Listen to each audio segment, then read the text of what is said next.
impact on tax policy and other things. It's not discussed much in the market today. How do you see it playing out? You've got some experience in the United Kingdom. We all do over the last couple of years, particularly all focused on what happened with Liz Truss. How do you see this ultimately playing out? Just a slow game where they've got to slowly respond to this and show the market they're serious about it? Or is it something where you see the market start to reject the policies that come out of the White House?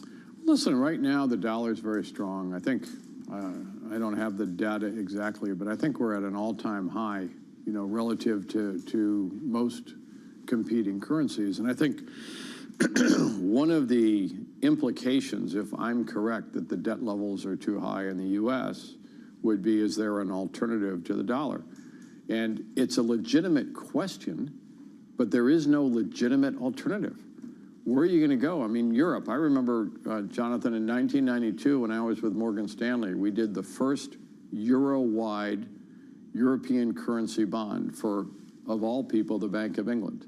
You know, there was a lot of hope that you'd have a single bond market across Europe. But today, you do euro bonds for Italy. You do them for Germany. You do them. So each one has different risks, and there's not an integrated capital markets in Europe. I think they look at what happens in the U.S. with hedge funds and venture capital and private capital, and they look at what happens in the U.S., you know, and the impact of that on the economy. And they don't even have an integrated bond market.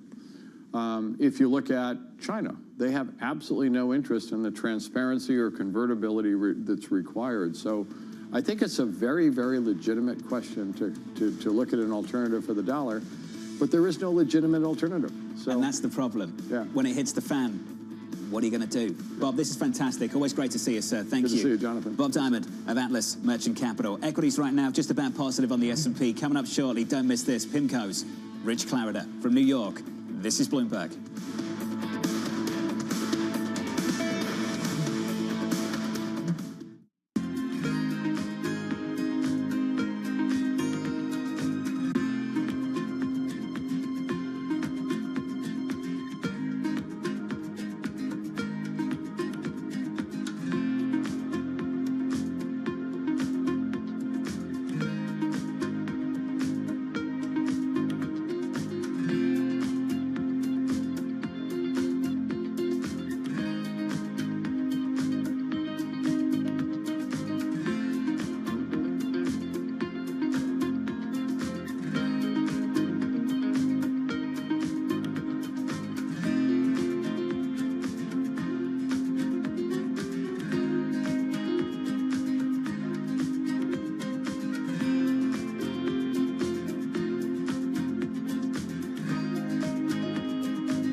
Politics to the world of business.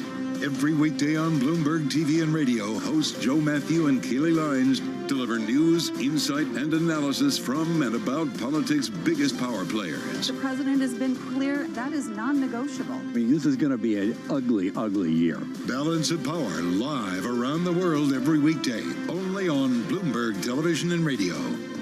Context changes everything. Middle East and Africa. Vibrant resources and high-yield investment opportunities abound. Join me on Horizons Middle East and Africa for the stories, newsmakers, and insight from this exciting region. Now weekdays, only on Bloomberg.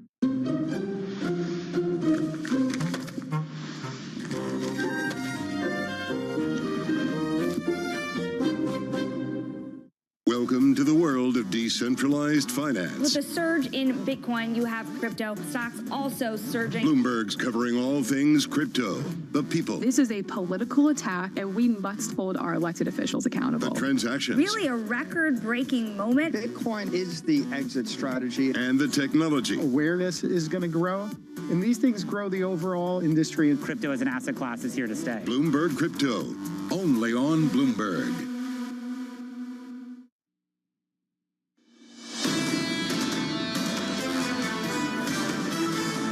Three days of gains on the S&P 500, really small days of gains, Monday, Tuesday. This is Wednesday's price action for you.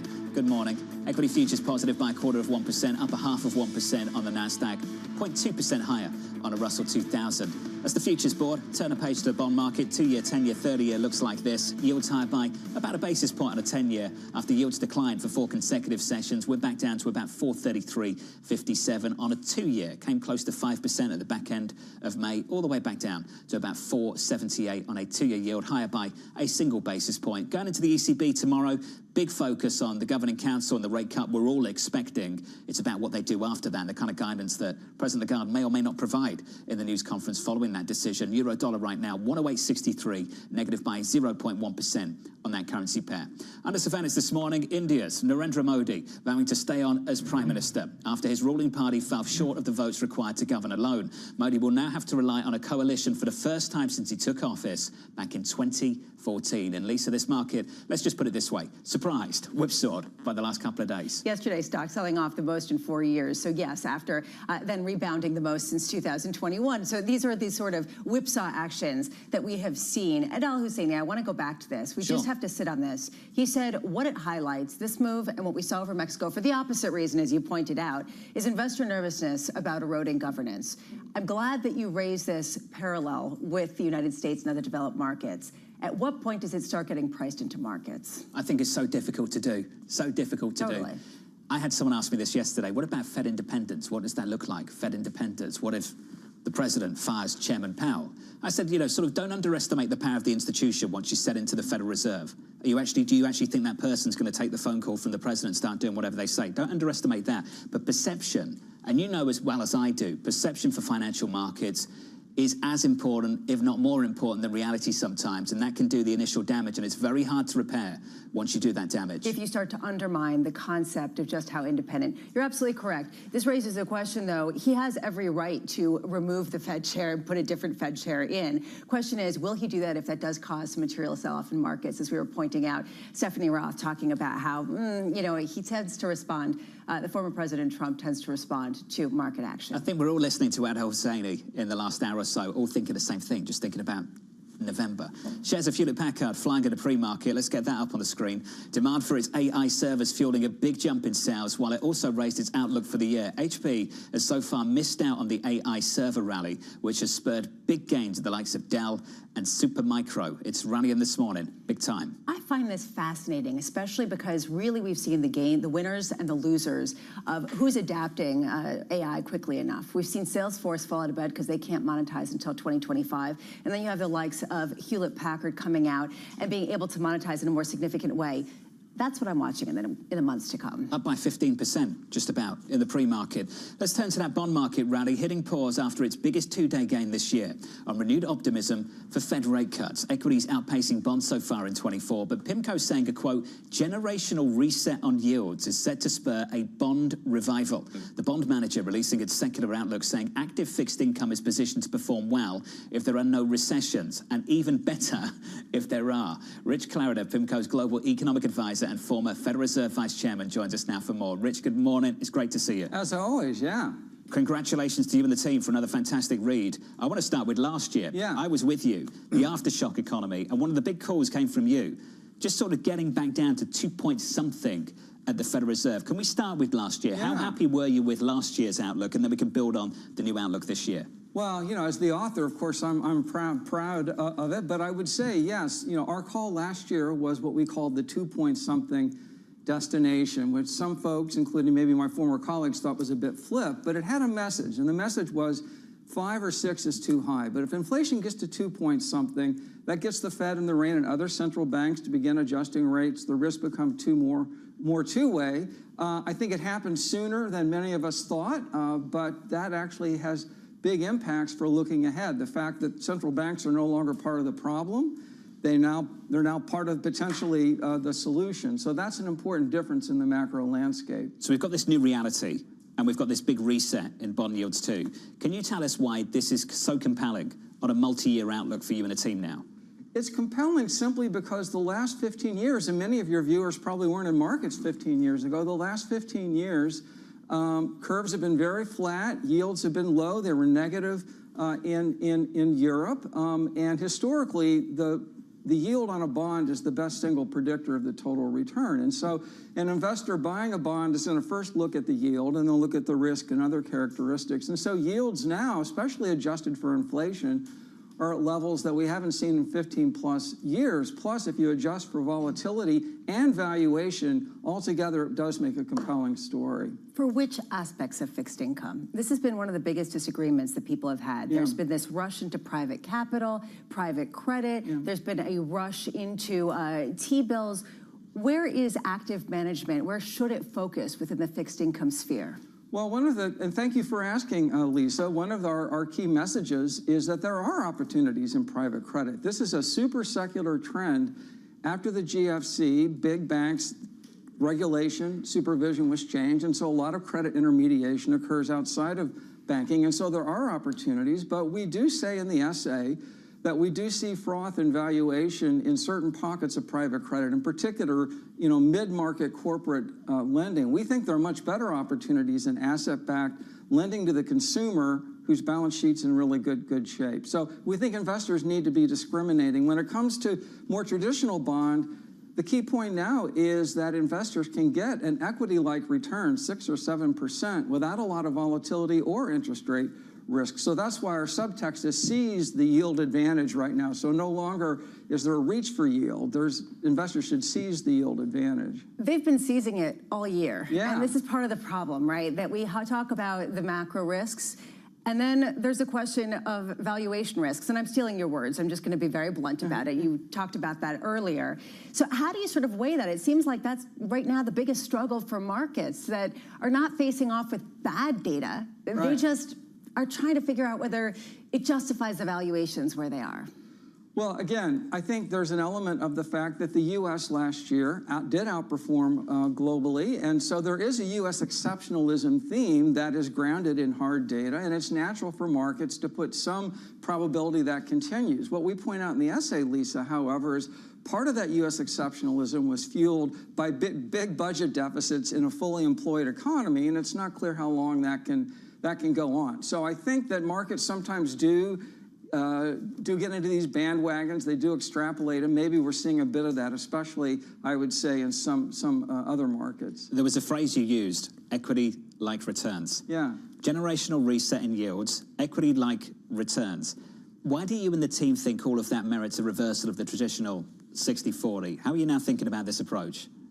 We think 60-40 has served investors very well, but at extremes in valuation, it's worth reassessing, right? So if you look at traditional equity valuation measures, the CAPE or Shiller price-earnings ratio or whatever, equities are very expensive historically. Now, that can continue. It did in the 90s, but we do think 60-40 is worth assessing when you get at extremes in valuation. Perhaps, when rates were negative in Europe 5 years ago, that was another opportunity to look in the other direction now. So the reset is not a mechanical chain you should pull, but it is important to step back and see if you want to adjust the portfolio given valuation. So what, 70-30? How are we thinking about this? Just help me understand a little bit more. Well, the traditional is 60 equities, 40 bonds. And so, as a shop that sells a lot of bonds, we think 40 equities, 60 bonds could look good for a lot of investors at these levels.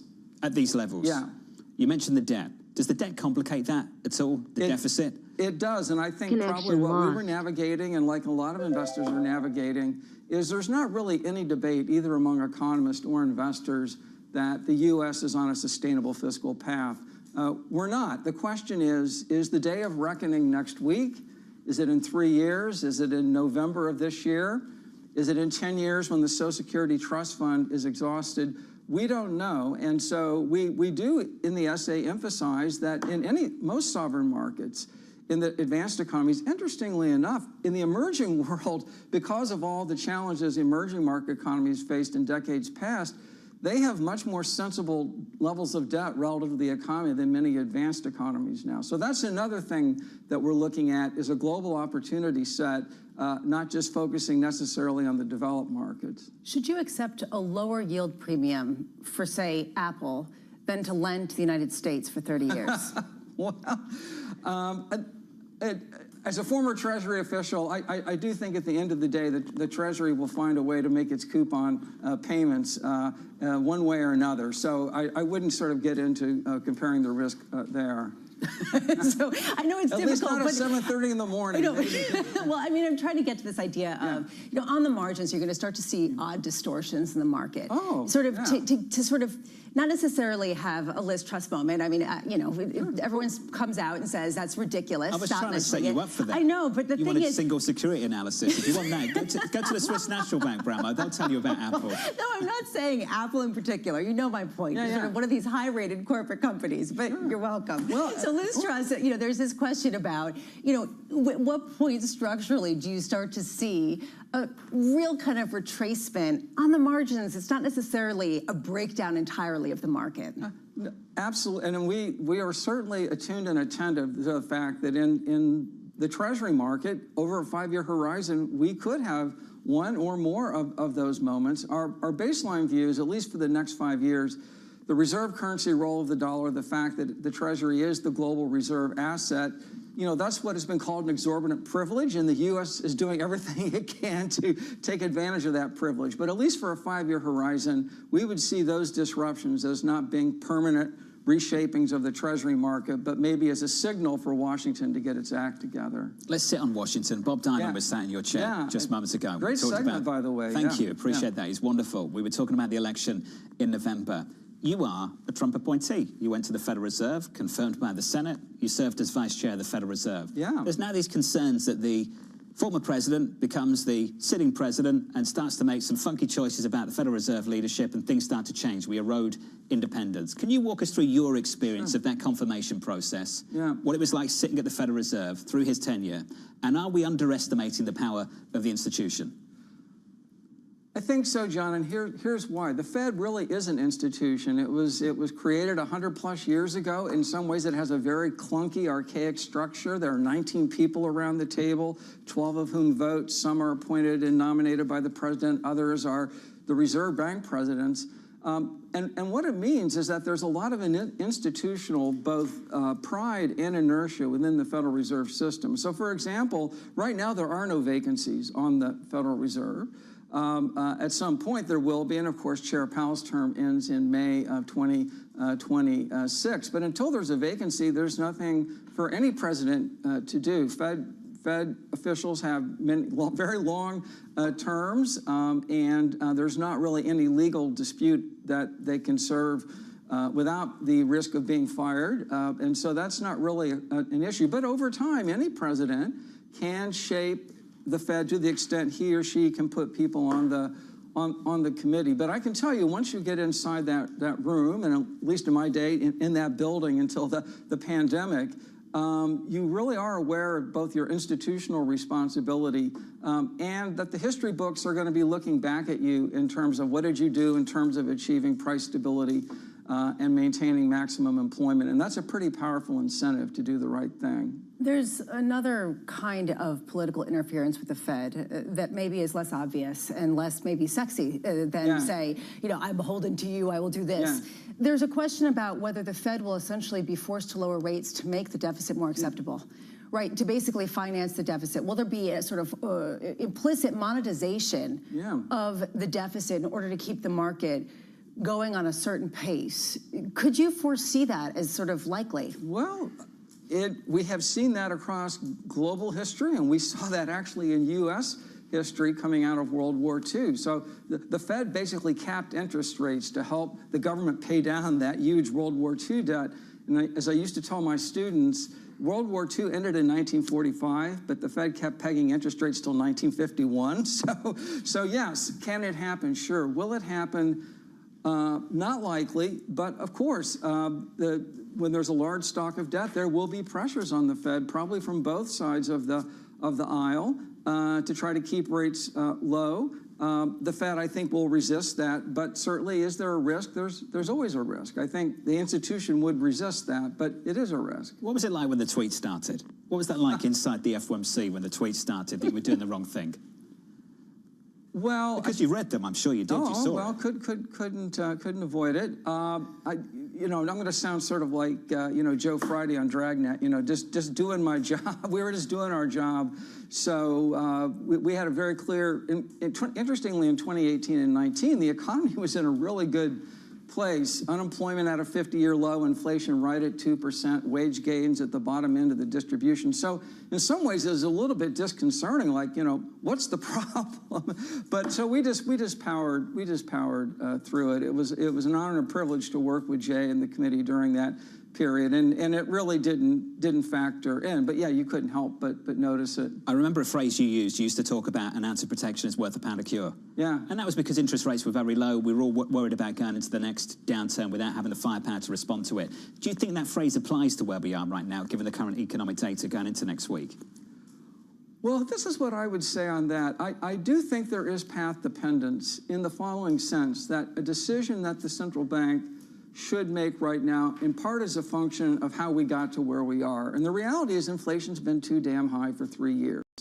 And so, at least if I were still on the committee, but I'm not, that would be a factor in thinking about such issues as when do you start cutting, how rapidly do you cut. And as Chris Waller, my former colleague, and really admire Chris, has liked to say, look, we have the ability now to be patient. The economy's in a good place, strong labor market. And so I think, to me, given the history that inflation's been too high, and given where the economy is right now, I would be in the mode of not being keen to either hike too soon or too rapidly, because I do think it's very important that this episode be an episode which is thought of as there was a temporary inflation shock.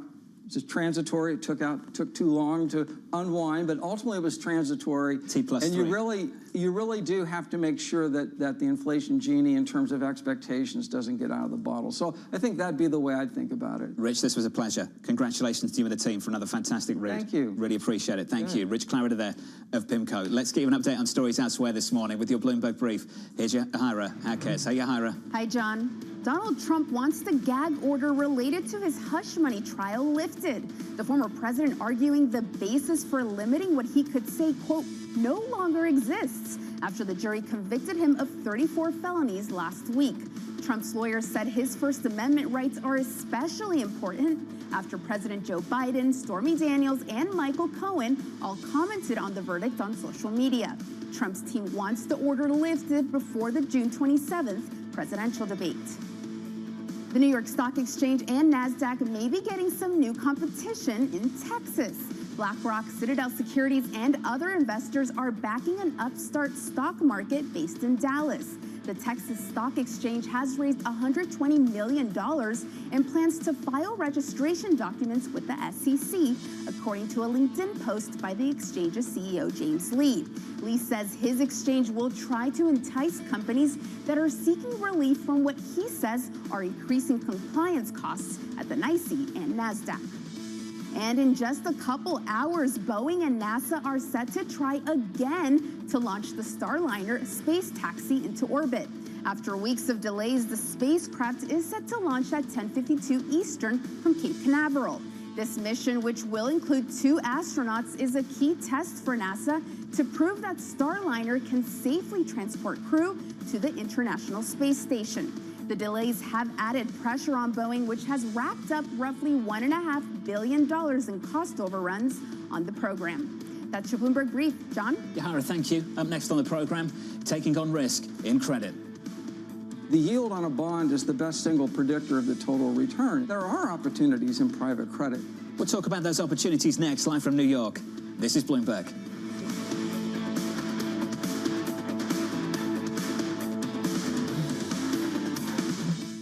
Today's CFOs are reshaping the C-suite. Bloomberg's chief future officer shines a spotlight on these dynamic leaders. It's an incredibly fun job, for sure. We're in the business of leading beyond the numbers. To me, teamwork is key. You need to identify opportunities and push people. It's not about how to say no, it's about how to say yes. Their impact goes far beyond the balance sheet. And on Chief Future Officer, they focus on much more than just revenues and margins. Today's CFO has to be much, much more than a bookkeeper. I talk more about culture today than I talk about numbers. It's not just about debits and credits and digits and dollar signs. It's a lot more than the profit today. It's building the future of tomorrow.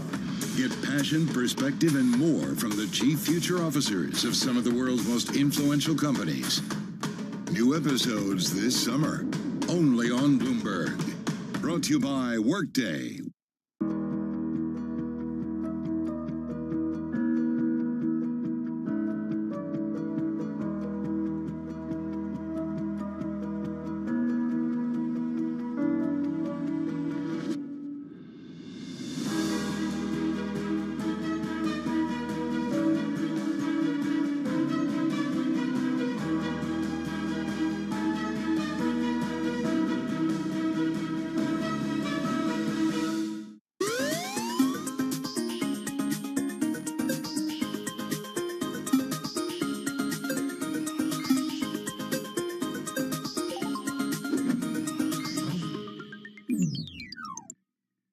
Why do the biggest names in business choose Bloomberg? That is a great question. It's a great question. Great question. Great question. That's a question I get all night. Bloomberg, top experts, great questions.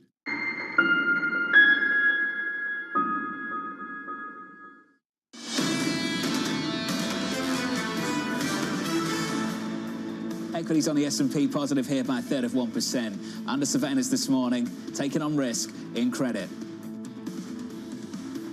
The yield on a bond is the best single predictor of the total return. And yields now, especially adjusted for inflation, are at levels that we haven't seen in 15-plus years. Plus, if you adjust for volatility and valuation, altogether it does make a compelling story. There are opportunities in private credit.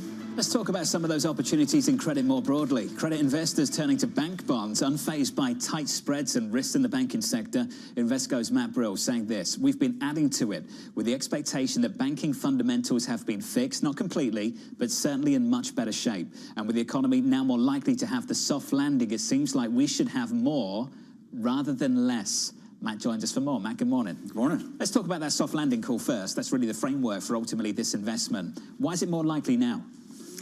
Well, you know, I'd heard it was called a unicorn and it could never possibly happen. There was no way we could get the soft landing, and here we are. And certainly feels like we haven't gotten it yet, but it's on the way, and we're not expecting the economy to fall off a cliff is the most important thing. And if we don't see the economy roll over here, you know, banks prepared for the worst last year, and they're probably not going to get that. So I think that sets them up pretty well. So, Matt Brill, let's imagine that Andrew Hollenhorst is sitting on the other end of the table there, and he says, actually, we've never seen a decline in unemployment that's just been sort of a step down and then just sort of sits there. So what would you have to see to really start thinking, okay, this isn't just a soft landing, something else? Yeah, so, you know, I think we do want to see some slowing, right? We do want to see that, but if it goes too far, you know, yesterday's JOLTS, you know, openings were a little bit alarming, but still very, very high. So we're still in a very good economy. I think if you see, you know, something along the lines of just people no longer feeling like they can't hire back employees, that would be a concern of ours. But overall, you know, corporations are making the right decisions in investing, and CapEx growth is pretty good. So it doesn't feel to us as if this is just about to stop. People who worked at Credit Suisse are probably listening to this saying, where were you a couple of years ago? You're talking not just about bank bonds in general, you're talking about AT1s, the sort of convertible bonds that a lot of banks are forced to issue, particularly in Europe, to offset capital requirements. Is there an area, is this really where you want to focus sort of big banks and staying away from regionals that are still kind of buffeted by some other issues? I think you can get kind of the national champions and stay in the AT1 space and do well. So you're talking about some of the biggest banks out of Europe that were essentially untouchable for a month or two last year. And everybody stepped back and said, what does an AT1 mean? Is it possible that you can have the equity still have value and yet I'm going to lose everything? That's just not supposed to be the way it's supposed to be. Can I ask, have you got an answer to that now? No, we still don't. We still don't. But the documents that are being written are much clearer going forward to address that. So when you look at those documents, what has changed? Well, certainly it talks about the waterfall of who's going to take a loss and who it's very explicit who can and cannot take losses first. When in the UBS Credit Suisse situation, would not be allowed to happen in these docs going forward. So this is a Europe call. Yeah. Can we talk about what you're doing domestically here in the United States? Lisa brought up small regional banks a little bit earlier. Are they sort of a head case that you want to leave to one side, or is there opportunity there? There's opportunities there. Now, I think you still have to be very selective with what you're playing in there. But in general, the rising tide has lifted all boats there. Where just I think the Fed and their facilities they put in place to pledge, at par, not having to crystallize the losses really helped. A lot of concerns around commercial real estate. We view that as a very slow bleed that's going to happen. Companies have addressed it. If you look at the loan loss provisions for most of these big banks, they've already reserved for 10, 12, 15% losses within commercial real estate. So I think it's already been addressed. We're probably going to get there in terms of losses, but it's just going to be taking time. And you can look at preferreds in the U.S. space. You're getting 7.5% kind of for the big six preferreds. And regional banks in the senior space are closer to 6. So I like staying up in quality with the larger banks, but down in the capital structure with the preferreds. Just sort of zipping out and finishing where we began, this sort of a soft landing backdrop. How much do you maybe not see this as the year of the bond, but agree with PIMCO that you can get equity-like returns in debt markets for the next 3 to 5 years? Yeah, so I'm an active manager, so I certainly like their call that active management will win out from here. But I think we came into this year thinking it would be the year of the bond, and here we are 5 months in, and returns are basically flat on the indices, which they were down, so flat is starting to look like a little bit of a win. Going forward, we do believe there's significant money to be made within fixed income. You're likely going to get the Bank of Canada cut today. You're going to get the ECB probably cut tomorrow. So with signs like that cuts are on the way, I think it's sort of a wake-up call to everybody that this is actually going to happen. The soft landing can occur globally as well as domestically. And when that occurs, you're going to start to see all-in yields go lower and the total returns pick up. We've got one viewer who really appreciates you. James, that was for you. Matt Brill of Invesco on the Bank of Canada there at the end of that conversation. Matt, it's good to see you. You too. Thank you, buddy. Thank you. Coming up next, in the next hour, Liz Ann Sanders of Charles Schwab, Ronald Yevsikov of Guggenheim, Tom Porcelli of PGIM Fixed Income, and BlackRock's Marilyn Watson. That's all coming up next from New York. This is Bloomberg.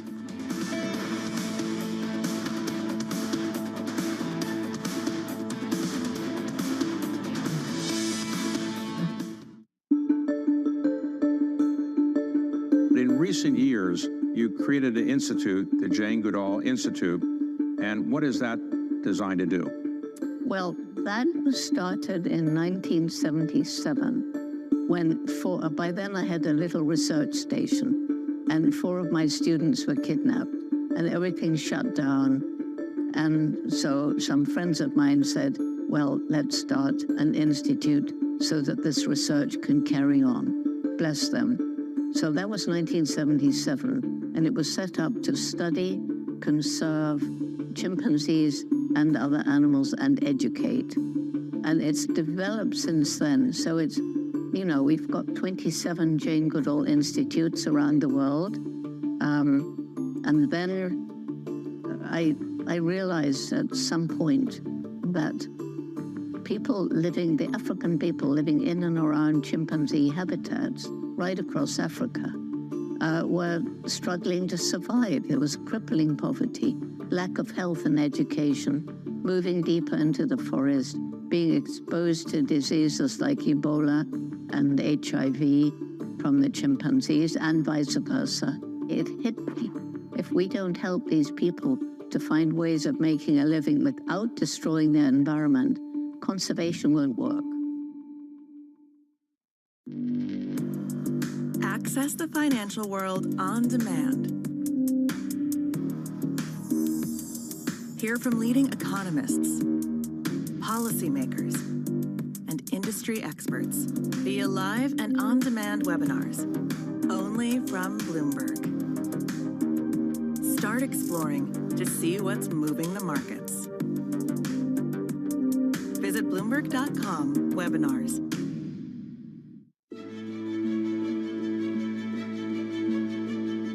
We invest in, buy, and own the backbone of the global economy.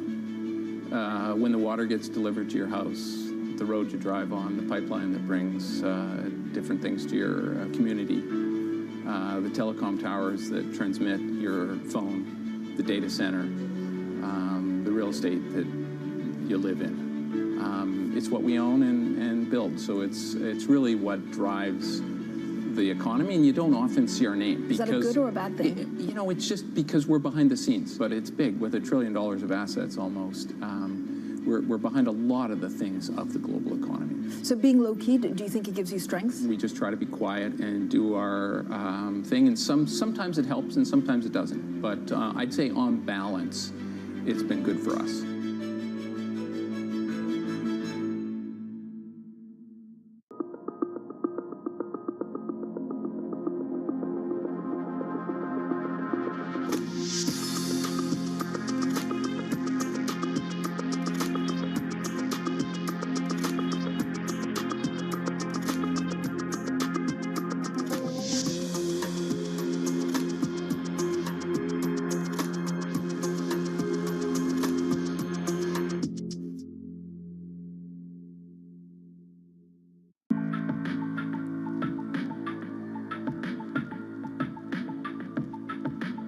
This is Bloomberg.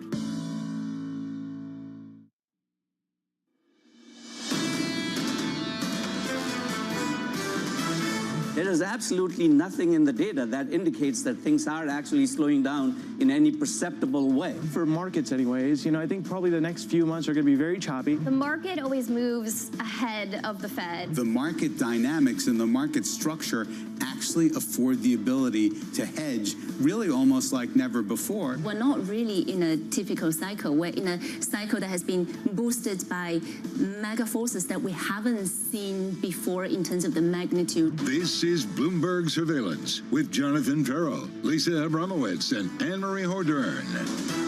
The third hour of Bloomberg Surveillance begins right now, live from New York City this morning. Good morning. For our audience worldwide, all eyes on the calendar. It's one of those weeks, you've got to keep returning to it. The economic data very much in focus. Looking ahead to ADP in about 15 minutes' time. Then it's on to the ISM services read a little bit later on this morning. And Andrew Hollenhorst of Citi is looking for more economic weakness. Lisa, this morning, the Fed is likely to conclude that the labor market has come into better balance. A soft jobs report Friday, as they expect, they go on to say, would create more urgency for the Fed to cut rates. Urgency, the key word. They're still calling for that July rate cut, and other people are coming around to this idea.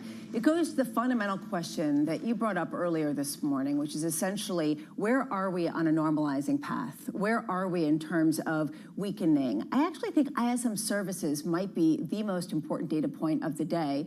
If it is weak, if it's not, then it'll be shrugged off as just sort of the mess that we've been seeing. But if it is weak, are we seeing some more consistent data showing a slowdown that then you have to start to extrapolate out the direction of where that's headed? Will it actually settle any debates? Let's say it's weak a little bit later. You'll have people like Kelsey Barrow of JP Morgan who say the soft data overstates the weakness, look to the hard data. So we'll look to the hard data. You'll get payrolls on Friday, might come out at about 150. We're looking for 185 in our survey. At least you'll still have people say, we're normalizing here. We're not going to some deep, dark, ugly place. We're just normalizing. Okay, here's my frustration with that, is that then you'll have people come on and say that the payrolls data is completely distorted by immigration and will be completely revised within 3 months. So it's very difficult to get a read on hard data that's moving as quickly as anything else. And then you have Fed officials who come out, including Patrick Harker of the Philadelphia Federal Reserve, saying actually he thinks that some of the soft data and frankly even just the anecdotal data has been more sort of prescient about what's going to come in the months to come. So when you put this together, I'm not sure, but when you get ISM data that might be softer than expected, plus a Bank of Canada rate cut, you could have suddenly a narrative shift, at least for a couple days. Pick your journey. Choose one. Here are the scores right now. Equity futures on the S&P 500 positive by 1/3%. In the bond market, yields down for 4 consecutive days coming into Wednesday. We're just about unchanged on a 10-year at 432.20. Talked about the move we've seen over the last 4 days. Equity market hasn't done much. We've had 2 days of grinding higher, and that grind has been like 1/10%. The bond market, we're talking about a 20 basis point move at the front end on twos lower, a 10-year by almost 30 basis points lower in 4 sessions. It's just shocking the pace of it. I mean, this to me, we saw the pace in the opposite direction going up, right? With people suddenly saying, well, maybe things are hotter than expected. I keep thinking about Mohamed El-Erian. His voice is sort of ringing in my head. This is what happens when you have an uber data-dependent Fed without a framework. The market is just responding to every input that they get, and it will continue to. Is that going to be a problem? Well, it's only volatility when yields are going up or stock prices are going down. And when they come down, it's suddenly a path that you can bet on in a more concrete way. You've noticed that, yeah. 100%. Mohamed joining us Friday. Don't miss that. Here's the lineup for this morning for the next hour. Liz Ann Saunders at Charles Schwab on what she calls a bifurcating economy. Guggenheim's Ron Yevsikov on why he sees more pain coming for Tesla. And PGIM's Tom Porcelli on signs of an easing labour market. We begin with our big issue. All eyes on the US labour market as investors look for more signs the Fed can begin cutting. Liz Ann Saunders at Charles Schwab saying this: the jobs report Friday is obviously pivotal, but details are just as important as headlines. A weaker labour market likely holds the key to giving the green light to the Fed for easing. Liz Ann, I'm pleased to say, is with us this morning in studio. Liz Ann, good to see you. Hey, nice to see you. Great to catch up. The current market environment is brought to you by the letter K. Liz Ann Saunders. Liz Ann, what is the letter K? What's that all about? You might remember earlier in the pandemic, the K-shaped recovery was sort of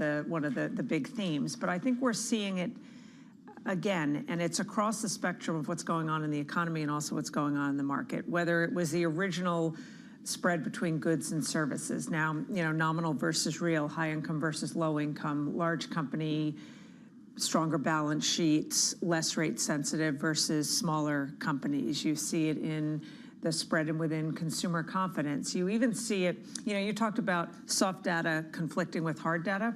How about soft data conflicting with other soft data? We remember we had the SP Global version of PMIs were hot on the upside. The market sold Only 2 off. weeks ago. Now we have the ISM version that is soft. So even within things like the soft data, you get these bifurcations. It's a tough environment. Do you see reason for this bifurcation to endure?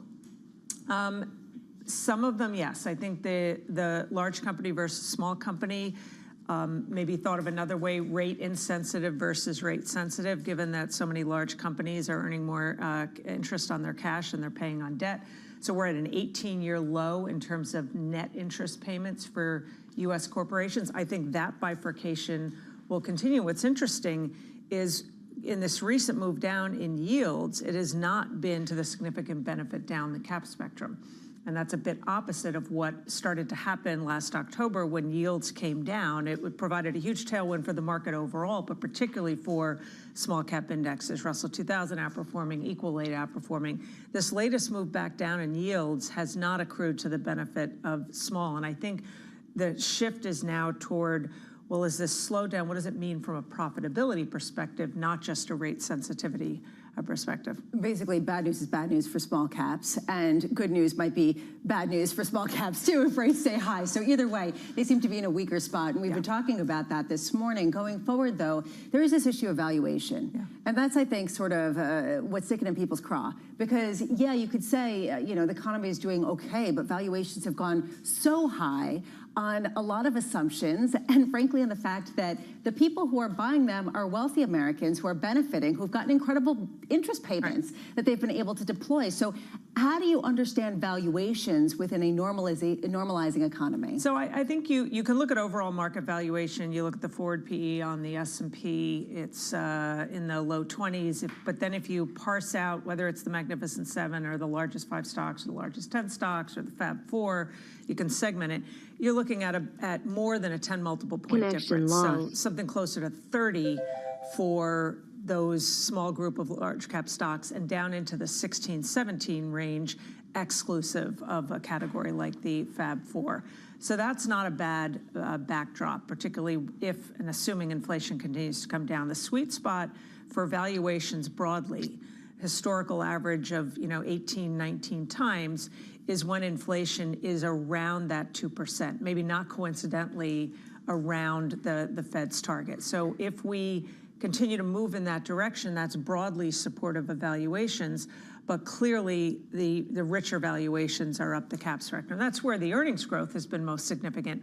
But we're going to see a convergence this year where you've got, whether it's the Magnificent Seven, whether it's the Fab 4, seeing earnings growth rates trend down at the same time sort of those stocks are trending up. And by the time you get to the second half of the year, you have less of a spread between the mega cap stocks valuation, earnings growth rates and the overall S&P. This is a fascinating point. It's one that Washington Crossing Advisors picked up on overnight. We had Chad Morgenlander and Kevin Karen writing that basically they see kind of a 1999 moment in some of these stocks. Not necessarily there's going to be a big sort of meltdown, but in their words, investors should consider rebalancing portfolios that drifted or selling overvalued stocks, acknowledging that extraordinary growth rates cannot persist indefinitely. Right. Do you see this change of leadership meaning declines in some of those names, or just that they're going to be left behind as some of these others rotate? I think there is an opportunity for catch-up elsewhere in the market. There's also, for all the talk of resilience in the market this year, and it is at the index level.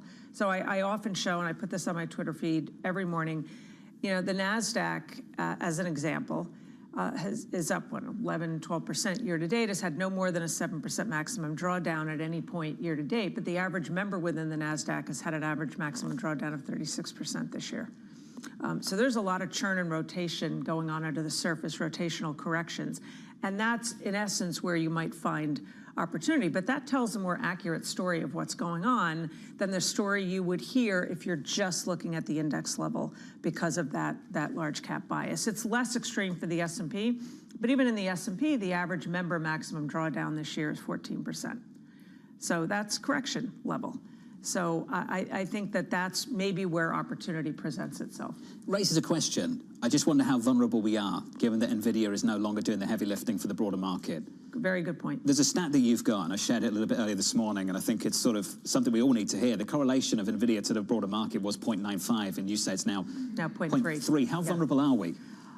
Well, it's not necessarily vulnerability for the overall market. It's just a simple fact that NVIDIA as a single stock doesn't have the power to drive the market. And that really just shifted around when they released their earnings. So I think it was the 4 days following the earnings release, which was in conjunction with the stock split release, the stock was up more than 20%. Yes, yet the S&P was down a little bit. That is a real world description of correlation coming down and how it manifested itself. And I think the NASDAQ was also flat in that period of time. So it just shows you that there's more dispersion within the market, even within groups like the Magnificent Seven, much more dispersion, much lower correlations. In essence, that suggests stock pickers kind of market, but there's also a lot of minefields you have to avoid given the statistic of 36% average drawdown for the... Amazing, amazing. Learn something every time we speak. Thank you, Lizanne. Thank you. Appreciate it. Thank you. Lizanne Saunders there at Charles Schwab. Your equity market positive by a third of 1% on the S&P with an update on stories elsewhere this morning. Here's your Bloomberg Brief with Yahara Heckers. Hey, Yahara. Hi, John. Indian Prime Minister Narendra Modi did not get the landslide victory predicted in exit polls, that outcome forcing him to rely on allies to form a government.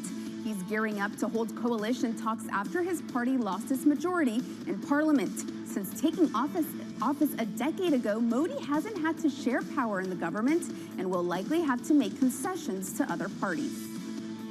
Shares of Dollar Tree falling in the pre-market, the retailer announcing earnings that beat estimates and saying it's exploring a sale or spin-off of Family Dollar. Less than a decade ago, Dollar Tree beat out its rival Dollar General to acquire Family Dollar in a roughly $9 billion deal. And Google parent Alphabet is naming Anat Ashkenazi as the new CFO and senior vice president. The move is effective starting July 31st. Ashkenazi joins from pharmaceutical company Eli Lilly. She spent more than 2 decades at the company. That's your Bloomberg Brief. John? Yahara, thank you. More from Yahara in about 30 minutes' time. Up next on the program, the morning calls, plus Guggenheim's Ron Yevskikov on why he sees more pain coming for Tesla. That conversation just around the corner, and an ADP report just moments away.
Good morning. This is Bloomberg Surveillance. This is Bloomberg Daybreak Europe. You're watching The China Show. This is Bloomberg Technology. This is the countdown to the close. Welcome to Balance of Power. This is Bloomberg. Bloomberg has enhanced search on the terminal to deliver what you need when you need it. Now, you can simply type phrases in everyday English in the command line. Compare financials. Find people. Analyze markets. You can enter phrases or ask questions. What do you want to know today? Ask a question or visit SearchGo to find answers now.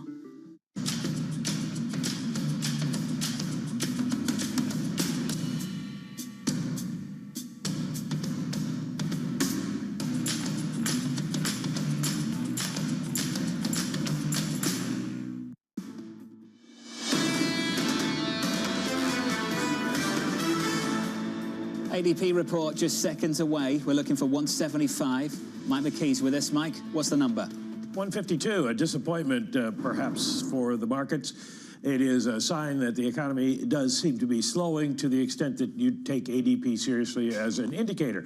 I want to back up on that and say this. I was talking to some people on Wall Street, some economists on Wall Street, and they say, don't look at ADP as a forecast for what's supposed to happen. Look at it as just an alternative number. We don't go to the ISM numbers and say, well, they were wrong in the same way we do about ADP. And if you look at ADP over the last year or so, it comes in pretty close. We'll see what happens this time. So 152 is the total number. Goods producing up by 3,000. Construction up by 32,000. Now that's interesting because the numbers have suggested, at least the job openings in JOLTS yesterday suggested construction was not hiring all that much. ADP says manufacturing dropped by 20,000. In the service providing area, 149,000 jobs total. Leisure and hospitality, only 12,000 of those. As always, education and health services, 46,000 jobs. Let's look at the pay numbers because, of course, they do their pay survey. Job stayers get a 5% change in median annual pay. Job changers, 7.8%. That does show there's still a bit of a premium if people are looking for new jobs. So that maybe works a little bit across purposes for the headline. Pretty decent bump. 152 is the number. 175 was the estimate. We get people coming on saying it doesn't matter, and then the market moves on it. Just a marginal move, but a notable one, not in equities, but in bonds. You can just turn the page to the bond board and we'll look at a 2-year, 10-year, 30-year. Yields were a little bit higher this morning. They're lower again by about a basis point. I know it's not much, Lisa, but it's the 5th day of yields grinding lower. It's basically confirmation of the trend, which just shows you that people dismiss it until it confirms a trend. I do think, there isn't necessarily a correlation, but just to sort of point out that the revision for last month was also revised lower. So the trend line also gets lower. If someone is looking for anecdotal data to confirm a weakening bias, here you go. Mike McKee, stick with us, sir. We've got more to talk about. We'll be looking ahead to that ISM services read a little bit later this morning. Then on to payrolls as well. Payrolls on Friday, 185 is the median estimate in our survey. We'll see if that sort of inches lower as we get closer to payrolls Friday. Maybe some of that dependent on jobless claims as well going into Thursday. Time now for the morning calls. First up, Stifel raising its price target on Hewlett-Packard Enterprise to 22. The analyst highlighting strong earnings results thanks to AI demand. Plus, HPE's expectation for a strong second half. That stock is up by 16%. Next up, Mizuho lowering its price target on ConocoPhillips to 132. The analyst saying the company's Marathon Oil acquisition is a positive for near-term cash flows, but dilutive for long-term inventory quality.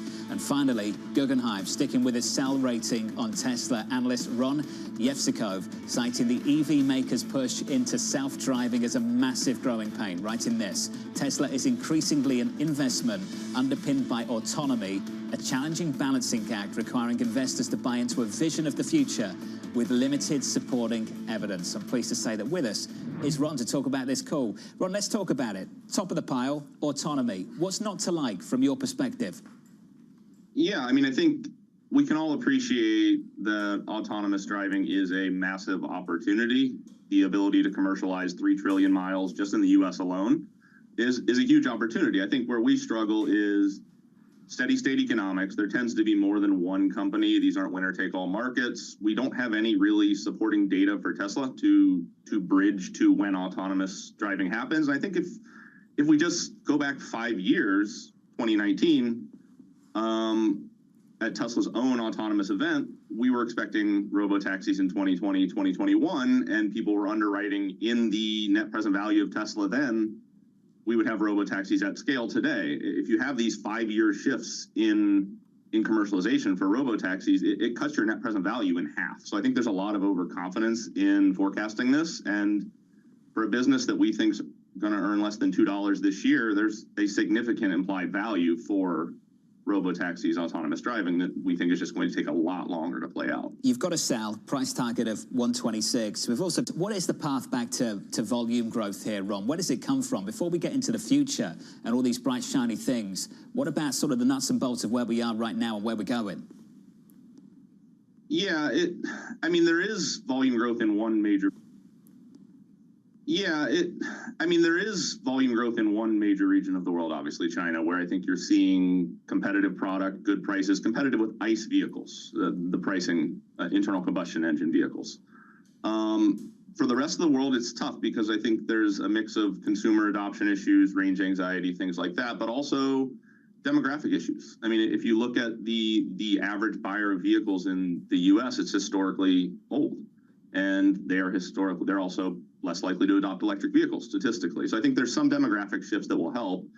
For Tesla specifically, returning to growth, new models next year will help at the margin, but ultimately we've seen that without cutting price, Tesla really cannot grow volumes at this point. It's pretty challenging. Ron, is the volume story a Tesla problem or an electric vehicle problem more broadly?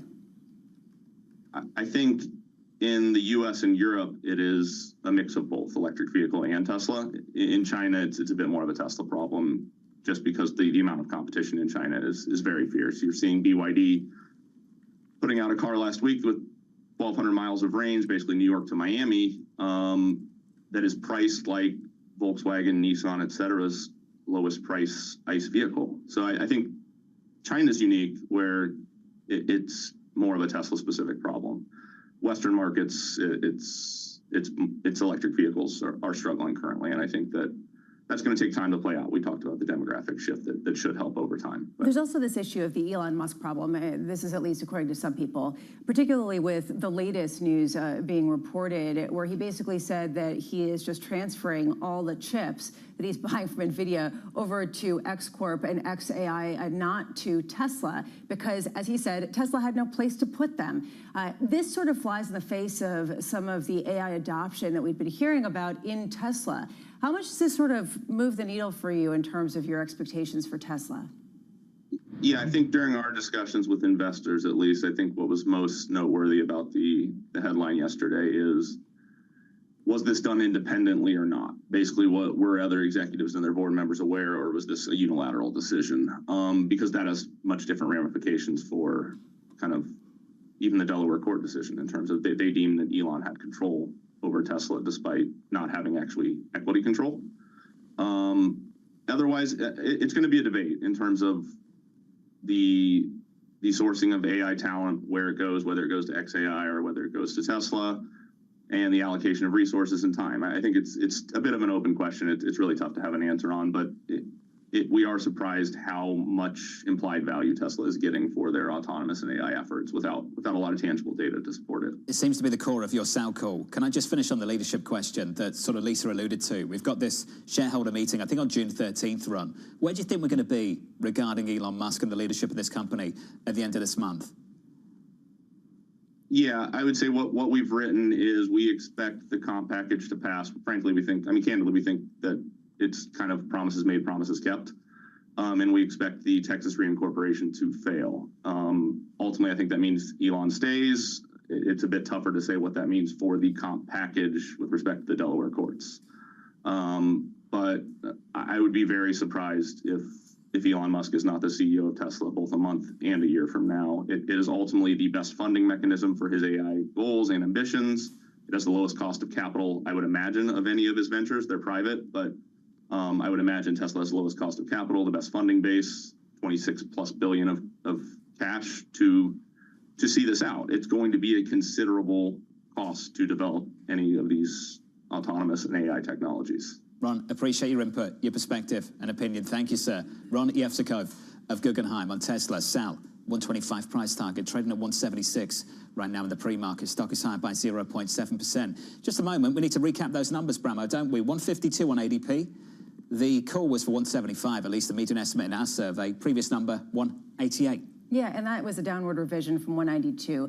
Question here is, of course, the relevancy. But today, the fact that markets did move highlights the sort of nervousness and the balance of risks right now baked into markets, which raises this question. How high is the bar for a downward sell-off versus some sort of rally if we get an upside or downside surprise in ISM? In other words, are markets more sort of attuned to downside surprises because that's sort of the narrative shift that they're smelling out, or is it equally kind of volatile on either end? Can I say they're nervous in either direction? Just because of the experience of the last 2 weeks. I'll just take the last 2 weeks. 2 weeks ago, Liz Ann Saunders said this. We had this PMI come out, S&P Global, and then we were talking about the economy being too hot, a re-acceleration again. 2 weeks later, we're meant to be measuring the same thing.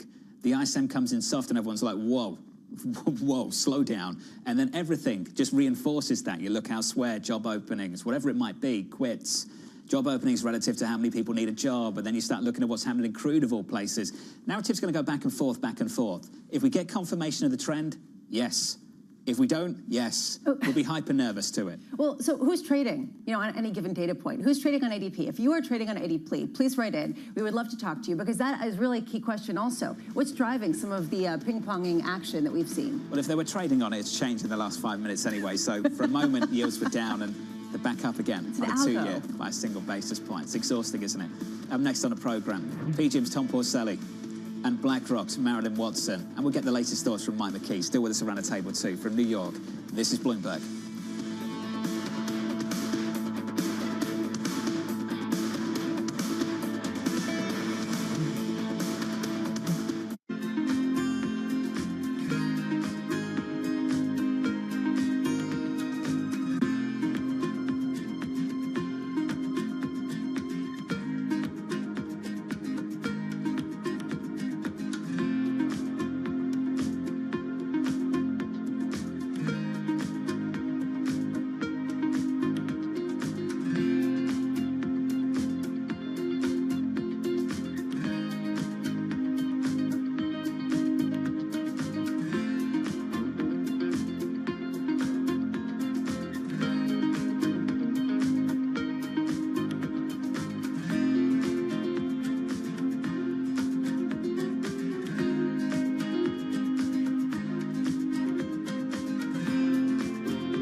Politics to the world of business.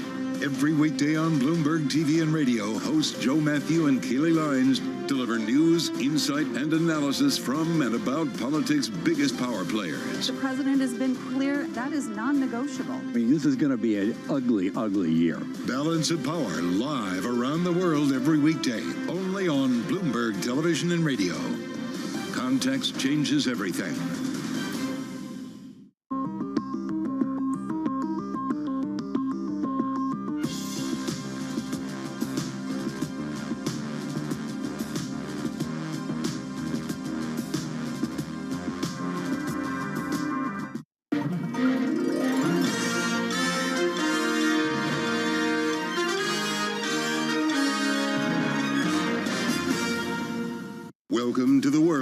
decentralized finance. With the surge in Bitcoin, you have crypto stocks also surging. Bloomberg's covering all things crypto, the people, This is a political attack, and we must hold our elected officials accountable. the transactions, Really a record-breaking moment. Bitcoin is the exit strategy. and the technology. Awareness is going to grow, and these things grow the overall industry. Crypto as an asset class is here to stay. Bloomberg Crypto, only on Bloomberg.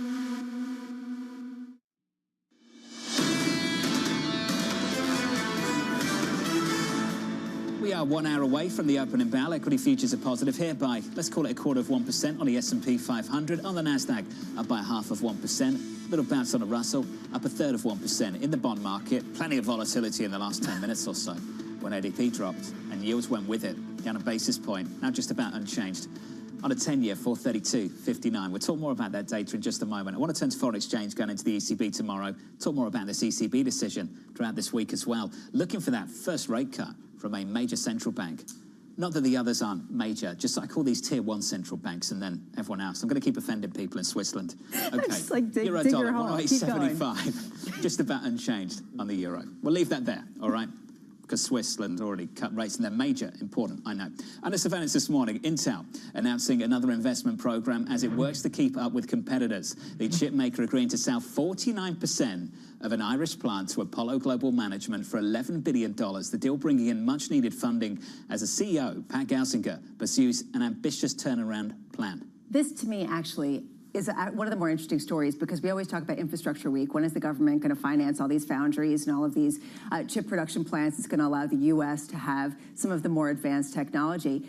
Is it really going to be, you know, corporate USA, or is it going to be some of these private management funds that have pools and pools of cash that are looking for some AI exposure? You just wonder how much that's going to be the fuel to the next leg of the fire more than, you know, company Joe Biden. I don't know if I'm looking for it, but I'm just noticing it more and more. Every time there's some kind of deal, our friends at Apollo are like in the story. Have you noticed that too? Paramount, Apollo's like in the story, Apollo's in the story. You see it more and more. They're massive. They've got their tentacles in a lot of things, and they have a lot of money. And when you have a lot of money, you can't do as many, or you can, but if you need to gain scale, you need to go big. And so you start to see them as sort of a major partner for some more significant companies and some significant projects that are, you know, what are in all of our kind of eyesight, which raises the question how much of a role these companies are going to have in kind of financing that next tier of development that a lot of people have been counting on government financing for. We're seeing it in the news flow, that's for sure. Good morning, Mark, Jim, Scott. We'll talk more about this. Lots of shout-outs. Shares of HPE Enterprise, they're watching, I know they are. Set for the biggest gain since 2016, thanks to what else? AI. HPE's server business generating $3.87 billion in revenue. The company seeing a big jump in sales as demand for AI-oriented systems only grows stronger. HPE finally getting a slice of the market as its peers Dell and Supermicro Computer see significant year-to-date gains. It's quite a year-to-date run. Supermicro Computer up 171%. so far. Let's turn to the bond traders. Tilting dovish once again, piling into bets that the Fed could cut sooner than expected. Swaps now in pricing an initial 25 basis point cut in November, moving up expectations from December. This as investors keep an eye on US labor market data. ADP just moments ago coming in at 152,000 versus the estimate of 175 after yesterday's downside surprise. Job openings hitting their lowest levels since 2021. Mike McKee put it all together going into payrolls on Friday. I would just say it, nobody knows nothing, the old William Goldman quote about Hollywood, because it was last week that we had a guest on this show, and I can't remember who it was, but I'm going to quote him because it was great. The Fed has a reaction function, the markets have an overreaction function. And the numbers that we've gotten recently have them overreacting to the idea of rate cuts. Now, that may happen. April may have been a turning point in the economy. We don't know. We don't have a lot of data yet. But at this point, everybody's buying into the idea that the Fed's going to cut rates sooner, that the economy is slowing significantly. But there's a lot of stuff on either side. You look at the JOLTS report yesterday, and everybody's focused on the lowest since 2021, but it's still 8 million, which is still way higher than the average before the pandemic. And we saw hiring go up in April by 16%, the second strongest since January of 2023. So the labor market, is it weak or not? I mean, are we going to see a strong number on Friday? ADP might suggest not, but I don't know. And the other thing I would say is we are maybe getting into this trend that we're going to see rate cuts. It's only a question of whether the Fed is joining in, because Bank of Canada today, 9:45 this morning, comes out with their decision, and they're expected to cut rates. And I don't know where you would put them in the major, minor, middle. But I expect her to defend them, because Lisa is a big deal in Canada, as we know. Tier 2. I'm going to say tier 2. What I'm really nervous about doing is putting anyone in tier 3. So I'm just going to tell you there's like tier 1, which is ECB, Federal Reserve, BOJ, and then it's like tier 2. And I'm not going to say who's in tier 3. It's like Bs in most schools that now count as pretty much Bs, Cs, Ds, and even Just Fs. everyone gets a medal. Participation. All right, everyone gets tier 2. Very good. Mike, here's the problem. Destination versus journey. I remember this phrase from Chairman Powell, we all do, in Jackson Hole in the last speech in August, when he talked about navigating the stars under cloudy skies. How do we navigate the stars under these skies? So when you look at the ratio of openings to unemployed people sitting at 1.2, so we're back down to about 2021 levels, very close to where we were pre-pandemic, all the way down to 2 to 1 at its peak. So we're talking about a really hot labor market. We're trying to work out, are we just normalizing, talking about 2019? We're on a journey to somewhere else, somewhere bad. How do you even know? You don't. I mean, the evidence is that we are normalizing, and almost all the economic indicators suggest that we are normalizing. There are some red flags out there that people are watching, the number of bankruptcies and the number of people who are getting delinquent in their loans, but they're still not out of what would be called a normal range. The issue is, do they tip over that edge? And we don't know that. And that's one of the reasons that, as they say, economists and Wall Street have predicted 7 of the last 3 recessions. I mean, we're always looking at these numbers, and people pick some out and say we're gonna have a contraction, and once in a while they're right, and then they come on this show a lot, and we tell them that they were great. No one's ever told me that before. Literally every day someone gives me that stat. Just want to throw that out there. I will say, though, there is this question going forward about the data and then the revisions. And I don't know if I'm making too much of this or not. I know Bloomberg Economics came out with talking about a potential 730,000 jobs eliminated from the labor force as reported in all of the revisions for 2023. Do you buy into this credence, this idea that the data's been messy? We've seen some pretty significant revisions in the past. It's been harder to get it right, and they're more likely to be in a significant downward trend than upward. I was looking at the what they call the QCEW numbers this morning after that piece from Bloomberg Economics, and I don't know if I buy that we're going to have this massive revision, but certainly the data has been very messy. Ever since we got out of the pandemic, it's been very hard to know what the final number is going to be, because all of the seasonals have been interrupted and the patterns that we had have been interrupted, and you see data after data being revised more than they usually are. But it goes back to what's the ultimate goal here of everyone watching this data is to predict what the Fed's going to do. And the Fed can only deal with the data that it has. So you can look at the revisions, but you have to take the data that we have at face value when you're trying to predict what the Fed's going to do. That decision, a week today. Let's bring in the panel. Tom Porcelli of PGIM, alongside BlackRock's Marilyn Watson. Marilyn, first to you. Let's go to the calendar. Later on this morning, we all know what we're looking for, ISM services. Do you expect that to confirm some of the weakness we've seen so far this week? So as Michael McKee said, I mean, the data has become so highly scrutinized that we've seen quite big moves on very small amounts of data. In terms of the ISM, we actually think it's going to continue to show a relatively robust economy, particularly in terms of services. And so we think it's going to continue to show that actually, as most of the data is showing, that actually the economy is normalizing, it is decelerating, but in a sort of a bumpy way. So we're not taking too much store by the ISM today. Obviously, we have payrolls tomorrow, we have CPI next week, along with the FOMC, and there's plenty of data to come in the next few weeks as well. But we think that ISM is going to continue to show that actually overall the US economy remains relatively resilient. Tom, we've heard that word so many times in the last 24 hours, normalizing. Yeah. What is the distinction between a welcome cooling and an unwelcome deterioration? Yeah, and I think this is the challenge for the Fed, right? Because I think it's really easy. I think the stat you highlighted, Jonathan, is spot on, right? If you you look at the ratio of openings to unemployed, you're basically back to where you were pre-COVID.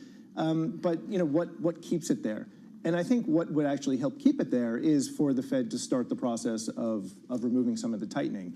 And I think that's the real challenge for them. I mean, when I look at, it's funny, the QCEW, which you mentioned earlier, to me, this is like one of these great metrics that no one really pays attention to. I mean, and if you take it at face value, which is basically used in the benchmark, right, revision for payrolls, it would suggest up to, 50,000 less jobs per month, right, last year. And that's not a small thing. And again, the smoothing of that is a little trickier. But again, just taking it at face value, I think it suggests that you're going to look at actually some lower numbers for last year. But I think thinking about where we are right now, I think what we have to keep in mind is there are an assortment of data that actually are suggesting that things are looking a little softer from a labor market perspective. Now, look, let me hasten to add, I think on Friday, I think you could probably see about 200,000 jobs being created. But when I look at something like, the small business survey, hiring intentions there, which, by the way, is comporting with actual data, hard data, on what small businesses are doing from a hiring perspective, which is to say it is lower. If I look at, something like the labor differential from the Conference Board, which is also deteriorating, which, again, soft data, which is comporting with the hard data. The unemployment rate is up modestly, but it's up.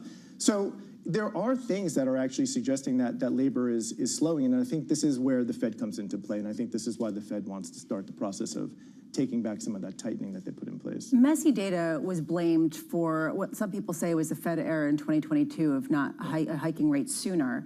Do you think, looking back, that some of the messy data that's going to be revised heavily will be viewed as the reason for another Fed error, that they didn't cut soon enough? And Lisa, I think that this is what's on the Fed's mind at this point, and I think this is why they actually want to start. Look, I think if we just take a step back, I think it's very easy to say that, you think about Powell and what they were trying to achieve. They stopped hiking rates in July when core was at 4.2%. I think that whole process, that whole thought process was built around, let's try to limit the downside from a labor market perspective as much as we can. And so I think that's already on their minds. And I think this is why the conversation of, hey, let's cut is happening even with, 2.8% core PCE. Marilyn, this uncertainty really has led to this question of the incredible volatility that we've seen in markets and how things have been ping-ponging along with the narratives. You focus on flexibility and liquidity. Is that because you want to move on a dime in response to some of these data points? It's because we think there are a huge number of opportunities out there, particularly in fixed income right now. You can lock in very, very attractive all-in yields, very attractive carry with very good liquidity and limited duration risk. But that being said, it's a very uncertain time in terms of the Fed. We do think they may start to cut rates at some point this year, but it's too early right now, we think, to tell exactly when. Likewise, we do have, obviously the ECB, we think are very likely to cut rates tomorrow, and then they're most likely to be data dependent as well. Bank of England may cut rates at some point in the near future, and again, will be very data dependent. And I think, as you say, a lot of the data is becoming sort of, as you say, quite messy. And as we do see this normalization and two-way risk coming in a lot of the data, whether it's the labor market, whether it's other economic activity such as manufacturing, consumption, retail sales, you name it. And so we do think it's important that we are flexible, that we can actually deploy money where we think we see the best opportunities. We want to lock in the best income that we can for clients, but we also want to protect against outside events. And as you say, we don't know a catalyst for the data to really swing dramatically one way or the other, but we want to be prepared, and we think that's very, very prudent at this stage in managing the portfolio. We want to be very, very risk aware, and we really want to understand exactly where the risks are in each position that we have, and be aware that we can change portfolios if we think necessary. Talk to us about how to confront this negative yield curve, this inverted yield curve. 2-year, 10-year, negative 45 basis points. You're talking about normalization. You're not talking about deterioration. You're talking about 1 or 2 rate cuts. We're not talking about deep rate cutting cycles. So what is the argument for people out there who are looking at a 2-year that gives me 480 and a 10-year that offers 432? Why would I extend duration, go out along the curve? What's the reason for that? So I think certainly in the US and in the treasury market, it's hard to really give a good reason why you would go out the curve, particularly sort of between 10 and 30 years. It's hard to see a good rationale for taking that duration risk, as you say, when you can get better carry at the front end. And particularly, as say, for the front end, if we do start to maybe hear a little bit more from the Fed, maybe potentially to cut rates potentially this year, then you could see a little bit of a shift down in yields in the front end in particular. But as I say, the curve is very inverted, and it's hard to see yet a reason for taking duration further out the curve then. That being said, when you look at investment grade, when you look at other areas of the global bond market, then we think it does make sense to take a bit more duration risk. So, for example, in the UK, we're overweight duration in areas of the Eurozone, IG corporates. We have added a little bit more duration risk there as well. But I think it's about being very, very tactical and very specific about where you choose to take that duration risk. This is a fascinating point, Tom. I'd love your take on it in terms of, higher yields in the U.S. over the long term. Why? Is it because of inflation, or is it because of something else? And I think that this is where the context part of the conversation comes into play, right? Because, in fact, I think we talked about this when I was on last. I hate the idea higher for longer. It's not higher for longer. It's normal for longer, right? I mean, I think, to me, I've been saying this for a long time, and I think that that's really where we are. If you look at like 100 years worth of yield data, the outlier was the prior 10 years. Otherwise, you're in this sort of like 3 to 5% zone. So to me, again, and if we're right that, the Fed does cut rates, but this is going to be one of these, sort of fairly modest easing cycles, that idea remains true, this sort of normal for longer. Were you trying to start a Liz Truss conversation again? I wasn't trying to. This is sort of the question, right? I mean, there's also a question of buyer base. And actually, Marilyn wrote about this, about Japanese buyers, and what happens if you end up with big... But seriously, it's... Just so you know, I can read you. I knew where you were going. Marilyn wants in now. Marilyn, your thoughts, please. Excuse me. So, I mean, we certainly think that rates will remain higher than the market expected and higher than they have been for a long time. So even as the Fed does start to cut and as the ECB starts to cut, we think it's going to be very, very gradual. And as you know, there's been a huge debate around where our star is.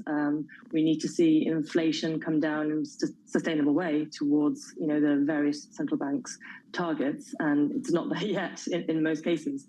And so we do think that rates will remain higher than they have been for quite some time, and certainly higher than has been expected both by the central banks themselves, whether it's the summary of economic projections or other things as well, then maybe and also certainly than the market had been anticipated. Marilyn, this was great. Marilyn Watson there of BlackRock, alongside PGIM's Tom Porcelli. Tom's going to stick with us and get some final thoughts from him on a payrolls report. I happen to agree with you, by the way. I expect a ton of research between now and November that's going to mention things like Liz Truss moment, UK, what happened in the gilt market a couple of years ago, can it happen in this market, in the Treasury market? I'm not saying it will happen. I'm just saying that I think a lot of people are thinking about the same thing, that both these candidates going into November aren't going to tackle the deficit anytime soon. And at some point, I've got no idea when that is, and that really is the trillion-dollar question. At some point, this market begins to reject some of the policies they have. I don't think it has to be the same kind of Liz Truss moment that depends on the currency. What some people are talking about, including Michael Feroli over at JP Morgan, is different, that it's basically a dysfunction of the Treasury market that causes real angst and an extra premium, possibly because the market's just gotten too big, given some of the infrastructure underpinning it. There are other aspects to this that don't sort of look exactly like Liz Truss moment, but rhyme. You're not alone. Ms. Musk. Peter Scheer of Academy is thinking about the same thing. I'm not sure what you said at the end there. Was that Musk? Ms. Musk. I don't know. It rhymes. It doesn't. It's not the same thing. Let's move on. All right. Let's get you some stories elsewhere this morning. Here's your Bloomberg Brief with your Hara Hackers. Hey, Hara. Hi, John. Gold is rising as investors shift their focus to Friday's jobs report and look for clues on when the Fed will cut rates. Lower rates are typically a boon for gold since the asset doesn't offer interest. UBS recently raised its yearly gold price forecast out to 2028. For next year, the bank expects the precious metal to average $2,700 an ounce, saying macro uncertainty and geopolitical risks will continue driving strong demand from global central banks. The NYSE and NASDAQ may be getting some new competition in Texas. BlackRock, Citadel Securities, and other investors are backing an upstart stock market based in Dallas. The Texas Stock Exchange has raised $120 million and plans to file registration documents with the SEC, according to a LinkedIn post by the exchange's CEO, James Lee. He says the exchange will try to entice companies from seeking relief from what he calls increasing compliance costs at the NYSE and NASDAQ. And the NBA is nearing a $76 billion TV deal over 11 years, according to the Wall Street Journal. People familiar with discussions saying deals are on track with NBC, ESPN, and Amazon. The three companies would split games, and ESPN would retain the right to air games on an upcoming direct-to-consumer streaming service in 2025. TNT owner Warner still has a right to match a rival package. The NBA Finals begin tomorrow between the Dallas Mavericks and Boston Celtics. That's your Bloomberg Brief. John? Yahara, thanks for this morning. Appreciate it. Up next on the program, setting you up for the day ahead, looking ahead to Payrolls Friday with Tom Porcelli. Just a few days away.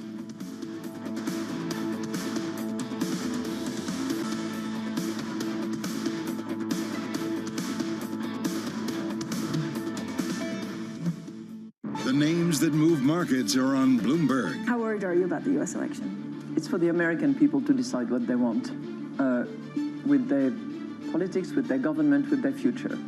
But obviously, we are all concerned about it because the United States is the largest economy, the largest defense country in the world, and has been a beacon of democracy with all its upside and downside. We cannot interfere with their choice. It's their choice, and that's the beauty of democracy. But we have to be extremely attentive and anticipate, just as we do with inflation. You know, we do scenarios. What if, what if, what if? Then what do we do? Where I sit now in Frankfurt, head of the ECB, I think that we have to be strong as Europeans and not assume that we can rely on whoever our friends are around the world, because these things change over the course of time, as we have seen. Bloomberg. Context changes everything.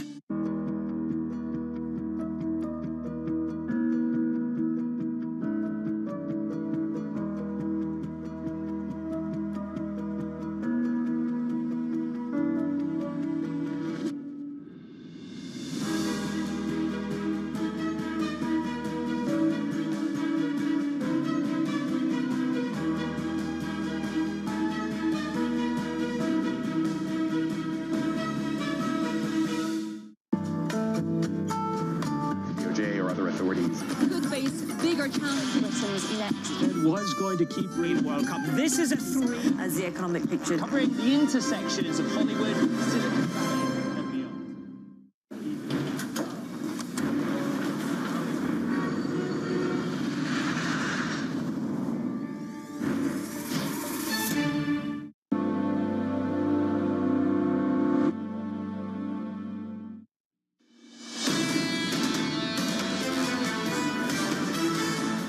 Equity futures on the S&P positive here by 0.4%, counting it down to the opening bell about 38 minutes away. Here's the trading diary for the rest of the week at 9:45 Eastern Time. We'll get US PMIs, then the big one at 10 a.m.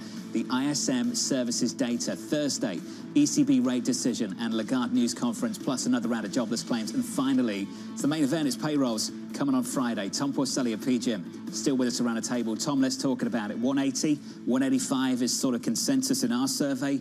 What are you and the team looking for? Yeah, I think you could be around 200,000. Look, I wouldn't split hairs on the difference between 200 and 185. I think it's going to be a decent number. The one thing that I thought was really interesting from yesterday's JOLTS report, and look, I don't tend to be a big fan of JOLTS. I just think that they have sampling issues and et cetera. But sometimes you can glean something interesting from there. And I think one of the really interesting things was, if you look at openings for healthcare, I thought it's been getting dinged, like over the last few months. And why that matters is because if you think about what's really been an engine of job growth, it's actually been healthcare. And we've been really trying to drive home the right way of looking at health of job growth at large is to look at cyclical hiring. And cyclical hiring basically strips out healthcare. So if openings are an indication that things are maybe slowing down, you're going to lose what has been one of the main engines of job growth. I think that's a really interesting thing to sort of consider. I mean, it's been adding almost, 80 to 90,000 jobs per month, so, right? So X that, you're averaging 120,000 jobs private, cyclical. So to me, that's an interesting thing to sort of entertain. You know, we're at the half-year mark. A lot of people are putting out half-year, mid-year outlooks. And I'm just wondering whether the range of potential outcomes heading into the end of the year has gotten wider or narrower for you. Yeah, so for us, we take a probabilistic approach to forecasting, which I love. I mean, it's sort of totally different than when I was on the sell side. You do have these point estimates, and which is just, let's just be honest, like, don't listen to point estimates. But we take a probabilistic approach, and I think it's a really smart way of thinking about it. So we basically have some scenarios, and we assign probabilities. I walked through the door almost a year ago at PGIM. We've been saying basically since then that we have a really fat tail distribution, and that remains true, as true today as it did when when I first walked through the door. So I like that idea of really recognizing that there are some pretty fat tails out there around the distribution. I have been saying, and I think that this is again as true today. I think that you probably have to go through the left tail before you get to the right tail. But I like the idea of having fat tail risk out there right now. Was that some buy-side snobbery? That was. It was relief. It was buy-side relief. Throwing shade. Yeah. I actually am very curious. When you get those messages, send them over so we can see. Done. Tom, it's good to see you. Thank you, sir. Tom Forcelli of PGIM. Coming up tomorrow, your lineup. Christian Muller-Glissman of Goldman Sachs, Chris Harvey of Wells Fargo, BMOs, Ian Lincoln, and Citi's Veronica Clark from New York City. This was Bloomberg Surveillance.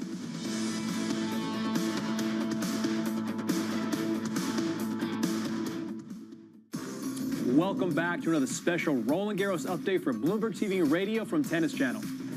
Coco Gauff fought back from a set down to take out Ons Jabeur to reach her second semifinal in the City of Light. After losing the opening set 6-4, the 20-year-old found her A game, taking the second 6-2, before closing it out 6-3 in the third. And don't forget, you can watch all the action live on Tennis Channel. Our daily coverage starts at 5 a.m. Eastern.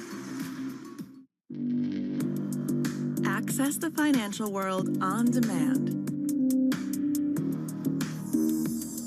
Hear from leading economists, policymakers, and industry experts via live and on-demand webinars, only from Bloomberg.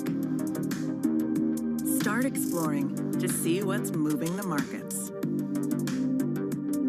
Visit Bloomberg.com/webinars. The shape of the On athletic shoe is unique. It can't be mistaken for any other brand. The structure of On's C-suite is just as distinctive, starting at the top with a pair of CEOs. What we realized very early on is if you're adding different capabilities to each other and you do that as equals, then this leads to better outcomes. Mark Maurer joined On as Chief Operating Officer in March 2013. Martin Hoffmann arrived as CFO that July. In 2021, they jointly assumed the CEO role.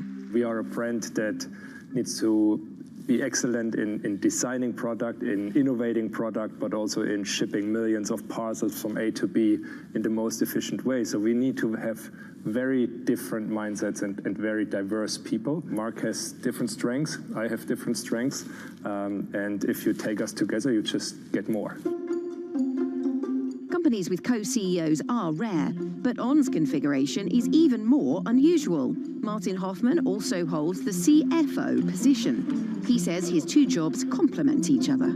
I actually feel the CFO makes you a better CEO, and the CEO makes you a better CFO. Understanding what you build as a CEO helps you to understand your numbers, and understanding the numbers helps you what are the right things to build.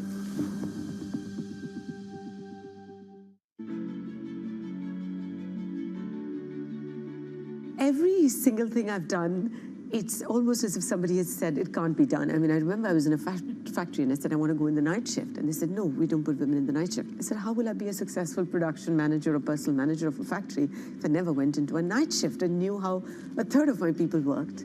So in some ways it has fueled some of my determination. It's fueled some of my, okay, I'm going to show this is possible, a sense of I'm going to go get on and do it. It also gives me courage because I feel sometimes I'm not just doing it for me, I'm doing it for everyone else who comes after me. And I always tell women who ask me for advice saying, put your hand up for the most difficult job. Put your hand up for things that are challenging. You know, go in there and lean into things that are difficult, that are challenging, because that's what gives you the greatest credibility, respect, reputation.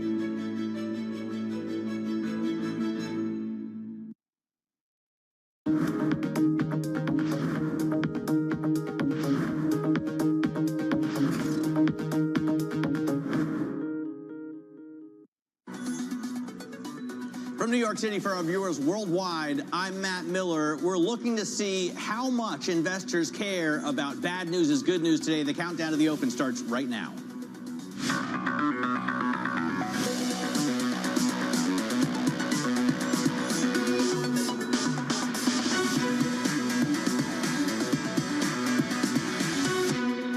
We begin with the big issue, the bad news data point from yesterday. All eyes are on the labor market. It's right to be watching the labor market because we've seen some cracks forming. The JOLTS job openings data this week falling to the lowest level since 2021. The labor market continues to normalize.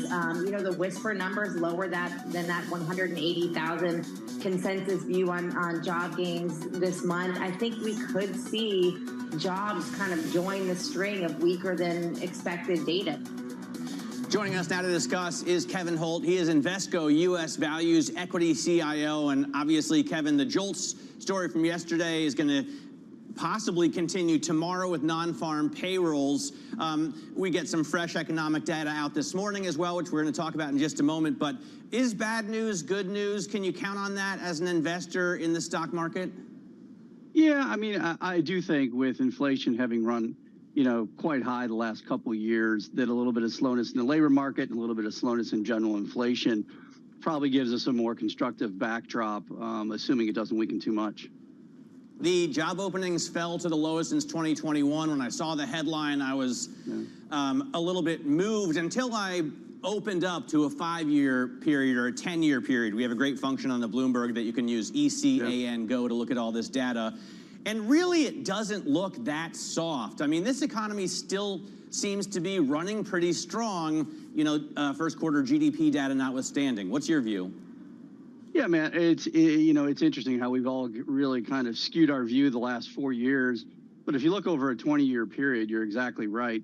The labor market's normalizing, and we're not in an uncomfortable period. So I agree with you. And we're just getting back to a normal level. And maybe the last 5 years, I think most of us would agree, probably weren't normal. All right, I'm going to put a pin in that right now. We're going to come back and talk to you about value stocks and investing in this market. But first off, let's go over to Michael McKee. He's Bloomberg's international economics and policy correspondent. He's got more on what to expect today and maybe more importantly, Mike, tomorrow. Well, Matt, what we're looking at today is a lower than expected number for ADP, 152,000. And the folks at the payroll processor saw big losses in manufacturing, but service industry jobs came in about at the same level they have, led by, as always, education and health jobs. Now, does ADP matter? People trade on it. We saw a little bit of a trade right after it came out, but then that was given back because it doesn't really predict what's going to happen next. And you look at what ADP forecast, the 152,000 weakest since, as you mentioned, January when it was 111, but we got 196,000 jobs in the payroll report in January. So can you count on it? Probably not a whole lot. So we are focused on Friday and what we get in the payrolls report, and everybody's trying to put together all these other indicators to come up with their forecast for what's going to happen. 165,000 would be the comparable number to ADP private sector jobs. The ISM number rose to 51.1. We have to get services, which is coming up at the top of the hour, 10 o'clock Wall Street time. The forecast is for not a very good number, still contracting 47.2. That's not what we saw from ADP. And the jobless claims in the survey week, 211,000, a very low number. So it does suggest the labor market has not collapsed. And we'll see if we get this total number of 185 that is forecast at the moment for payrolls. Matt, you mentioned the idea of the JOLTS job openings falling, and then double checking the stats. And what people have overlooked is the number of people who were hired in the month of April was up 16%, almost 17%, and that was the highest since last October. So is it openings? Is it hirings? Yeah. We'll have to wait and see. It's very hard to make a guess right now. Well, JOLTS is also always so fascinating. Mike, thanks very much. Michael McKee, Bloomberg International Economics and Policy correspondent. So that's the economic backdrop. Let's get back over to Kevin Holt. He's the head of value equities, the CIO of U.S. value equities at Invesco. And I think this is also a fascinating subject, Kevin. I mean, what is value right now? How do you define it? Because if I look at just a basic definition and I screen for it in my Bloomberg, growth has been on a tear versus value. I think we have a chart. It's 728 in the Bloomberg library. We can pull that up right now.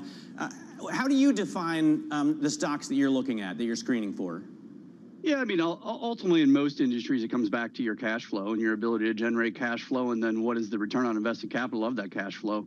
So, you know, a gross stock, you know, may, if it looks inexpensive, we're going to go ahead and act on that if we think it's below its intrinsic value. You know, and then in some of the more cyclical areas, you know, particularly financials, we are looking at price to book, price to tangible book value.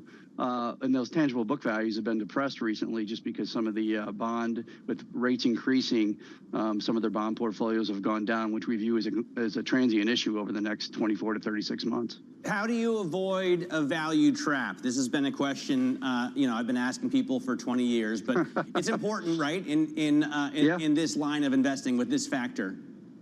Yeah, I mean, it's really the most difficult thing, but I think it comes back to your, you know, when you're evaluating your stocks, why is a stock inexpensive? There's usually 3 or 4 reasons. You know, we're looking at things on a 3 to 5 year period, typically, sometimes even up to 7. So, you know, why is the stock cheap? Why does Wall Street not like it at this point in time? And do we think it's kind of a transient issue over that period that can reverse, or is it something more systemic? And I think, you know, one of the things that we like to look at, again, is cash flow, because the health of the cash flow within most of these industries, if it's there, it tells you really about the long-term integrity of these businesses. So, but, you know, there are, you know, things are changing. Media industries changed a lot the last 20 years. So you really have to understand where the puck's going and not where it's been. What products do you use? I mean, when you mention cash flow, I think about ETFs. There are a number of funds out there that an investor can buy and sort of set it and forget it. What do you invest with? In terms of software services, or no, in terms of products. I mean, do you pick single stocks? Do you like ETFs? I think of cows and calf, for example. When you talk about the importance of cash flow, you have, I'm sure, at Invesco some products. What do you think is the best way for maybe a retail investor to get a deeper hold into value investing? Yeah, so I run one of our large cap value funds. So I think individual stock picking, particularly in a market where you have such disparity between the MAGA 8 and the rest of the market, and the rest of the market's pretty reasonably valued at this point. So I think individual stock picking is key. Now that interest rates have moved up over the last 2 to 3 years, I think it's even more imperative, because now that money's not free, people put more emphasis on those near-term cash flows. So I think as we move out over the next, you know, 5 to 10 years, assuming inflation stays in this 2.5% to 3% range, that's usually a pretty good backdrop for value, although it's been a little bit challenging recently with AI and the GLP-1 stocks. But I think it's a good backdrop, but it's a stock picking backdrop, and it's not a momentum backdrop. So if you look, you know, if you're going back 20, 30, 40 years looking at history. It's interesting. I mean, the broadening out is something we've been talking about a lot. The S&P 493 or 492, I guess, if you consider 8 stocks to be magnificent. Is it important to see rate cuts, or because you don't see any this year, right? Well, I think we came into the year, thought we would maybe possibly see 1 or 2. With that said, the economy's been more resilient. So the lower end consumers weakening a little bit, but not that much. And the majority of the consumers are still hanging there pretty healthy. The job market we just talked about, yeah, it's not quite as strong, but it's still relatively strong relative to history. So it's kind of our expectation at this point that we'll probably go in for a soft landing this year. I personally do believe the next move is down, but I think that's probably a 2025 event. And as long as we don't overheat on inflation, I think the market, is in an okay spot. But again, these valuation disparities between, these 492 stocks and those 8 stocks at the top are quite extreme. And we think, looking at history long term, there's some pretty good value in some of these areas. So talking to Michael Kantrowitz yesterday, a number of investors make me feel like, are we in a Goldilocks situation? Is that how you feel? I mean, near term, I think we are in this Goldilocks situation, because we have a little bit of inflation, which is really good for some of the cyclical areas of the market. When we had zero interest rates, it was very difficult for financial companies to earn that interest income. It was tough for the commodity companies to get any pricing power. So, yeah, I do think at this point, we are kind of in this Goldilocks scenario, and it's going to be up to the Fed to kind of determine when things do weaken economically enough that, we need a little stimulus in terms of interest rates. But again, we think that's a 2025 story. So we're in a pretty good position right now, knock on wood. What sectors do you like right now? If you have to pick a few, and we've seen some real underperformance in the S&P 500, for example, from utilities, from healthcare. Are those that haven't done well, your best picks for the rest of the year? Yeah, and I really do think there are more idiosyncratic opportunities right now. Historically, when rates were zero, you'd see a lot of cyclicals that looked inexpensive. Right now, there are a lot of idiosyncratic opportunities within individual sectors. So you mentioned healthcare. We think the HMOs, which are the healthcare insurance companies, look particularly attractive at this point. Really within the Medicare population, they've suffered some profitability hits. We think that'll resolve itself over a 24 to 36 month period. But we think that rate of change when pricing comes out here in a few weeks, June 1st, when it's set for 2025, we think that'll give the ability for those stocks a little bit better. As we move into, some of the regional banks, we think, again, the net interest income, they'll be able to, get that through. And as long as the economy stays in an okay position, they won't have the credit risk. So we think as we move into 2025 and the stocks will start to discount that in the back half, they'll get past some of these concerns and the contagion risks that happened in 22 with the regional banks. Valuations are very attractive. On a historical basis. Book values are slightly depressed because of some of the bond issues we talked about earlier. So we think some of the regional banks have tremendous upside from this point, and we'll start to discount it in the back half of the year. All right, Kevin, thanks so much for joining us. Great talking to you today. Kevin Holt there, Invesco U.S. Value Equities CIO, joining us. By the way, I incorrectly said utilities was an underperformer. Actually, utilities has done pretty well. If you look at a breakdown of the groups on the S&P 500 year to date, you can see utilities is up about 13%. What I meant was real estate. That's been the real underperformer. It's actually down year to date. If you look at, again, a GRR, a group ranked return on the S&P 500, which you can run by typing SPXL1 index GRR. I want to quickly mention some breaking news on India. Yesterday we had so much movement in the stock market, especially a huge drop in Indian stocks after Modi and his party failed to win a majority, and they had to reach to allies to form a government. It looks like Modi has won backing from key allies to form a government, and you can see some what looks like a ticker tape parade footage here. They had meetings today all day long, and they've come up with an agreement, so he will be able to form a coalition government to rule in India. All right, let's talk about the stocks moving ahead of the opening bell this morning. Abigail Doolittle joins us with that. Abby? We do have some gains for the indexes this morning, Matt, of course, and helping out CrowdStrike, the cybersecurity firm. These shares are rallying in a big way, up 10.4%. They put up a big beat and raise quarter. Analysts impressed by the company's strong execution in a slow quarter. This stock has really been outperforming the space, up 20% into today. Now, you were just mentioning AI, or you were mentioning utilities, I should say, and one reason utilities have been outperforming despite the competition from yields being up, it's that possibility that AI could drive drive the need for power. Well, Hewlett-Packard really benefiting from AI as well, up 16% in the pre-market, heading to its best day since 2016. Apparently, their AI server sales have really been very, very strong, providing a nice tailwind. To the downside, though, Dollar Tree down 1.9%. They basically put up a mixed quarter. They maintained their full-year net sales, but they are talking about the possibility of strategic alternatives for the Family Dollar brand. Early days, they don't know, but investors do not seem very impressed. That stock down 1.9%. All right, very interesting stuff, Abigail. We're going to talk a little bit about AI chips in servers. If you don't have the servers, do you really need the chips? Coming up, we're going to talk about Elon Musk diverting some of those chips from Tesla to Twitter, now known as X. Debate in terms of the sourcing of AI talent, where it goes, whether it goes to XAI or whether it goes to Tesla. That conversation coming up. This is Bloomberg.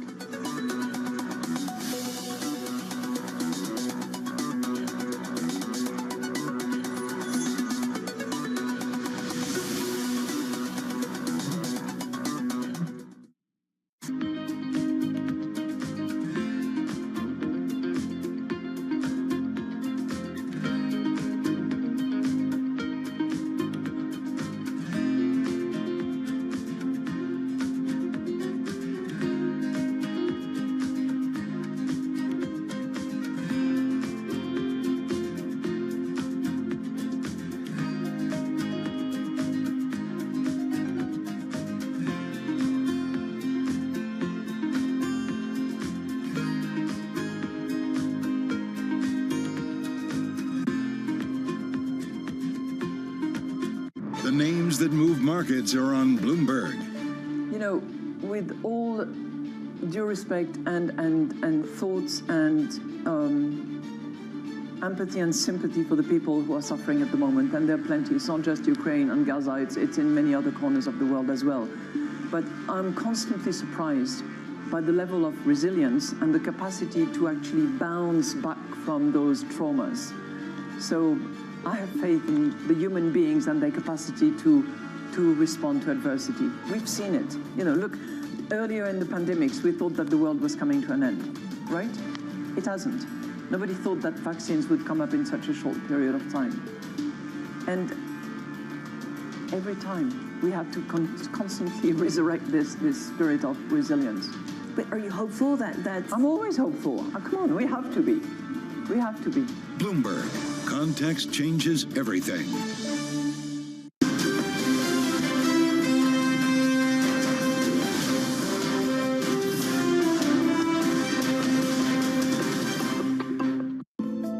Bloomberg covers the world with unmatched reach and resources. From more than 120 countries, the moment news breaks, 24 hours a day.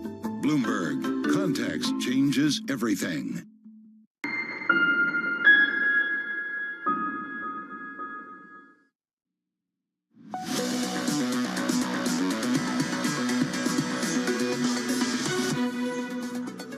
It's going to be a debate in terms of the sourcing of AI talent, where it goes, whether it goes to XAI or whether it goes to Tesla, and the allocation of resources and time. We are surprised how much implied value Tesla is getting for their autonomous and AI efforts without a lot of tangible data to support it. All right, Elon Musk apparently diverting AI chips from NVIDIA away from Tesla, a company that he runs, over to X, another company that he runs, but with different, obviously, minority shareholders and different expectations. He said on X, Tesla had no place to send the NVIDIA chips to turn them on, so they would have just sat in a warehouse. So if you take him at his word, I think that makes sense. Joining us now is Bloomberg's Detroit Bureau Chief, David Welch. David, you know, there's a couple of issues going on here. One is the resourcing of the allocation of resources, and the other is a leader of, you know, different companies, and he has different masters in a sense, or at least different minority shareholders. Let's talk about the first. What's the chip story? How many chips did he divert? You know, how important is it for those to be at Tesla? What is he doing with them at X? Look, the whole issue with chips gets down to how far along is Tesla with AI and with this self-driving vehicle and the supercomputing that is required to make all of that work. Tesla stock wasn't doing so well earlier this year and has been slumping for a while because EV sales haven't been doing that well. The Cybertruck has not been a hit. They haven't sold that in big numbers. So there were two theories when Elon came out with the self-driving vehicle that he's going to talk about in August. One is he's a master of diversion and marketing, and he kept the narrative going that Tesla's not a car company, it's a tech company. And the other is, hey, they really have something here.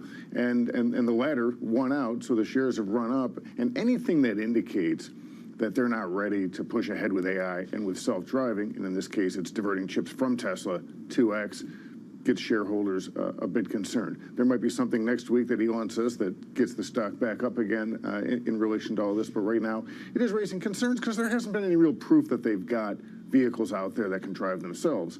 And a lot of companies worked on them for a long time, showed demos, and ended up tripping over themselves with this. So if Tesla can actually have a self-driving vehicle that works really well, that would be huge. But there's a lot of doubt because companies like GM's Cruise, Waymo, they've had stumbles with this, and it takes a long time to develop. So it's all part of this narrative, whether or not Tesla's really making progress in that area. Well, and the other issue, which I think is all the more fascinating because of the huge numbers involved, is how does he please shareholders of Tesla as well as shareholders in Twitter, SpaceX, the Neuralink company, the Boring company, especially when scarce resources that he needs for each of these companies, he diverts to one or the other a week ahead of a vote on his pay package, a $56 billion pay package. We heard from Ron Barron on CNBC this morning that he's going to support that pay package. Marcy Frost over at CalPERS said she's not going to support that pay package.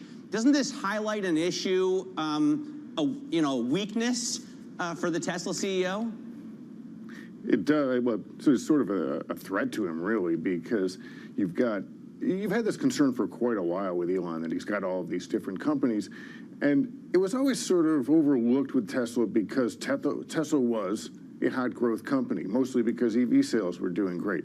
When that slows down, he comes up with an AI story, and look, it may very well come true that he's got great self-driving technology, but we're not seeing the growth from Tesla that keeps the stock multiples this high, and if he can't do that, then his shareholders are unhappy, and that's where the controversy is. And Tesla's once again a battleground stock. You've got those who think Elon has a great story and a great company, and he's got to keep pushing that. If he doesn't, they'll be very disappointed. And you have others who doubt him, and that's where the fight is. And that extends to this pay package too, right? Because if he doesn't deliver, then people are going to be very upset that he's making this much money. The other issue is, for Tesla, an affordable car, right? That's long been the goal, and that was, I think, pushed out by Musk and then brought back by Musk. Yes, we are going to make an affordable car, especially, well, lucky for him, we don't have to compete with China, right? Because they have a pretty good one in the BYD Seagull. Is Tesla going to be able to make an electric car a green choice for Americans who don't want to shell out 40, 50, 60 grand? They could certainly do it. Tesla has the technology, they've got the battery, they've got the software, they're a leader in all of that. They're really the only American company, maybe the only global company that can compete with the Chinese when it comes to cost and comes to battery development. So they could do it. The question is, do they really want to this soon? Because one of the problems they've had is their stock multiples come down is because their margins have come down because they've cut prices, and that's been has really battered the stock. So does Elon Musk really want to make this cheap car that's going to have lower margins, going to bring in lower profits, and basically water down his stock multiple again? I think that's maybe what this is really all about. He did say, look, that they're still going to do this, but he was pretty vague about that, and the assumption on the street now is that the timeline laid out for the Model 2 for the cheaper car is pushed out indefinitely until we get more specifics from him. And I think it's really wait and see whether or not they do this car and when it actually comes to market. David, thanks very much. David Welch there is our bureau chief out of Detroit. Great catching up with you. Hope we get you back on the program again soon. Obviously, I love talking about cars. Coming up, the morning calls, and then later, Katrina Dudley joins us from Franklin Templeton on why she expects a soft landing for the economy. This is Bloomberg.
of politics to the world of business.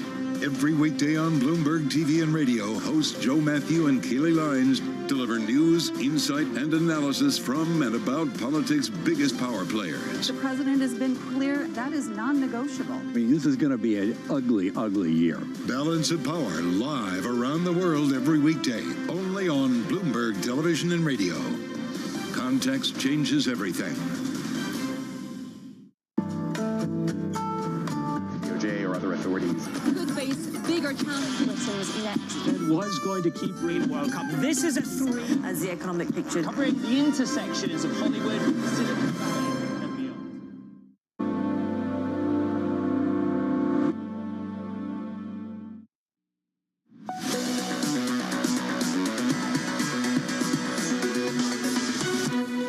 Time now for our morning calls. We'll look at some of the analyst recommendations on Wall Street this morning. First up is Barclays, upgrading Applied Materials to equal weight. The analyst citing an uptick in demand from China, so that's a hold equivalent. Next up, Gordon Haskett upgrading Instacart to an actual buy. The analyst saying there's evidence of increasing orders in the second quarter. And finally, Boston Beer, the company behind Sam Adams, is getting upgraded at Morgan Stanley to equal weight. That's a hold equivalent. The analyst says there's a strategic halo on the stock, given recent M&A rumors with Suntory. And there's also a lot of talk about cannabis companies interested in Boston Beer. Coming up, Katrina Dudley of Franklin Templeton joins us around the opening bell as we look ahead to Friday's payrolls report. Will it continue to show us a Goldilocks scenario? This is Bloomberg.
Looking at your portfolio of businesses, it is about resilience, it's about pressure, it's about women. Like, how does that come together how does it manifest in the deals that you're doing now? Yeah, it's one of the things that I became increasingly passionate about after I retired, was acknowledging the fact that focus and this performance mindset was a huge asset that I had gained and that I had worked on and perfected for over 20 years. And now working through brands and founders, I just recently announced a collaboration with the Amman Hotel Group, where I bring in the best talents in sports recovery and performance mindset in retreats and offering it there to their clientele. Our first one is actually in Phuket in February. So working through what that means, I mean, if you see the stats of Fortune 500 female CEOs, 80% of those women have played sport competitively through their life journey. And all those skill sets that they've built, to me, they were part of this first chapter, right? But how do they now apply to everything else I'm doing? And I'm so curious and interested in how I can bring that to the audience now and make it more mainstream and accessible.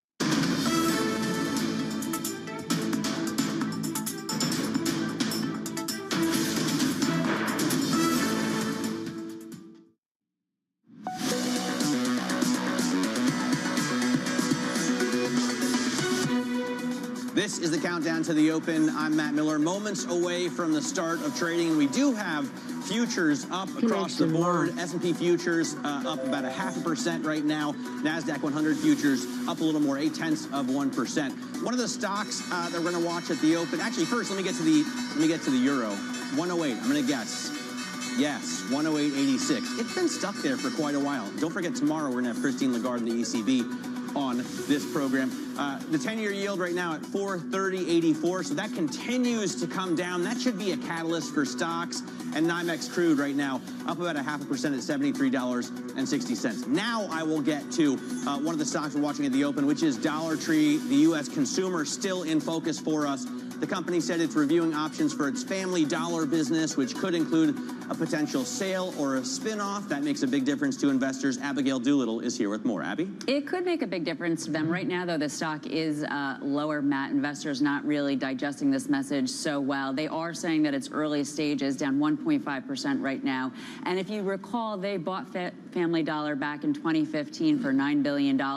That brand is more grocery oriented, so that could be a piece of the strategic thinking. They did announce recently that they're closing 1,000 stores, so they're clearly thinking of ways to shore up that side of the business. Relative to the quarter that they reported, it was mixed. They put up a small miss for adjusted earnings of $1.43, sales of $7.62 billion. That was a small beat. Importantly, they did maintain the full year sales guide, but I think that this uncertainty and also questions of when this time period when we have Walmart outperforming because we have folks flocking to Walmart for cheaper prices, why aren't they flocking in the same way to these two stores? That could be another reason this stock is not performing quite so well yet, Matt, off of its lows. Yeah, very interesting story there, because we have seen these higher income consumers come down to Walmart, maybe from Target, for example, but not going down to the dollar stores yet. That's, again, kind of this Goldilocks scenario, Abigail. And do we see that across other spaces?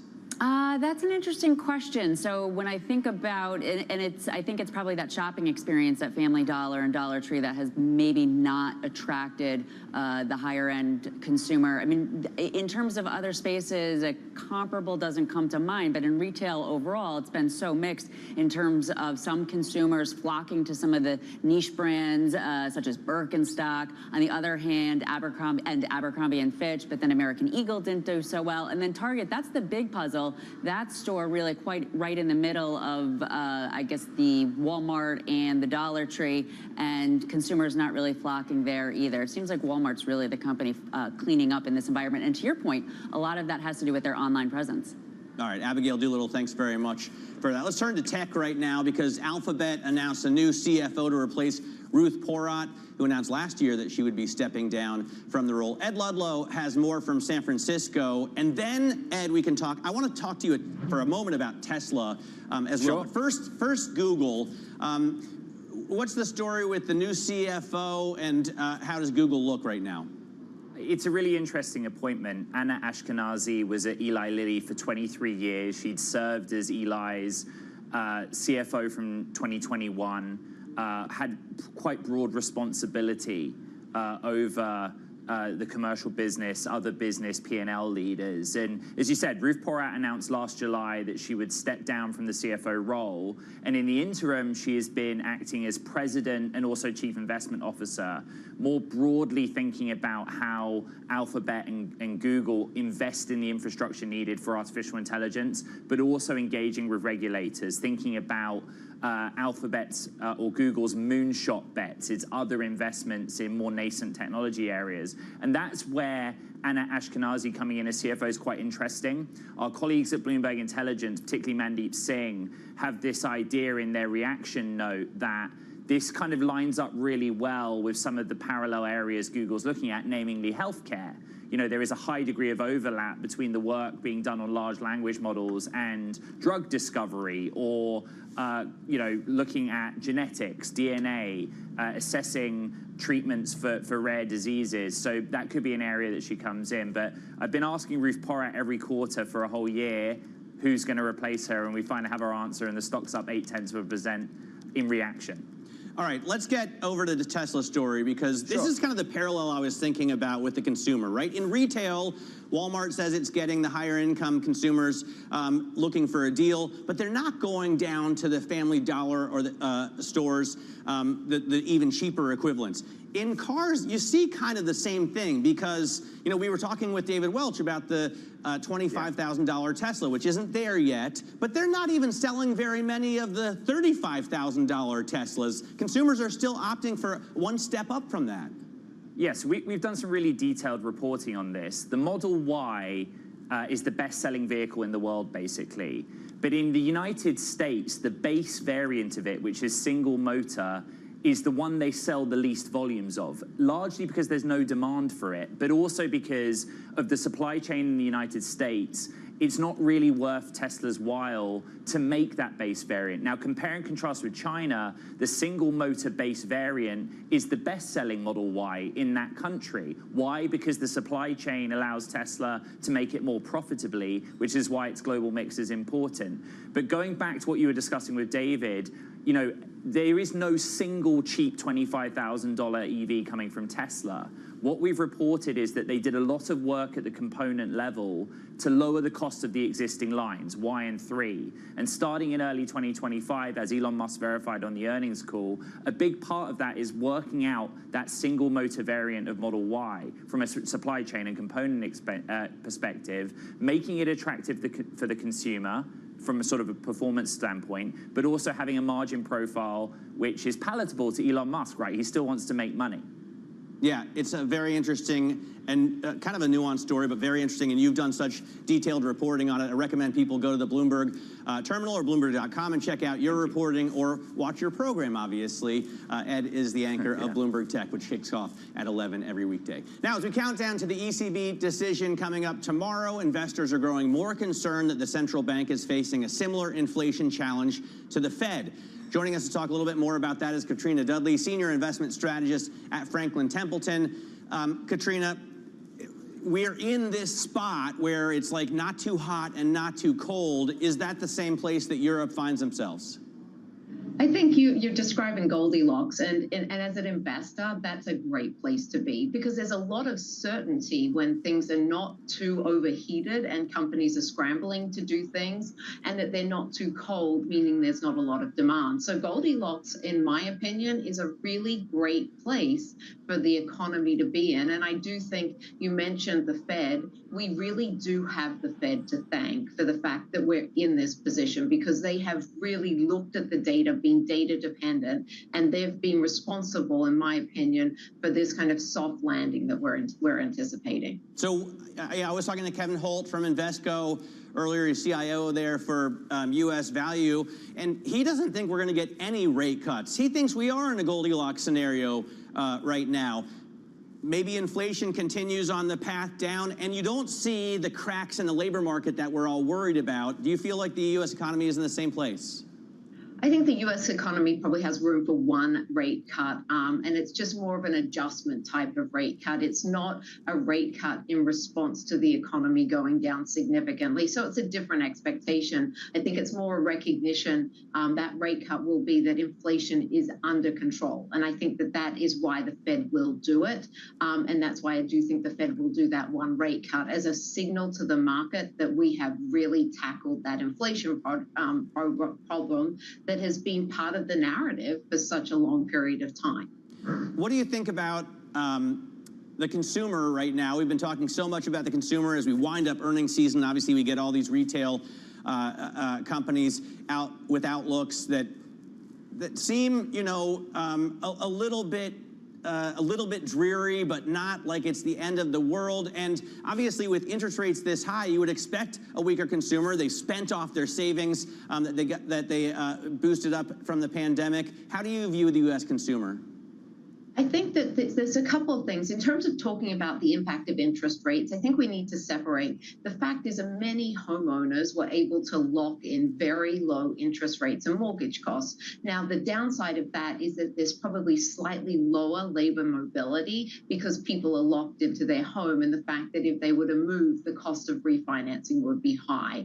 In terms of the rest of the economy, where we are seeing those high interest rates having an impact is really in that lower end consumer, and they're the ones who are not yet in the housing market, for example. You're seeing businesses react, and that to me is really a good sign. So think about a McDonald's, which is really starting to cater their menu to a much more cost-conscious consumer.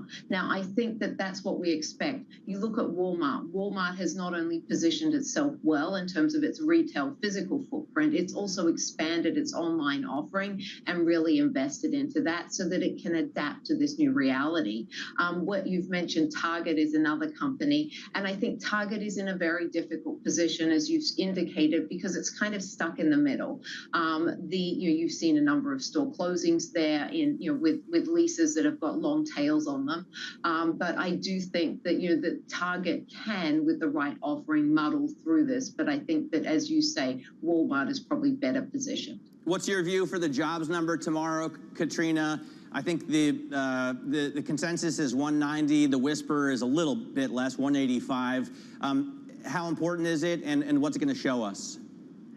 I think that the jobs number needs to come in probably close to consensus because we've seen some other weakness in other data points. So if you look at the ISM number, you look at the order number, they've come in slightly weak. The stronger jobs number also would be positive as we look at manufacturing. And the reason I mention that is that, manufacturing companies have been complaining about a labor shortage. So they're now starting to find labor. It would show up in that jobs number, and it'll also show up, with a bit of a lag in more positive manufacturing data. So I actually hope we come in around that 185 number.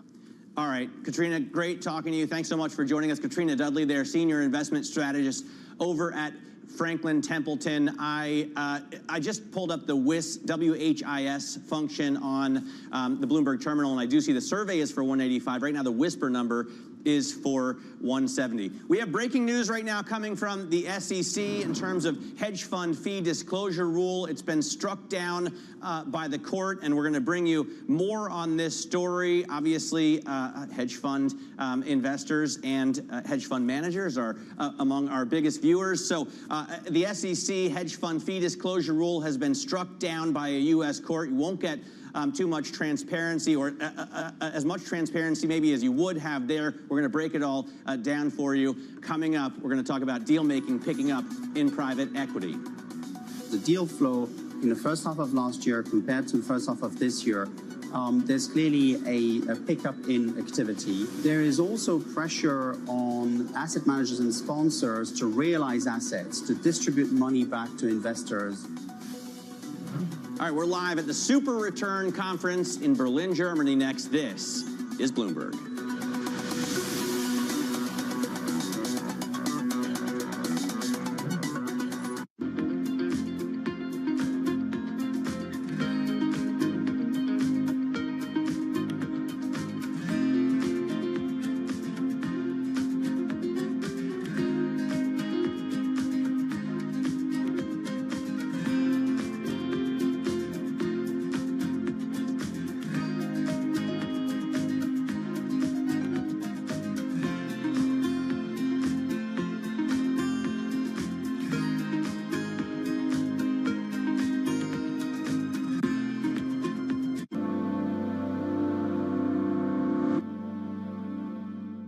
Today's CFOs are reshaping the C-suite. Bloomberg's Chief Future Officer shines a spotlight on these dynamic leaders.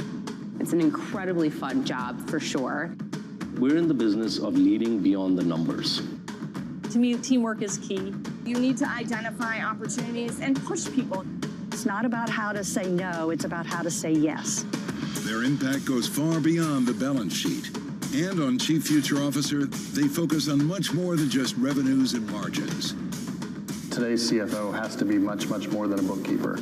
I talk more about culture today than I talk about numbers. It's not just about debits and credits and digits and dollar signs.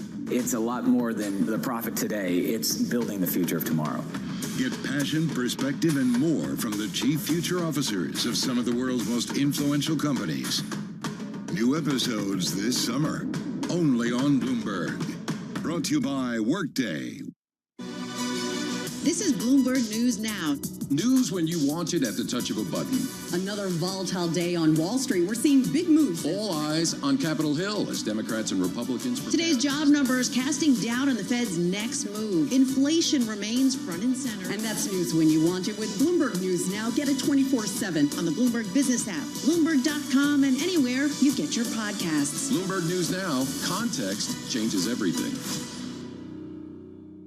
Why do the biggest names in business choose Bloomberg? That is a great question. It's a great question. Great question. Great question. Best question I get all night. Bloomberg, top experts, great questions.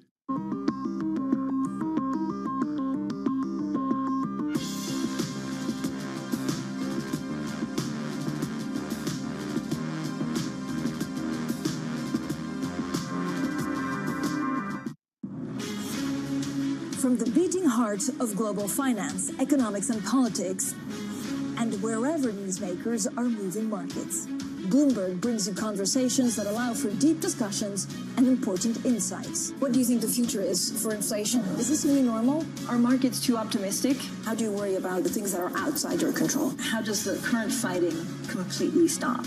I'm Francine Lacqua, and this is The Pulse, every weekday only on Bloomberg.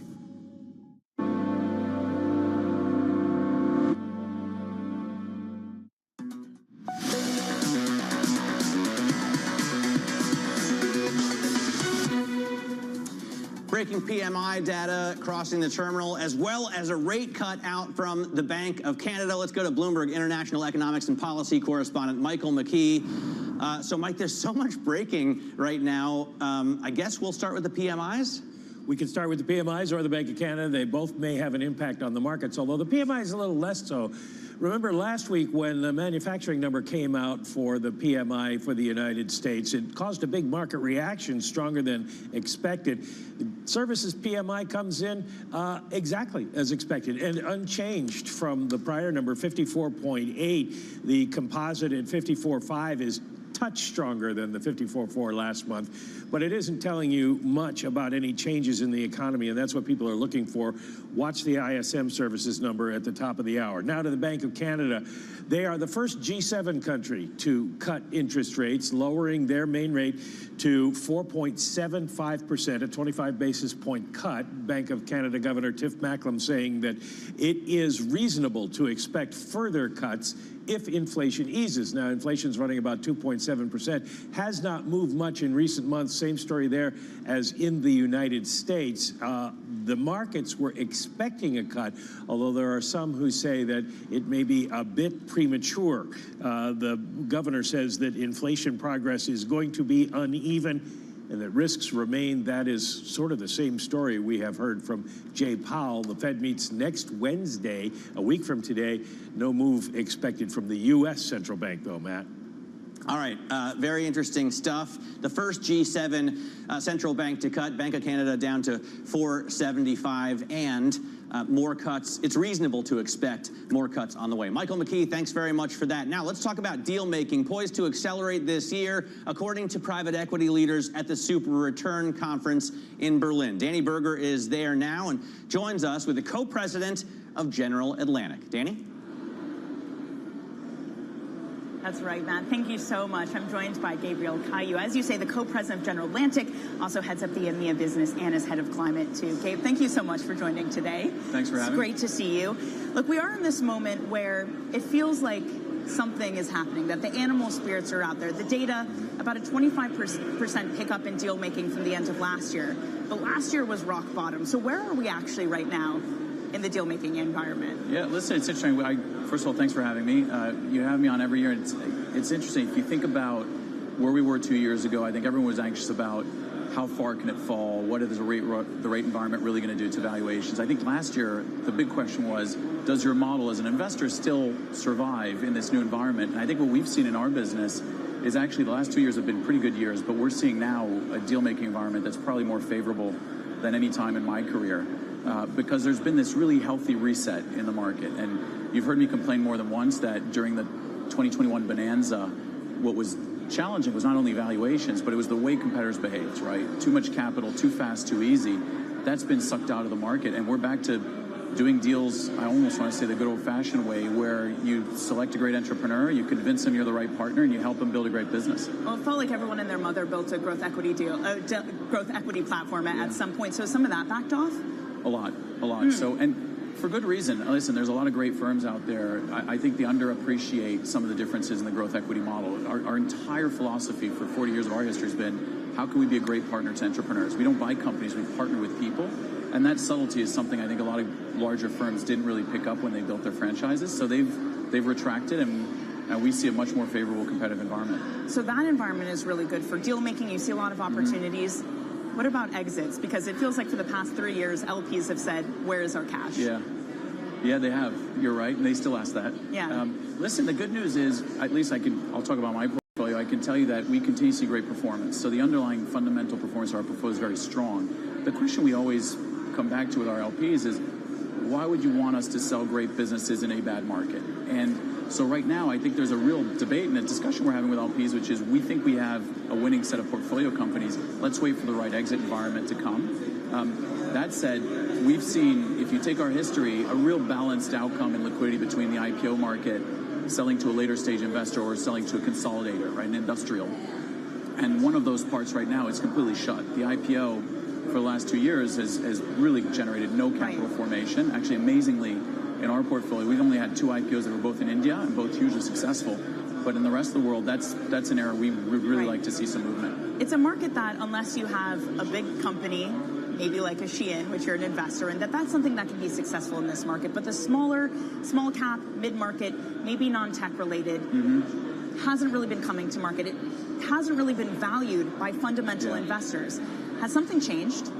You know, I think there's a lot of analysis to be done on how the 2021 vintage of IPOs has performed, because it was such a bonanza in the IPO market. And what you realize a few years in is that people who went too soon without the right stability and recurrence in their business, people were too small, so that mid-market have really been punished as soon as they've had a slowdown. And so I think there's a realization, and same in our portfolio, that when you go public, you need to be prepared for this quarterly scrutiny. You need to be prepared for attracting the right investor type. And that I think is a defining moment now for the IPO markets. Now, we think we have a whole set of companies that are at a scale growth, quality of model, quality of management that could reopen the markets, and we're eager to see it happen. One of the things also that really underpins Jay's business is your very global nature. I know you've been very active in China, but we're at a moment where you could have a great thesis about a Chinese company, but you could get a president that turns away around the next day and slaps an 100% tariff on it, or Congress passes some legislation that says you got to ban or sell yourself, not to name any specific companies. But how do you think about investing in China with that background? Has it changed the way that you invest in that country? Yeah, a few things there. The first is, it feels like we've been navigating tough geopolitics forever in an odd way. And if you look at the impact that that's had on the performance of our portfolio, it's actually been relatively small, right? Our portfolio last year, despite all of the noise, grew 36%. We expect that to continue. So the trends that we're backing haven't been impacted by these geopolitics. And that's true almost globally, right? In Europe, we've had Brexit, we've had, and yet the portfolio is performing really strongly. I think the case of China is an interesting one, because we've been there for over 20 years. It's been a hugely successful market for us. We've built a wonderful franchise. We have a great team. But it's true that there is a new overlay of risk that needs to be managed, which is this geopolitical tension.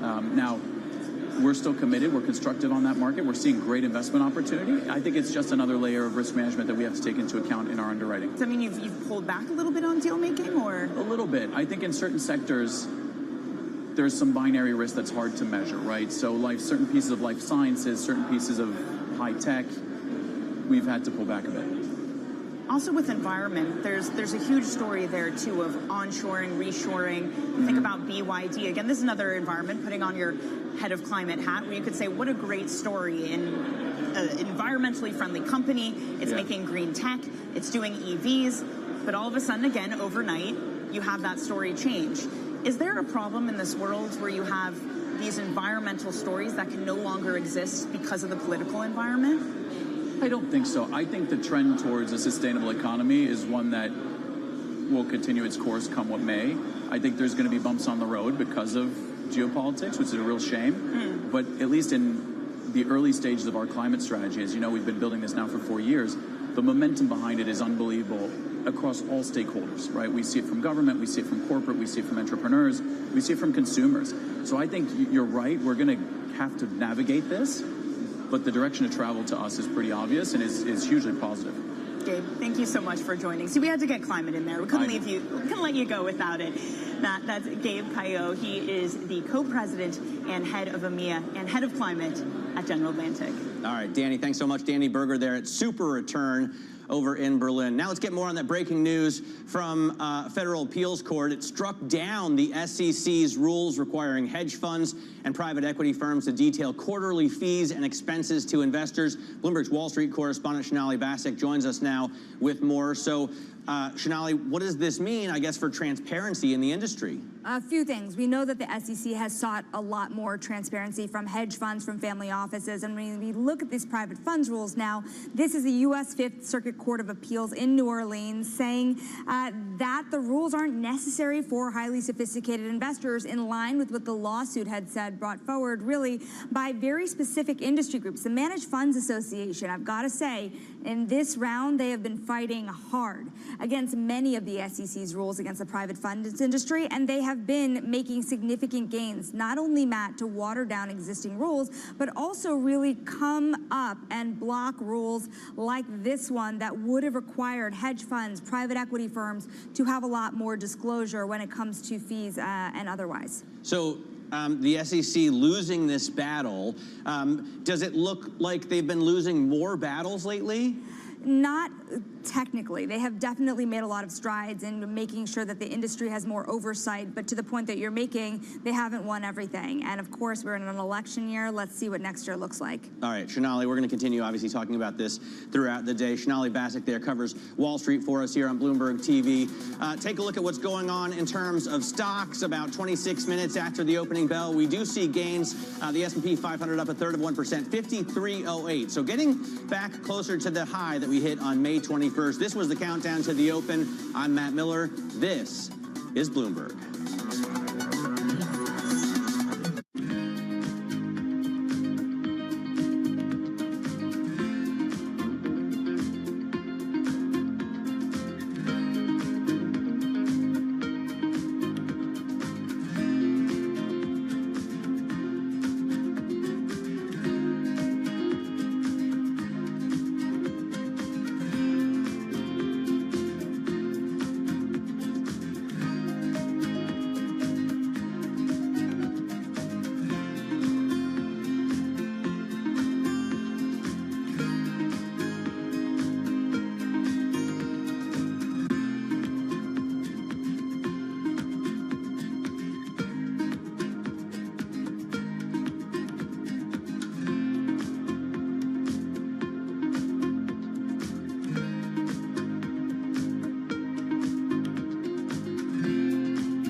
Look at the number of women that want to learn the game, young girls that are joining on the tee. Really an exciting time for all of us to really capitalize on this moment. When you look at women who are making most of the purchasing decisions in households, whether that's cars or that is home or financial services, and who are going to drive the wealth of the future, it's women. Obviously, we have our car business and we need to have games here and all that sort of thing. But what else can we do? How do we grow the platform? The whole ticket pricing process. It used to be very yellow sheet of paper, maybe some numbers around it. There was not a lot of science behind it.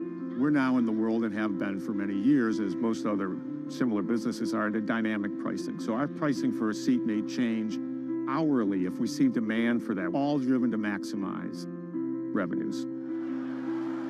The balance sheet is so important to the success of the team. And a big part of my role is to make sure that the balance sheet stays strong and that we are prudent stewards of capital.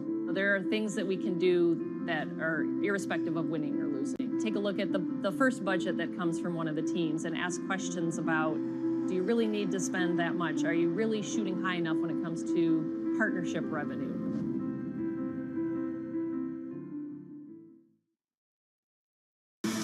Bloomberg Surveillance covers the latest in global markets and the political events that influence your world.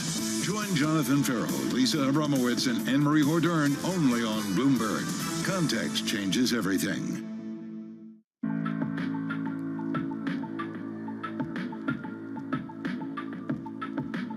This is Bloomberg.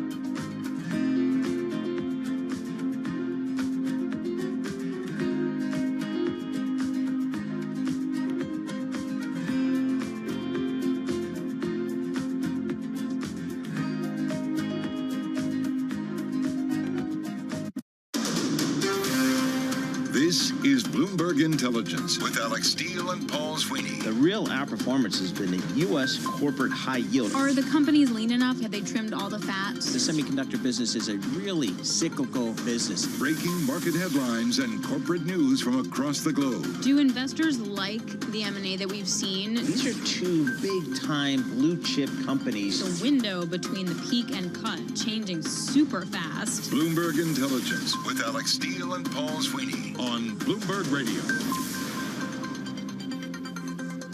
All right, good Wednesday morning.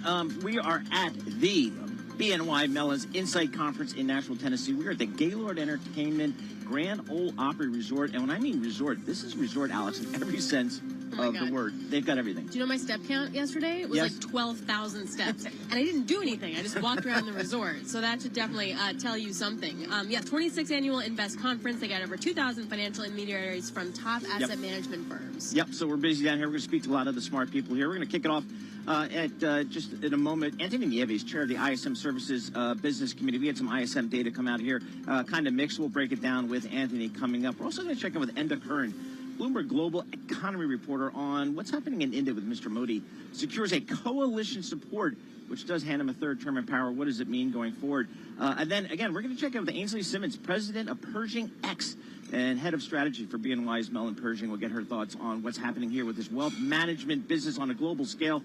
The BNY Mellon folks are right there in the middle of it, and we are all here in Nashville, Tennessee. But let's kick everything off with Mr. John Tucker, and we'll go to Bloomberg Business Live. John.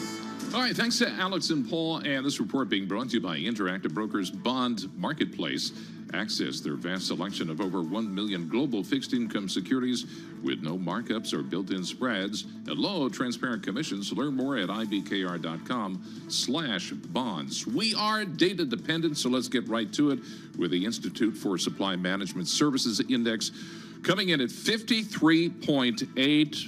Better than last month and better than expectations. The services paid, prices paid index that came in at 58.1, a little lighter than expectations and lighter than the previous month. So that's a pretty good mix if you're looking at Fed policy. Now remember, anything above 50, that signals expansion. As far as the market reaction, get right to the 2-year yield. That's down 1 basis point. That is at 475. 10-year, that is unchanged at 431. As far as equities, S&P 500 right now 15 points higher. That's up 0.3%. We're at 5306 on the index. The Dow Jones Industrial Average is down 91 points, and the Nasdaq 100 right now 146 points higher, and that is up 0.8%. Liz Ann Saunders of Charles Schwab, she was with us earlier, saying the recent slowing inflation may actually signal bad news. This latest move back down in yields has not accrued to the benefit of small. And I think the shift is now toward, well, is this slowdown? What does it mean from a profitability perspective, not just a rate sensitivity perspective? And some of the individual company news. Alphabet naming Anat Ashkenazi as its new CFO, replacing Ruth Porat, who announced last year she'd be stepping down from that role. Alphabet shares 1% higher in this morning's trading. And after two failed attempts, Boeing is going to try again this morning to launch its Starliner from Cape Canaveral.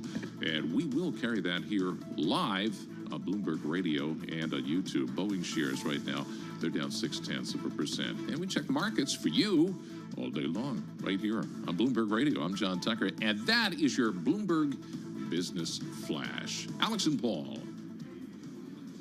Thank you so much, John Tucker. What's your over-under on this Boeing launch here? What's it been scrapped like 4 times already? Three. Well, this will be the third time, and I would imagine the third time is going to be the charm.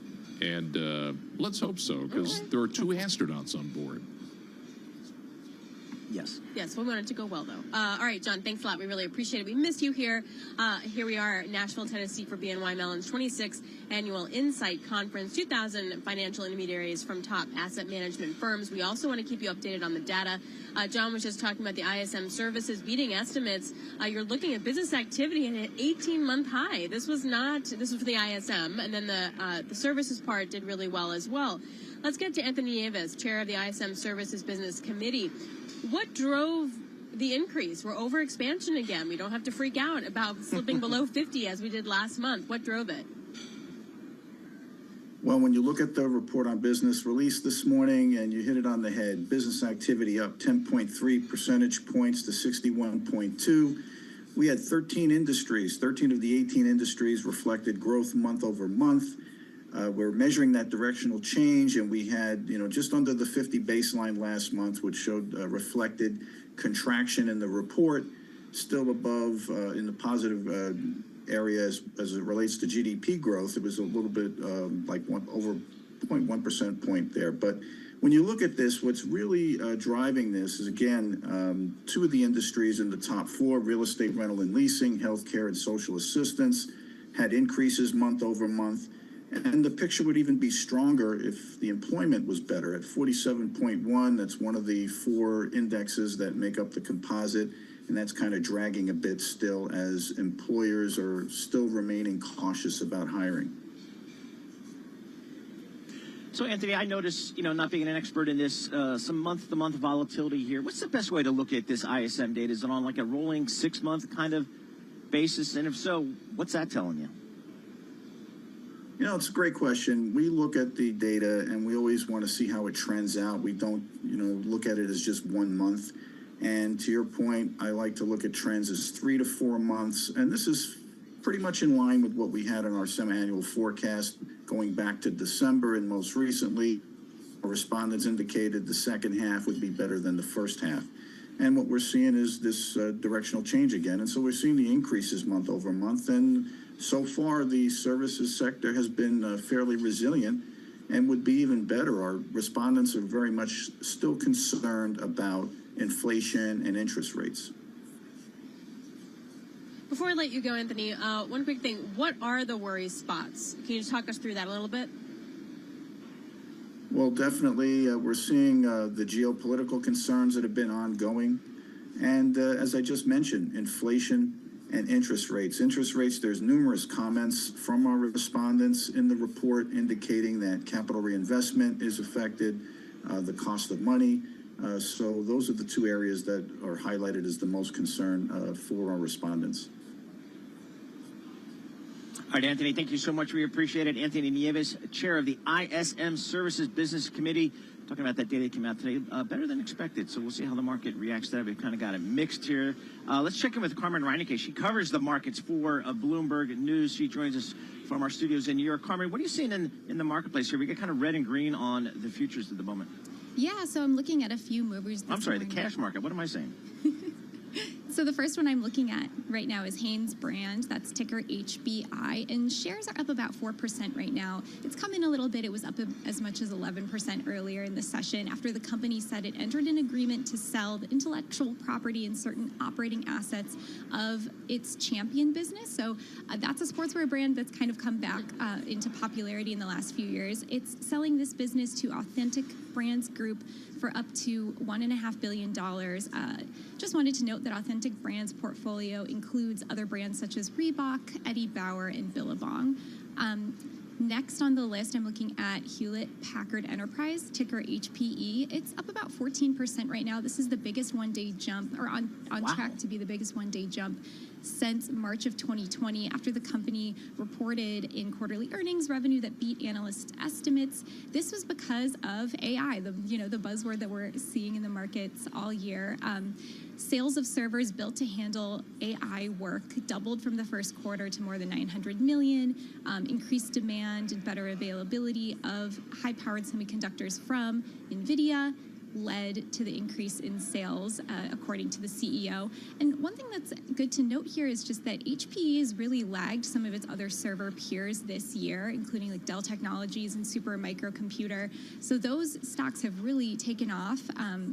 But HPE had kind of lagged. So a really nice move for HPE this morning. And other earnings news. And Alex, remember yesterday, Alex, yesterday we talked to Anurag Rana, and Woo Jin Ho. And previewing this name, he said, this company is poised to get some of that tailwind, but the market just didn't know when their products would really hit the market. Looks like this. And they underperformed quarter. Dell. Yes, too. significantly. So then there was some room up there on a valuation perspective if they could deliver there. And speaking of AI, CrowdStrike. So we get like all the millions of little software companies. CrowdStrike's not small, but nonetheless, what did we learn? Yeah, no, you're totally right. So CrowdStrike also had a solid quarter. Shares are up about 4.5% right now. Also came in a little bit from a 10% jump earlier in the session. The company reported earnings that beat expectations despite a pullback in spending. So for some of these cybersecurity names, there's been a lot of worry about this pullback in cybersecurity spending that's supposed to take place over the next couple of quarters. And CrowdStrike has been able to sort of do well despite that macro backdrop. So revenue was solid in the first quarter. They beat on adjusted earnings, and the company is up a lot despite this macro backdrop and also a very high valuation. It trades at a premium to all of its cybersecurity peers and the rest of the NASDAQ 100. So CrowdStrike one that we're also definitely watching this morning. Hey, Carmen, we really appreciate it. Carmen Reinecke, a Bloomberg Equities reporter, joining us on all the movers of the day. We also want to keep you updated on breaking news out of India. Indian Prime Minister Narendra Modi won some crucial backing from two key allies in his coalition, and that allowed him to form a government and extend his decade in power. His party was forced to join with the National Democratic Alliance, as well as the Telugu Desam Party. So we want to get you an information on what all of that means and how it sets India's growth up going forward. Enda Curran is global economy reporter at Bloomberg. He's covered all of this stuff for a very long time. Enda, what did you make of this coalition? What does it mean? How are investors going to take it? Well, what we know is that a deal has now been agreed to set up a government, and it gets Prime Minister Modi back into office. So they've done a quick negotiation. It puts an end to the uncertainty on that side of things. But that's probably about all we know so far. We don't quite know what's behind the deal yet. Obviously, this is a coalition, which means there has to be concessions and trade-offs. It's not clear how that will play out in terms of cabinet postings, policy priorities, and what it means, of course, for economic growth going forward for India. Remember, in the past, India's had coalition governments. One of the great pitches of the Modi government was that it was a strong, stable government, able to push through change and reform. Well, I've seen some economist notes this morning questioning where that will go from here. It's obviously a Modi government, but a weakened Modi government. So uncertainty on the domestic front. And then, of course, we don't know what it will mean for India on the world stage yet either. India has been the darling of the global economy, one of the fastest growing, emerging as kind of an alternative to China in the middle of the geopolitical arguing with the US, playing a security role in the US-led Quad, for example, etc. So a very confident place on the world stage. for Prime Minister Modi in India. Will that direction now change? Will they carry on as they were? I think so. I think a lot of question marks and uncertainty over where this government goes over the months and years ahead. So, Enda, with 24 to 48 hours here of hindsight, is there a decent narrative emerging about why Mr. Modi lost so much support that we find ourselves at this point where he has to form a coalition government? Like, what happened? I think it'll probably take a little while for that to become fully clear. Just, from what our own colleagues in New Delhi are saying, it sounds as though economic matters were certainly at least part of it. Inflation and living costs, and this feeling that on the one hand, as I mentioned earlier, India had become this kind of global growth star, a standout on the world stage, a new confident kind of outlook, maybe capitalizing on the challenges China was facing. But on the ground, listening to our colleagues there, they're making the point that maybe that growth story wasn't trickling down, or perhaps people on the ground weren't necessarily feeling it was trickling down. So clearly some degree of disaffection. But it will take time for that to become clear. What is clear is that India had been benefiting from some of the shifts happening right now. FDI had been increasing there. Markets were certainly on a tear. Companies and investors were looking at India, or maybe wishing to look at India in a different light than they had been. But of course, there are limitations to that. It's still no China. It doesn't have anything like the scale infrastructure that China offers. So the economy has a long way to go in terms of its development. And clearly, people on the ground may be reflecting that point. And this was me yesterday. I was sitting by the pool here in Nashville, Tennessee, with Damian Sassower on the phone, being like, I don't get it. Break down India, South Africa, and Mexico for me. The stuff he said about India was quite interesting in that now that we have a coalition, Modi is going to have to do something to get those people that are very disaffected by the government and sort of left behind, because all you're talking about is saying capital investment in the stock market, but the people left behind, and that means larger budget deficits, bigger fiscal deficits, more borrowing. Do you see that in the market? Do you think that that's on the table? Well, that's the corollary. Our colleagues in New Delhi make the point that the coalition partners he's signed up with are especially unreliable. So that would suggest that obviously any incumbent would want to try and do what they can to keep them on side. And if you're trying to keep them on side, that lends itself to the idea of everyone has their pet projects. Everyone will want to investment in spending in their home state. And of course, that suggests there will be more pressure on the public finances, be it on welfare, be it on investment in infrastructure or whatever. But we have to wait and see what particular policy does come out of it. But at the very least, not just India, but any country where you have a coalition government, that means there has to be trade-offs. That means there has to be compromise. That means everyone has a wish list. And when you have a wish list government to try and keep things together, that typically does mean more pressure on spending. We'll just have to see how that plays out in the months ahead. All right, and so good to chat with you. Thank you so much for joining us. Enda Curran, he is Bloomberg Global Economy reporter, joining us from D.C. So I think that's quite interesting. We'll see. We'll see how much money they have to spend. But again, we've all heard this pitch, I think, over the last several years as China has had its challenges, whether it's government cracking down on business or their economy slowing. Folks will come up to me and say, what you guys thought about China for the last 10, 20 years, take that and put it onto India. That's where the opportunity is. And you have better rule of law, better, expectations of business. And that can be a real opportunity over the next 10 to 20 years. We'll have to see how this change in government maybe impacts that. Right. Modi's not G, and that is really helpful for certain companies. I just want to point out here, the yen is extending losses against the dollar, weakening it by 1% after those ISM services numbers. So keep your eye there on dollar yen. All right, coming up, we're going to get you from this conference. Ainsley Simmons is president of Pershing X, head of strategy for BNY Mellon's Pershing, and head of product management for BNY Mellon. We're going to get her perspective. This is Bloomberg.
markets, headlines, and breaking news 24 hours a day on Bloomberg Radio, Bloomberg Television, and the Bloomberg Business app. This is a Bloomberg Business Flash. And I'm John Tucker in the Bloomberg Newsroom with this Bloomberg Business Flash. Let's start off with the data. The U.S. services sector expanding in May by the most in 9 months. This is the ISM's Business Activity Index soaring 10.3%. That was the largest monthly advance since March of 2021. Some of the key metrics in the report, if you dig a little deeper, not as strong. You had prices paid falling back slightly. Employment remaining below the 50 mark, which is the demarcation line between contraction and expansion. That came in at 47.1. And, of course, this data all comes ahead of Friday's all-important labor report from the Labor Department, and also the CPI next week, and, of course, the Fed meeting that we get next week. Just some individual company news. CrowdStrike shares, they're higher. The security software company reporting first quarter results that beat expectations. They also raised their full year forecast. Shares of CrowdStrike right now, ticker symbol CRWD. They are up close to 6%. Overall, the S&P 500 up 14 points. That's a rise of 0.25%. We're at 53.05 on the index. The Dow Jones Industrial Average, 128 points lower. The NASDAQ 100 is up 149 points. After the data today, 2-year yield unchanged right now, 4.77. The 10-year is up a basis point. That's at 4.33. And we check the markets for you all day long right here on Bloomberg Radio. I'm John Tucker. That's your Bloomberg Business Flash. Now back to Tennessee. The BNY Insight Conference. Alex and Paul. Thank you so much, John Tucker. I'm Alex Steele alongside Paul Sweeney. This is Bloomberg Intelligence Radio. We bring you all the top news with our analyst lens from Bloomberg Intelligence. They cover 2,000 companies in 130 industries worldwide, and occasionally they let us go on the road and do stuff. So today we are broadcasting live from that magnificent Gaylord Opryland Resort in Nashville for BNY Mellon's 26th annual Insight Conference. They have over 2,000 financial intermediaries from top asset management firms, and I'm grateful that someone is here now from Pershing who's going to give us some insight into technology. Joining us now is Ainsley Simmons. She's president of Pershing X, head of strategy for BNY Mellon's Pershing, and head of product management for BNY Mellon. You do a lot of stuff. Yeah. Ainsley. That's a lot of titles. There you go. So, first off, what is Pershing X? Yeah, Pershing X is a fintech inside of the Bank of New York Mellon that was started about 2.5 years ago. So I was the first employee. My background's in fintechs, and I came to BNY to really drive innovation inside this storied 240-year-old institution. So we're never resting on our laurels. We're always moving forward, and doing it with a fintech inside of the bank has been a super efficient way to go.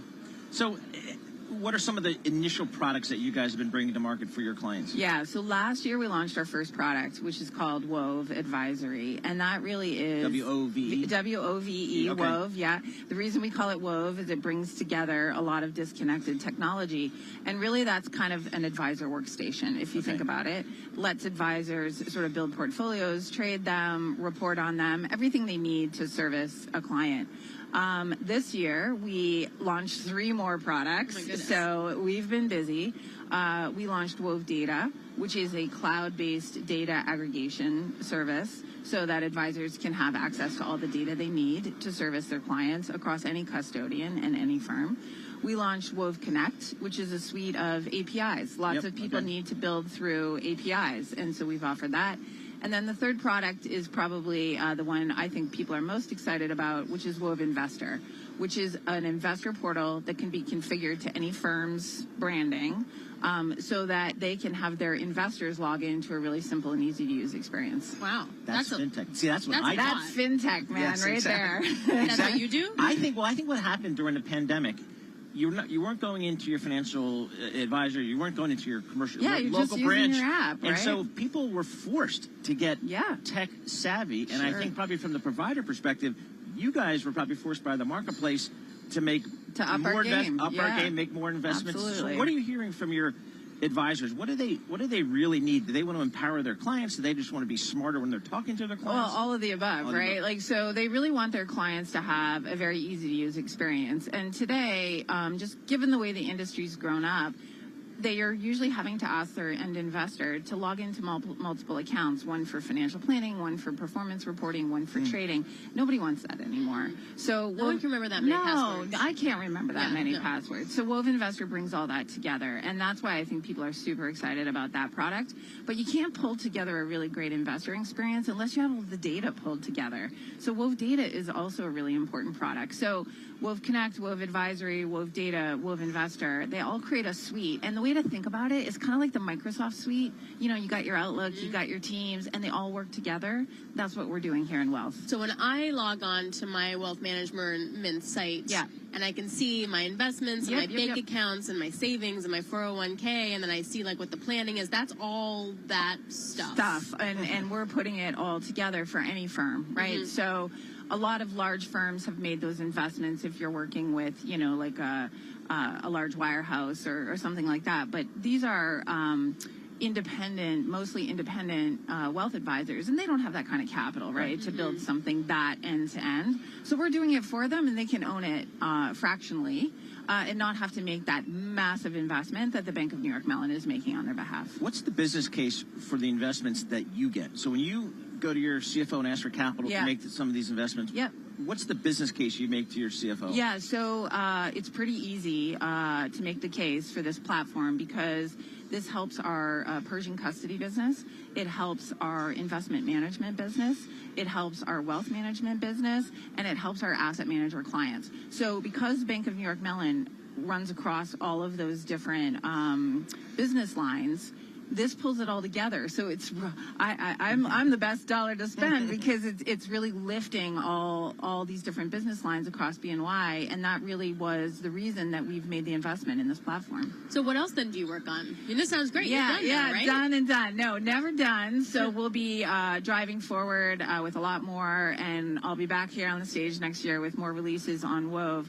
But we've also been working on strategy. So I took over the head of Pershing strategy back in November.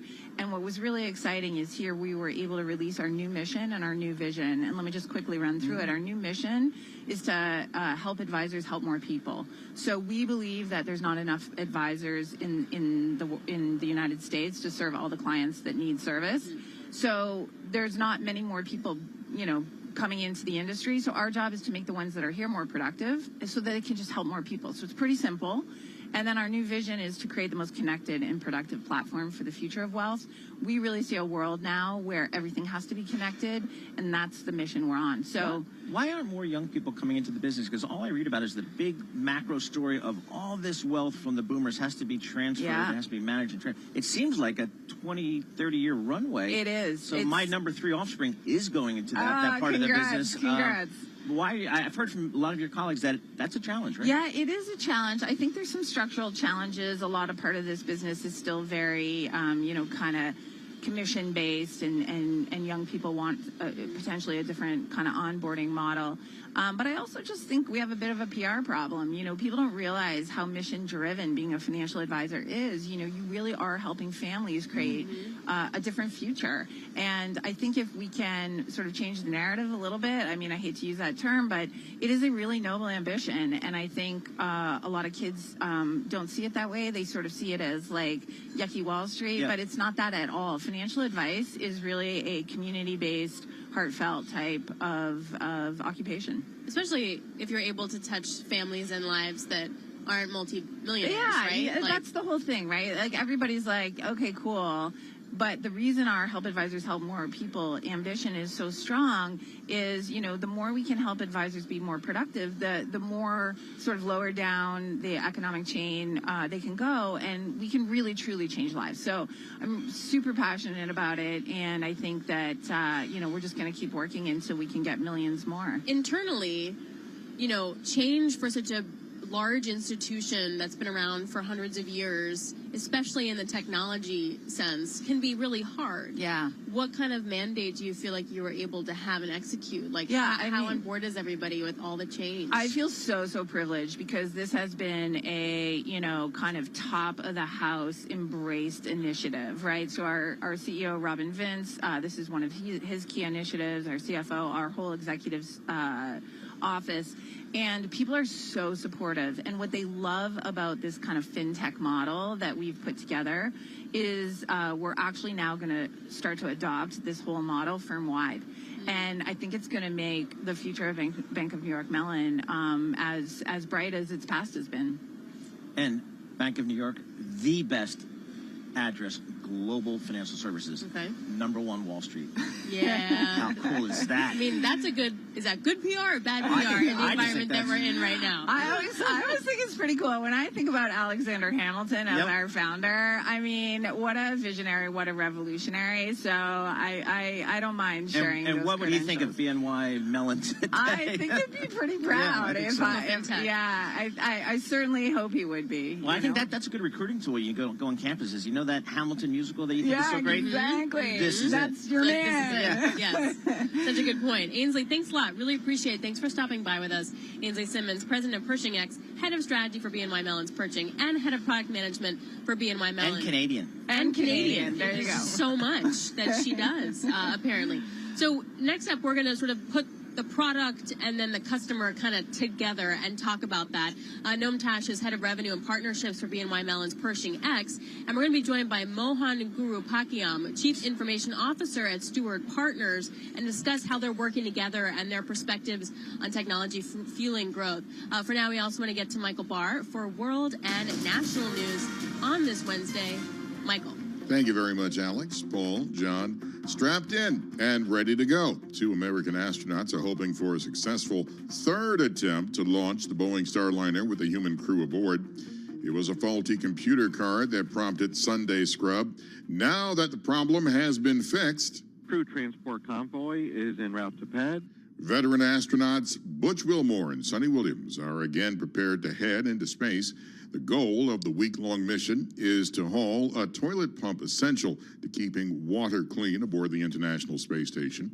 But it's also a chance for Boeing to prove that its Starliner is a viable system.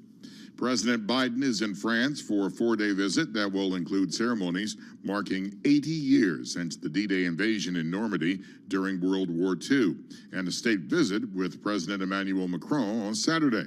We get more with Bloomberg's Rosalind Matheson. Well, he's actually got not much, I think, on the schedule until tomorrow when he's going to join other leaders for the anniversary of the D-Day landings at Normandy. You've got leaders from other countries going there also, and then he's set to, it seems, to have a separate conversation with Macron, and also he's going to meet the Ukrainian leader Volodymyr Zelensky a couple of times, both in France and then at the G7 meeting in Italy that's coming soon. So it's going to be probably again about trying to shore up that sense of global support for Ukraine, probably some delicate conversations with the Europeans about aid, including weapons on that front.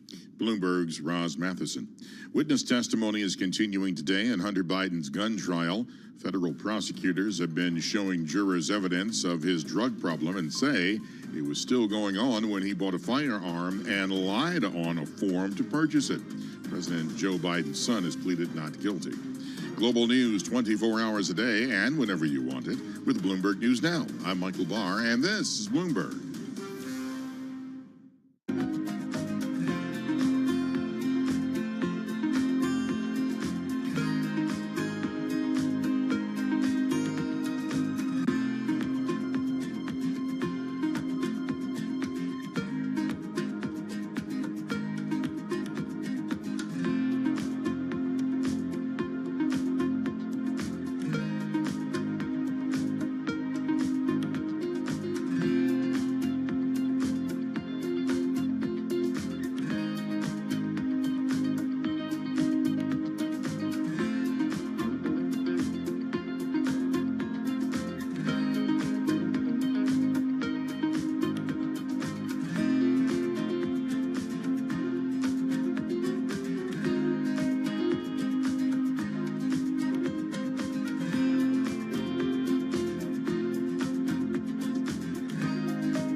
markets, headlines, and breaking news 24 hours a day on Bloomberg Radio, Bloomberg Television, and the Bloomberg Business app. This is your Bloomberg Business Flash.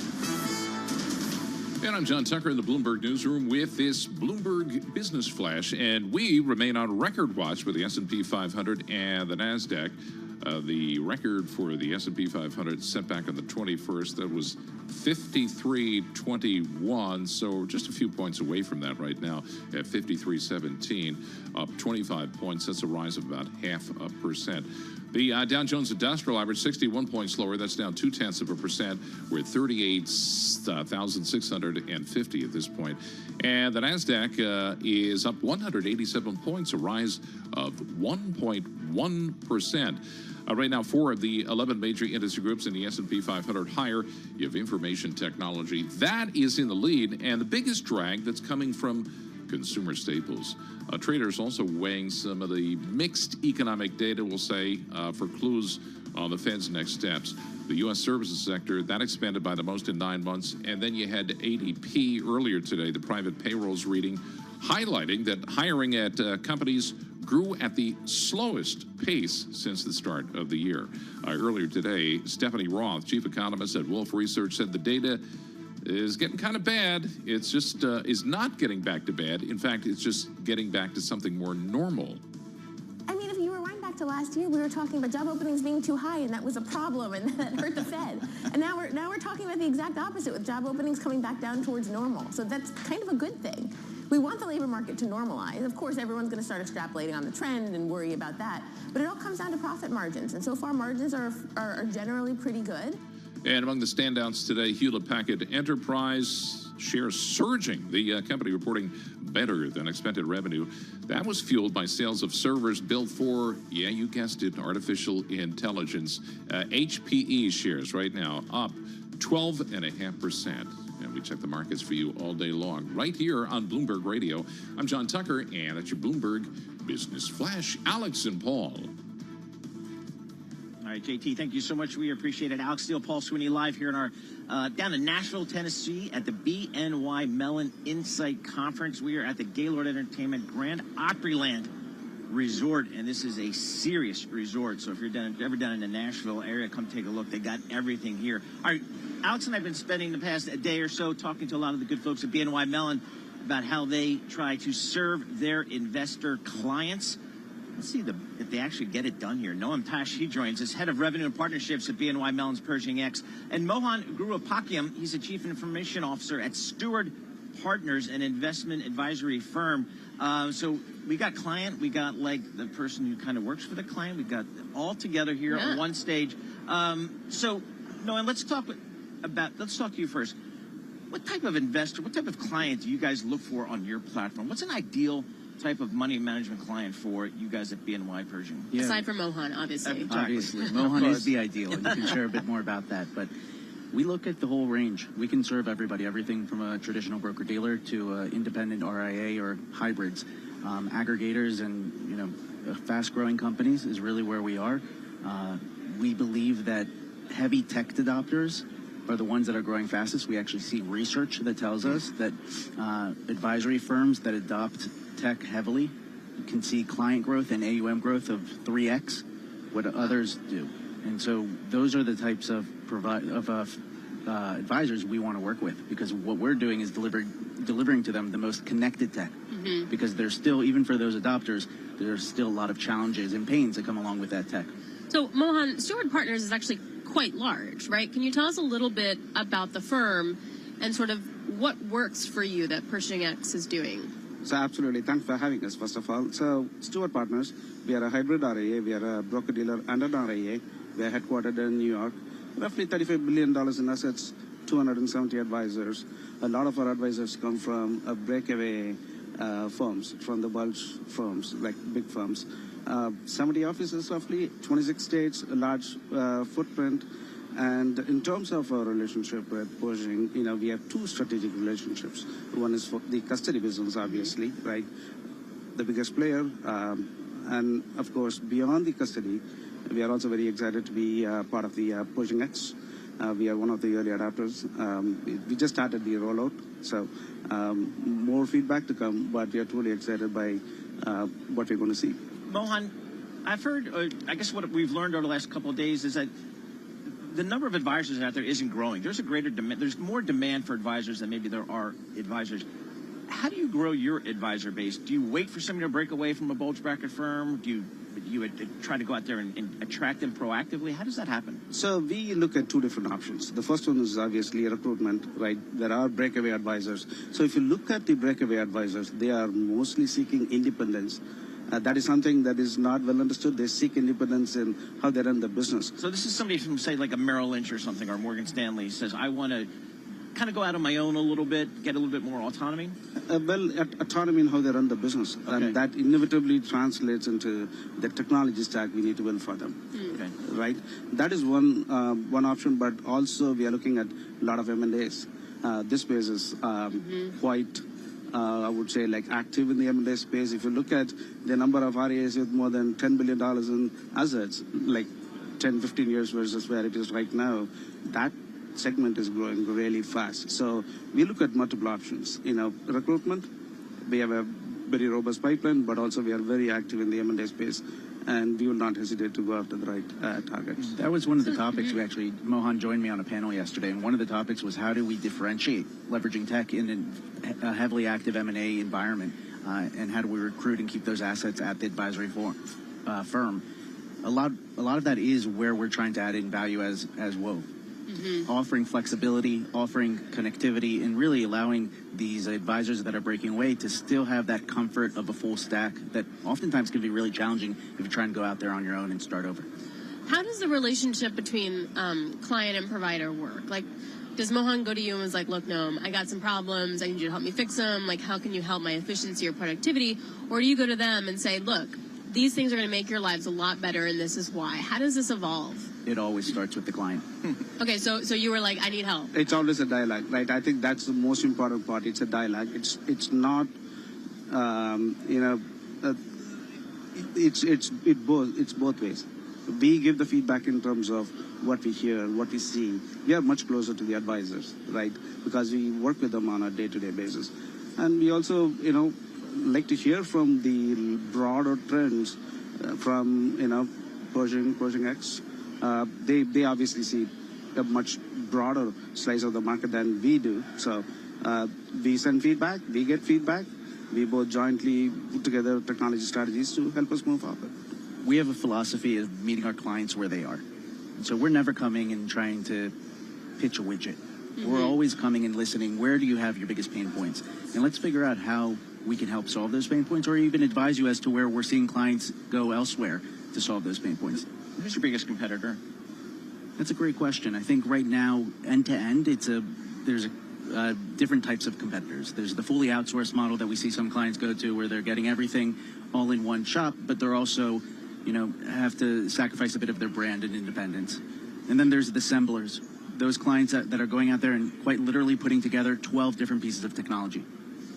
And then you have this new category that we've brought to the market. And so the new category of actually having it curated for you in one spot, I think it's really a new category. Mohan, what do you want Noam to fix next? What are you telling him now?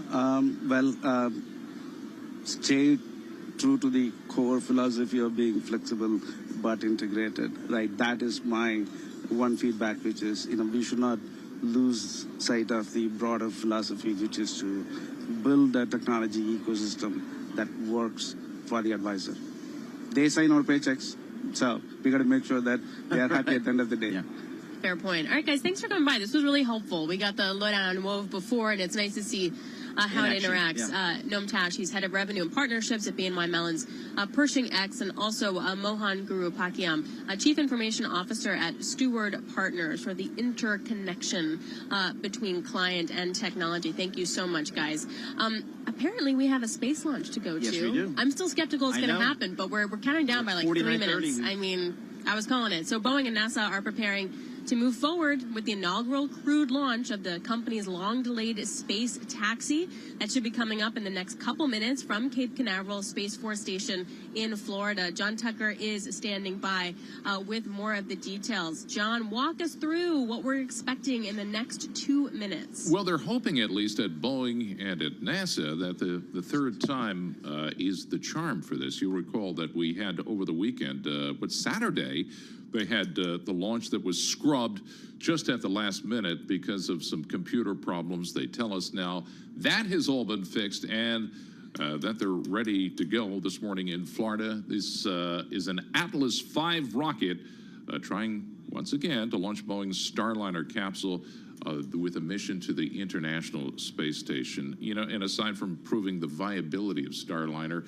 also has a very practical purpose with the two astronauts on board, because they are delivering a toilet pump to the International Space Station.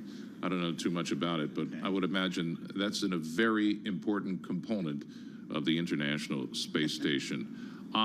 As you know, this has been plagued by delays. This is a pretty critical flight for Boeing and for NASA, because Boeing's reputation to some degree is on the line here. Astronauts Butch Wilmore and Sonny Williams are aboard the Boeing Starliner. They're getting ready for the launch, scheduled for about 50 seconds from now, and will pick up and join Mission Control for the countdown. So right now, T minus 1 minute and 11 seconds. The third try, as I say, launching the Starliner's first flight to carry astronauts. If all goes planned, the two astronauts, Wilmore and Williams, are going to take their spacecraft to and from the International Space Station. Again, this is considered to be a test flight. If it all goes well, then Starliner is going to join the SpaceX Dragon and Russia's Soyuz in taking crew members to the International Space Station. You know, we had a series of technical glitches and setbacks. They've delayed the first crew flight by roughly 7 years, and we've also had something like $1.5 billion in cost overruns.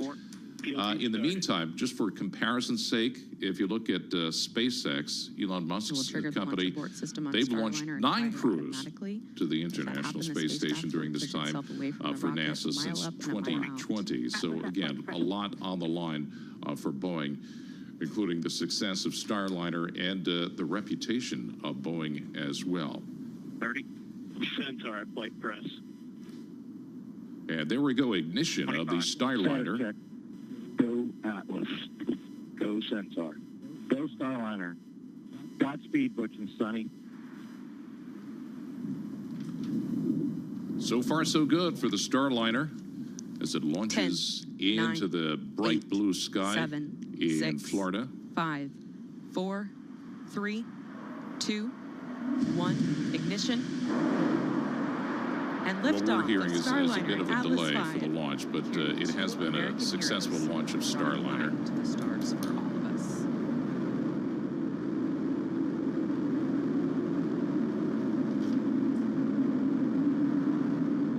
Boeing and NASA first tried to launch May 6th, but the flight was halted just hours before the takeoff. Then, because of a pressure valve in the Atlas V rocket, And rolling into the right attitude for its ascent. The guidance, navigation, and control officer here in the room, seeing good data on that.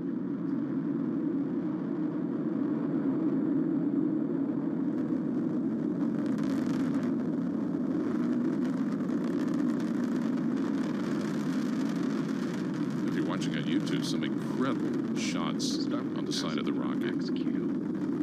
Or the point of maximum dynamic pressure where the forces of air friction are highest, which in Sunny will shortly be passing through Mach 1, where the speed of sound.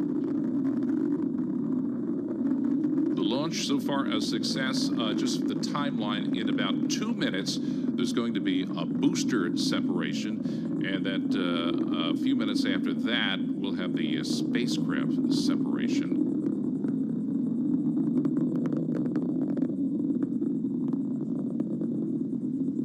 Incredible roar of the rocket over the Florida skies right now. Starliner and Atlas. Looking good with speeds and attitude increasing as expected. Coming up in less than 20 seconds, the solid rocket boosters will run out of fuel and burn out. You're listening to Mission Control. And let's bring in some of our guests this morning. I'm happy to say we're joined by Keith Cowing. He's the editor of NASAWatch.com, also a former NASA employee. NASAWatch, by the way, if you're not familiar with it, this is a website blog. It provides insider information, also commentary. And also on the line with us from Princeton, George Ferguson, senior aerospace, defense, and airlines analyst with Bloomberg Intelligence. Hey, Keith, let me start with you. First of all, thanks for being with us. What's your first impression? This never gets old, does it? Well, no, it doesn't. It looks clean. One of the people on board's a friend, so I'm kind of really happy about this. Oh, no kidding. Butch or Sonny? Sonny. I've known her for a long time. So they're having fun. Well, they're sort of paying attention right now, but everything looks absolutely nominal, as we'd say in the business. And we're about to lose the first stage, and then we'll be firing up the second stage and let that burn for a bit, and then that'll drop off, and they will be in orbit. What is the Atlas V rocket? Not to be confused with Saturn V, but still a powerful piece of equipment. Well, this is a evolution of the Atlas rocket over the years. It's very reliable. It's flown a number of missions. It does use Russian engines, which was sort of a legacy of when we were getting along with the Russians. And as a result, United Launch Alliance has a new rocket, the Vulcan, which is wholly American, which is slowly going to replace the Atlas. But right now, this is a rocket that works, and it has a really flawless record. Hey, ahead of this, they did have some problems, including a hydrogen leak, and I'm told that they still went ahead, even though there is something of a slight hydrogen leak. Does that raise... Yeah, there's rules on how these things, where you want them to be, but there's a little fudge factor. And they went back in and looked at this valve, and they said, there's a small leak. If we just, get everything up to where it needs to go and we launch on time, everything should function just fine. And it has. George, can I bring in you for a moment? George is our senior aerospace, defense, and airlines analyst with Bloomberg Intelligence. What's the reputational risk to Boeing, and how does that all pan out with a launch like this? Yeah, sure. So thanks for having me.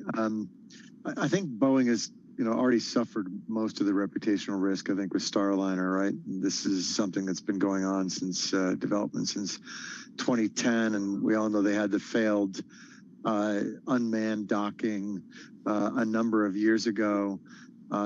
So, I think Boeing would just be super happy to kind of get this development program behind them, see a successful docking with the space station and get ready to get into the rotation with SpaceX for supporting the International Space Station. So I think they've already, again, sort of suffered a bunch of it. I think it would be, a good shot in the arm boost for Boeing to have this finish successfully today, so they can get into the rotation. Because what we do is financial stuff here. Let me ask you about that. Is Starliner a meaningful contributor in any way to the financials of Boeing?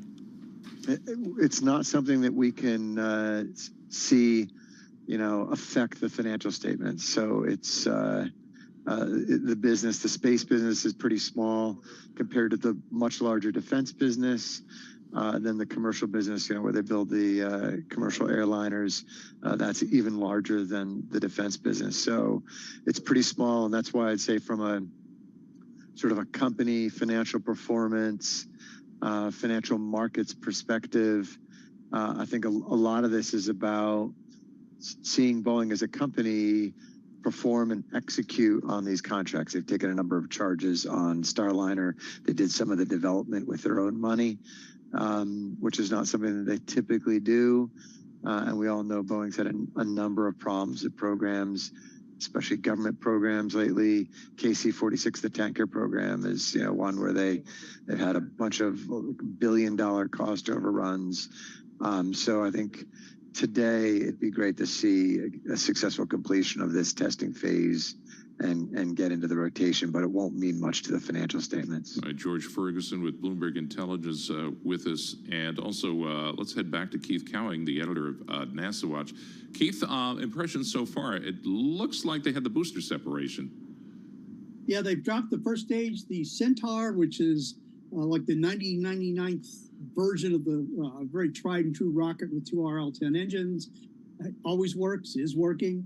It's firing right now to take them up to orbit, and we've got a while to go before that cuts off, but everything looks just, again, nominal, as sweet as can be. What's the next step here? Walk us through what we're looking for at this point. Well, again, like I said, we're the second stage is now taking the Starliner and its service module and the two astronauts inside up to the point where it will be in orbit. It'll drop them off. They will probably fire their own engines to make some small trim adjustments, but then they'll be in space, and they'll be giving each other high fives and looking to get ready for the trip up to the International Space Station. Hey, George Ferguson, Bloomberg Intelligence. We've got Starliner now. They're joining SpaceX Dragon and Russia's Soyuz. Does NASA really need all this? I think, like everywhere in aerospace, you want a bunch of redundancy, right? And so I would say 3 would seem like a lot, but given the world geopolitical situation and our relations with Russia, I don't think you want to be counting on Russia whatsoever. So I think where we are now is we got 2 U.S.-based, ability to get to the International Space Station. That seems appropriate, right? You wouldn't want less than 2.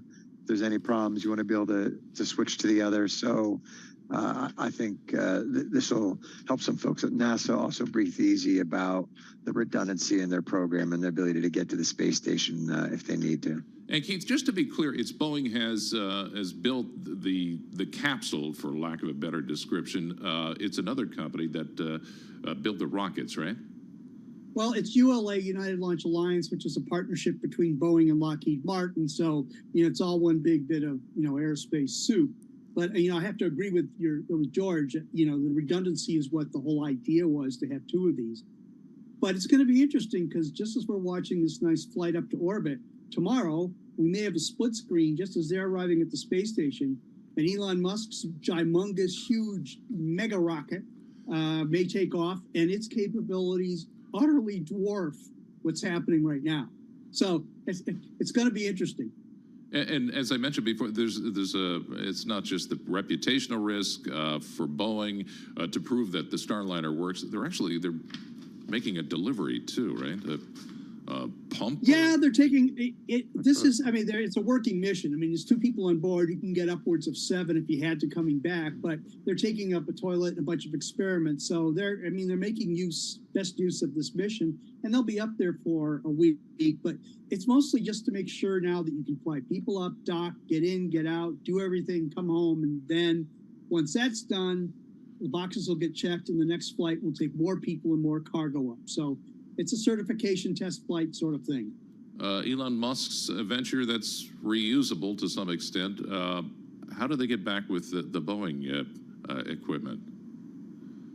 Boeing, well, the capsule itself comes back, and it can be used up to 10 times. They just clean it out and put some fuel back into it. So these spacecraft are not like Apollo or the earlier ones, or even Soyuz. These are designed in a consumer product sort of, they can be reused sort of format.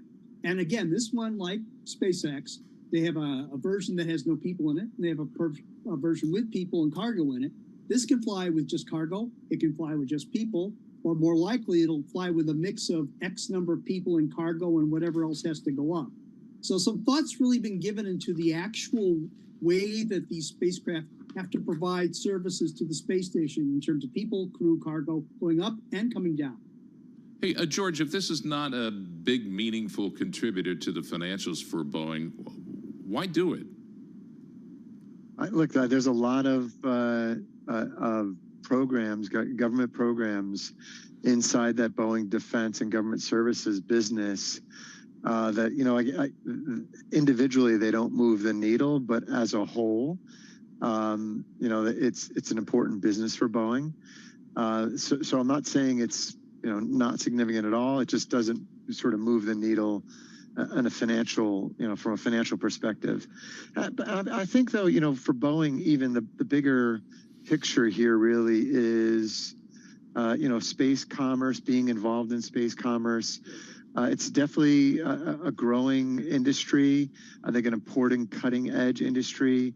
Cutting edge, aerospace technology goes into it, much more cutting edge than for airliners.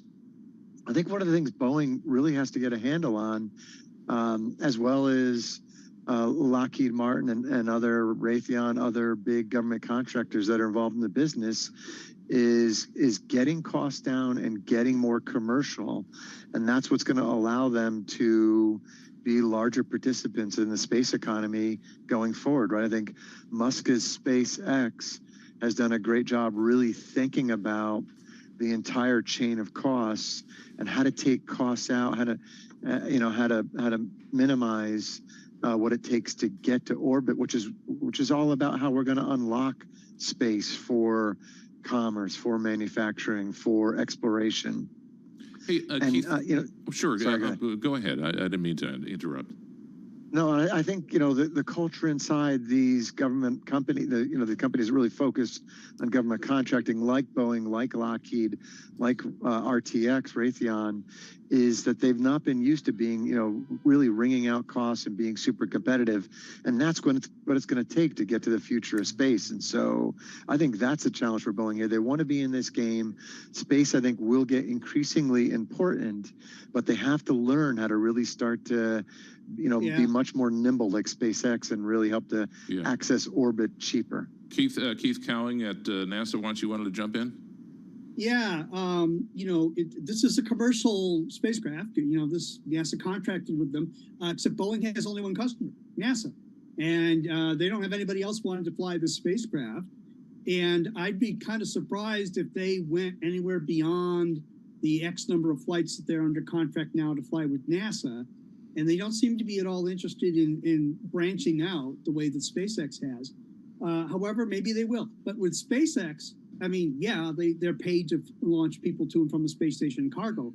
But they've taken that reusable spacecraft mantra and just embraced everything imaginable, from Starlink to whatever, in their commercial customer base. I mean, I don't even bother covering the launches anymore. It's like 2 a day sometimes. So they've run wide openly into this whole thing. And again, by the way, tomorrow, if they launch their Starship, they'll show that they are dead serious. I mean, they make these things like corn silos. They're stacked up and ready to go. And if they have a test flight and one fails, they just, let me just reset here like for corn silos. Let me just reset here for a moment. This is Keith Cowing, editor of NASAWatch.com, along with George Ferguson, our senior aerospace defense airlines analyst, Bloomberg Intelligence. I'm John Tucker, and kind of hijacked the program with live coverage this morning in Florida of the launch of the Atlas V rocket, launching Boeing's Starliner capsule. Successful launch today. Right now, we're waiting for the spacecraft separation. Again, you are listening to Bloomberg Radio. I'm John Tucker. Back to you, Keith. Before I interrupted you, let me ask you, what's going through the mind of your friend who's on board, Sonny Williams, one of the astronauts, along with Butch Wilmore? While you were doing a reset, they actually did the capsule separation. They are now in orbit, and they are free of their upper stage booster. And they're now configuring the spacecraft for orbital operations, as we would say. And once they're through with that and congratulating one another, they may get out of their spacesuits and say hello to everybody. So I'm sure that it's relief is probably the guide word, like, we did it. It's probably what they're saying. We're all sharing in that relief. Keith Cowing, editor of NASAWatch.com, and George Ferguson with Bloomberg Intelligence. Thanks very much. I'm John Tucker. And now we go back to the Gaylord Opryland Resort in Nashville for BNY Mellon's 26th annual Insight Conference with Alex and Paul. John Tucker, great stuff. That was a wonderful coverage of that launch. Really great information coming out. Just quick check on the markets here. We're looking at the NASDAQ 100 outperforming up over 1%. The S&P 500 is up by almost 0.6%. The Dow Jones Industrial Average is pretty much flat on the day. It is a tech-driven story today. NVIDIA leading a rally in those mega caps. Apple rising for an 8th consecutive session. And Hewlett-Packard Enterprise at a record high. The company reporting better than expected revenue fueled by sales and servers built for AI work. All right, Woo Jin Ho is Bloomberg Intelligence Senior Technology Analyst and is standing by. Woo Jin, what is your takeaway from HPE earnings? Is the record high justified? What do you think? I will tell you, I don't think many people gave Hewlett-Packard the benefit of the doubt in terms of the AI server story. We saw that in the multiple relative to Dell. HPE had a multiple less than 8. Dell, even with the pullback, was at 17. So, they delivered on the story. AI servers doubled on a sequential basis, and it seems as if the momentum could be carried through into the second half of the year. And Wooj, reading your React note, which is a great part of BI, folks, if a big piece of news hits, you want to know what the BI analysts are thinking, and they get out with what they call a React, a quick thought on a big piece of news. And your React, Wooj, in your research note said maybe they didn't take this revenue beat far enough in their guidance going forward. Tell us about that. Yeah, so if we think about the magnitude of the beat, it was about $400 million in the quarter. They only raised the guidance by about $300 million, so something doesn't tie here. A couple of things I think may have happened was probably networking maybe coming in a little bit lighter in the second half, which is becoming a drag on the second half growth, and that was somewhat to be expected. The one thing I will say, and similar to what I said in Dell, is that there might be still some conservatism as it relates to the AI server sales going into the second half of the year. Part of it, they addressed it on the call last night, is there's some constraints in terms of the data centers where they can start putting these AI servers. And this is something new, and I think this is going to be a bigger thing, a bigger deal going into 2025. Are there enough data centers that can really support these AI servers going forward? Will there be? I say yes. The cloud guys, as well as enterprise guys, will eventually figure it out. But it takes time to build these out. So, Wooj, we're seeing the multiple lift here with the big move in the stock here, where it's now trading at maybe 10, 11 times next year's numbers, still below where Dell is. Where do you think HPE should trade relative to Dell, going forward? Well, there is a leverage issue here in terms of the debt that they're taking on, and the pending Juniper deal, they are going to be taking on more debt, which is going to anchor the valuation just a bit. Dell has a more favorable capital structure, which helps quite a bit. But I will tell you, if the AI story really starts to take off relative to someone like a Dell or a Supermicro, we could start seeing multiples rise a little bit more. This might be a super silly question, but as someone who has to input all of these earnings for software and for services and enterprise when it comes to AI, who is a legit competitor with HPE? Is it just Dell? Are there smaller guys out there that do something similar? I'll tell you that's an excellent question, right? So the two other publicly traded names that compete, or 3 publicly traded names that compete head-to-head with Dell are Supermicro, Dell, HPE, and Lenovo, right? But what we heard from Computex out of Taiwan, NVIDIA is striking deals with these white box manufacturers like a Foxconn or a Quanta to directly build these AI servers for these clouds. So you are going to start seeing heightened competition in the landscape. So, HPE, is this it? I mean, in the sense that, can we sit back and say, I think these guys have it. They have an AI product in their product, lineup, and these guys can, in fact, in the long term, be players in this business? So I think that there's just been the narrative on HPE has been a little bit off for quite some time now. We have to keep in mind that they've been in a supercomputing game for quite a few years after the acquisition of Cray. Now, a couple of things. On the traditional server side, they didn't have the product lineup to compete against like a Supermicro and Dell, but we're still in the early innings. And one thing that I will tell you, they are going to have their Discover conference, and on stage with the CEO, well, scheduled to be on stage is the CEO of NVIDIA. And that should really help prop up the product narrative on the AI server side. Look, we're still in the early innings. Second, third, fourth, fifth inning, HPE is going to be in the center of this. All right, I'm looking at ANR function on the Bloomberg Terminal analyst recommendations. I got 4 buys and 13 holds. It seems like the street's still not sold. On board, yeah, exactly. They will be. You just gotta listen to Woosh. That's the end of the day. But I am curious, how does the first mover advantage thing play out? Like, if I'm a company, am I married to Dell? How easy is it for me to switch when HPE kind of comes roaring? So I want to take it a different way, right? At the end of the day, it's a hardware. Please. You know, a laptop is a laptop is a laptop, right? You know, my HP laptop is similar to a Dell laptop, and, you know, it depends on the bells and whistles. AI is actually going to be a different animal, especially for the corporate enterprise, and you're going to have to start wrapping around services around with the hardware itself. There are probably 3 companies that can actually do that: Lenovo, Dell, and HPE. And you'll need the extensive services that can help not only supply the hardware, not only supply the maintenance and repair, but AI will need software expertise to help build out these AI models for these corporations.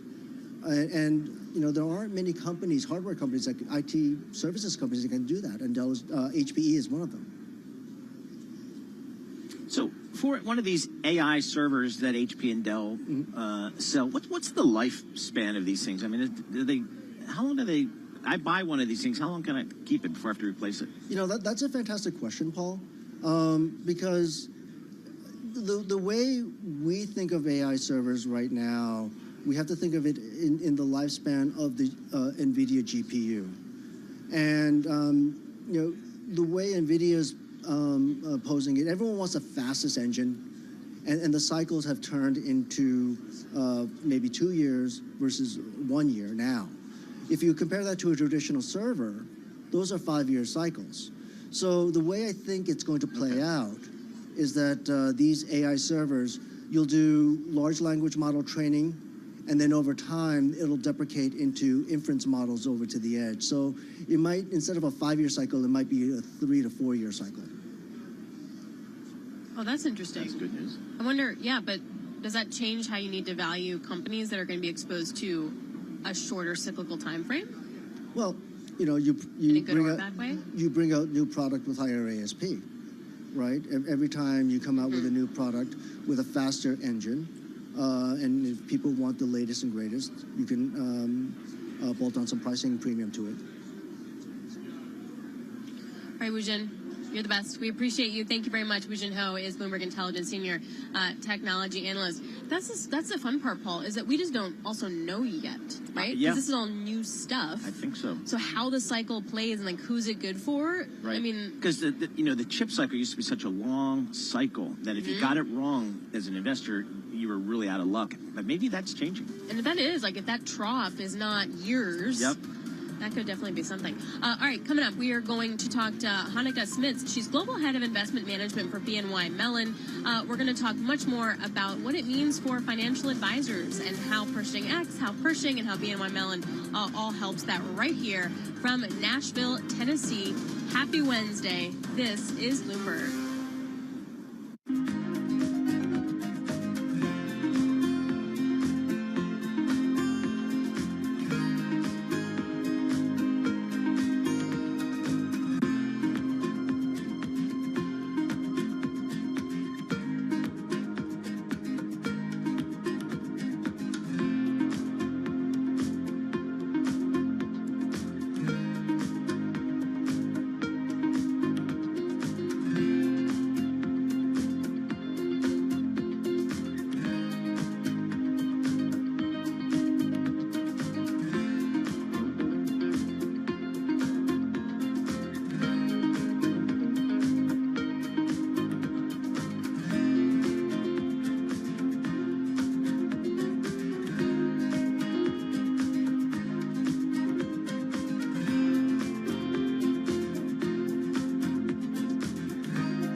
markets, headlines, and breaking news 24 hours a day on Bloomberg Radio, Bloomberg Television, and the Bloomberg Business app. This is a Bloomberg Business Flash. It's 11:21 on Wall Street. We do check markets all day long here at Bloomberg. We've got the Dow back in the green, the S&P, NASDAQ, both moving higher.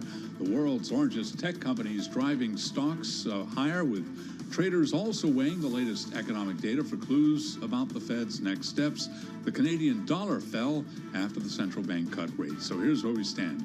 S&P right now up 35 to 53.26, a gain of 0.7%. The Dow up 13 right now. Little changed, has been swinging between gains and losses, up now between less than 0.1%. NASDAQ up 222 at 17,080, up now by 1.3%. 10-year 4.29% now, with the 2-year 4.74%. Spot gold up 1%, 23.50 the ounce. A further retreat for West Texas Intermediate crude, 73.08 a barrel, down now by about 0.3%. And Bitcoin now with a 71,000 handle. Bitcoin 71,311, up by 1.3%. Hewlett-Packard Enterprise shares surging after reporting revenue that beat analyst estimates. HPE up now by 12%. And CrowdStrike delivered first quarter earnings that beat Wall Street's expectations, despite a pullback in spending that has challenged its cybersecurity rivals. CrowdStrike up now by 7.3%. Again, recapping stocks higher, S&P up 37, a gain now of 0.7%. I'm Charlie Pelleton. That is a Bloomberg Business Flash. All right, Charlie Pello, thank you so much. We appreciate it. Alex Steele and Paul Sweeney, we are live here in Nashville, Tennessee at the BNY Mellon Insight Conference. We are at the Gaylord Opryland Resort, which is just a spectacular world-class water park, Alex. Did you go yesterday? You're darn right I did. Some kid tried to cut in line in front of me. He's going to think twice about doing that again. This is Let's an important leave it lesson. at that. Exactly. This is a good life lesson that one must learn. Exactly. Hanukkah Smits joins us here. She's a global head of investment management at BNY Mellon. Hanukkah, I know in the investment management business for BNY Mellon, you guys had a pretty big announcement this morning. Talk to us about that. Yeah, so we actually announced something in collaboration with our colleagues at Pershing, which is why I'm so excited to be here. And that's a bundled service offering between Pershing and investment management. So Pershing, of course, already offers custody, retail managed accounts capabilities. And now what we're also going to be offering clients is access to investment management products, but in a much more cost-effective way than they've been able to access before. And the way this is going to work is that once they're on what we call the Wove platform in this tech-enabled environment and manage their accounts through Pershing, the more assets they allocate to IM products, the greater the discount, up to 40%. So it's going to simplify advisors' life because it'll free up time through this tech-enabled environment. It's also going to give them choice, and it's also going to reduce the cost, which is really important. Aside from the cost, what problem was this trying to solve? So it is one of the things that it's trying to solve is actually giving advisors more time to spend with their end client, because the environment for them is becoming increasingly complex through regulatory pressures, technology pressures, and the first thing that we're solving this first through onboarding clients onto the Wove platform, or the advisors, which is where they can bring their technology and their apps. And then secondly, we're going to be helping them by putting institutional quality portfolio advice on that platform, and also giving them the full breadth of investment management products as a choice. It seems like this was something that should have been done day one. Why is it happening now?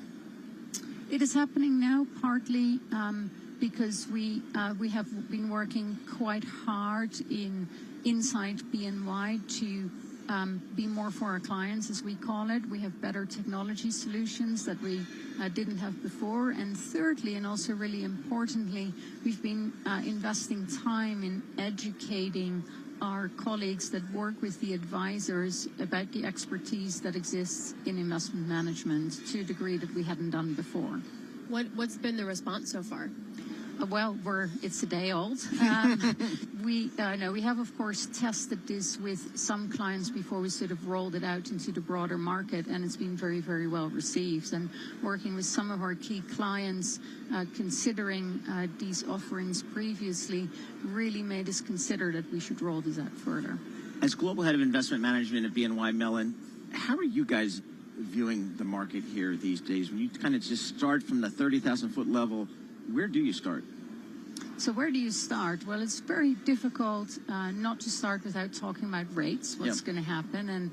And we're still of the view that rates will be higher for longer, and that we're coming out of what was an abnormal environment in a very low rate environment. Notwithstanding that, we are expecting perhaps a rate cut later in the year, both here as well as it'll be interesting to see what the ECB is going to do tomorrow as well. There's been a tiny uptick in inflation in Europe, but it was really, really tiny. They did seem to be set for a rate cut. They have telegraphed that rate cut, that if they didn't, that would be something big. So that's, of course, on investors' mind, but we're keenly, of course, really watching what the Fed is going to do. And it does seem that that the economy is slowing down a little bit. I was actually looking through some of the figures around hiring, and what's really interesting to see is that the hiring rate is slowing down. I know we're always looking at employment figures, but the hiring rate slowing down, I think, is also a sign, plus the data that we saw coming out of manufacturing may indicate a little bit of a slowdown and may lead to a cut.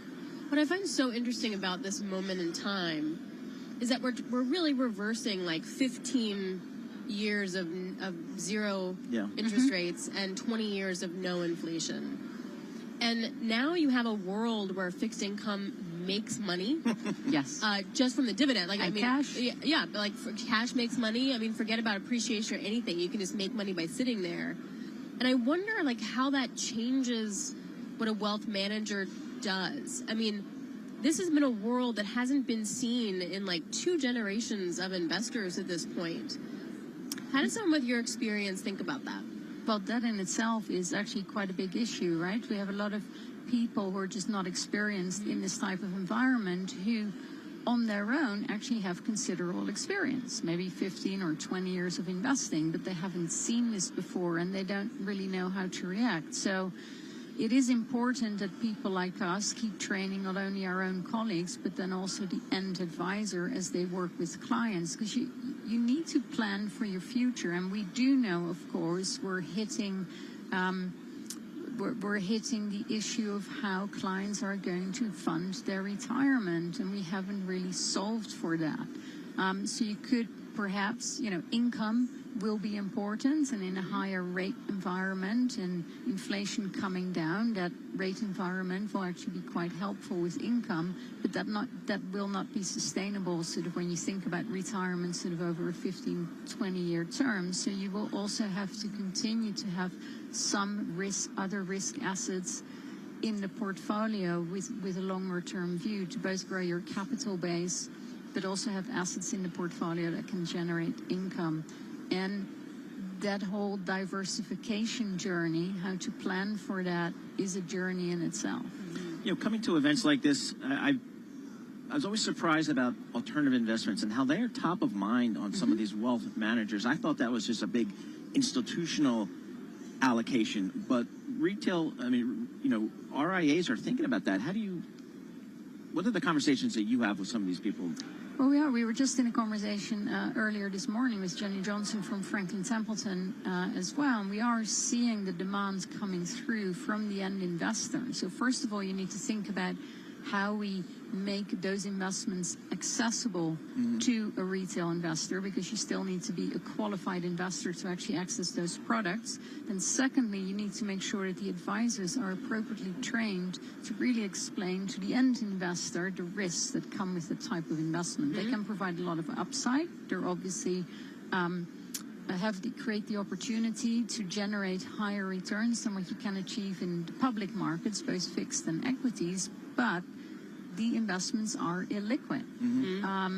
And so you have to plan for that, and it does mean that those investments cannot be a very large allocation of end clients' portfolios, and that has to be well understood and appropriately managed from a risk perspective. Like under 10%. Yeah.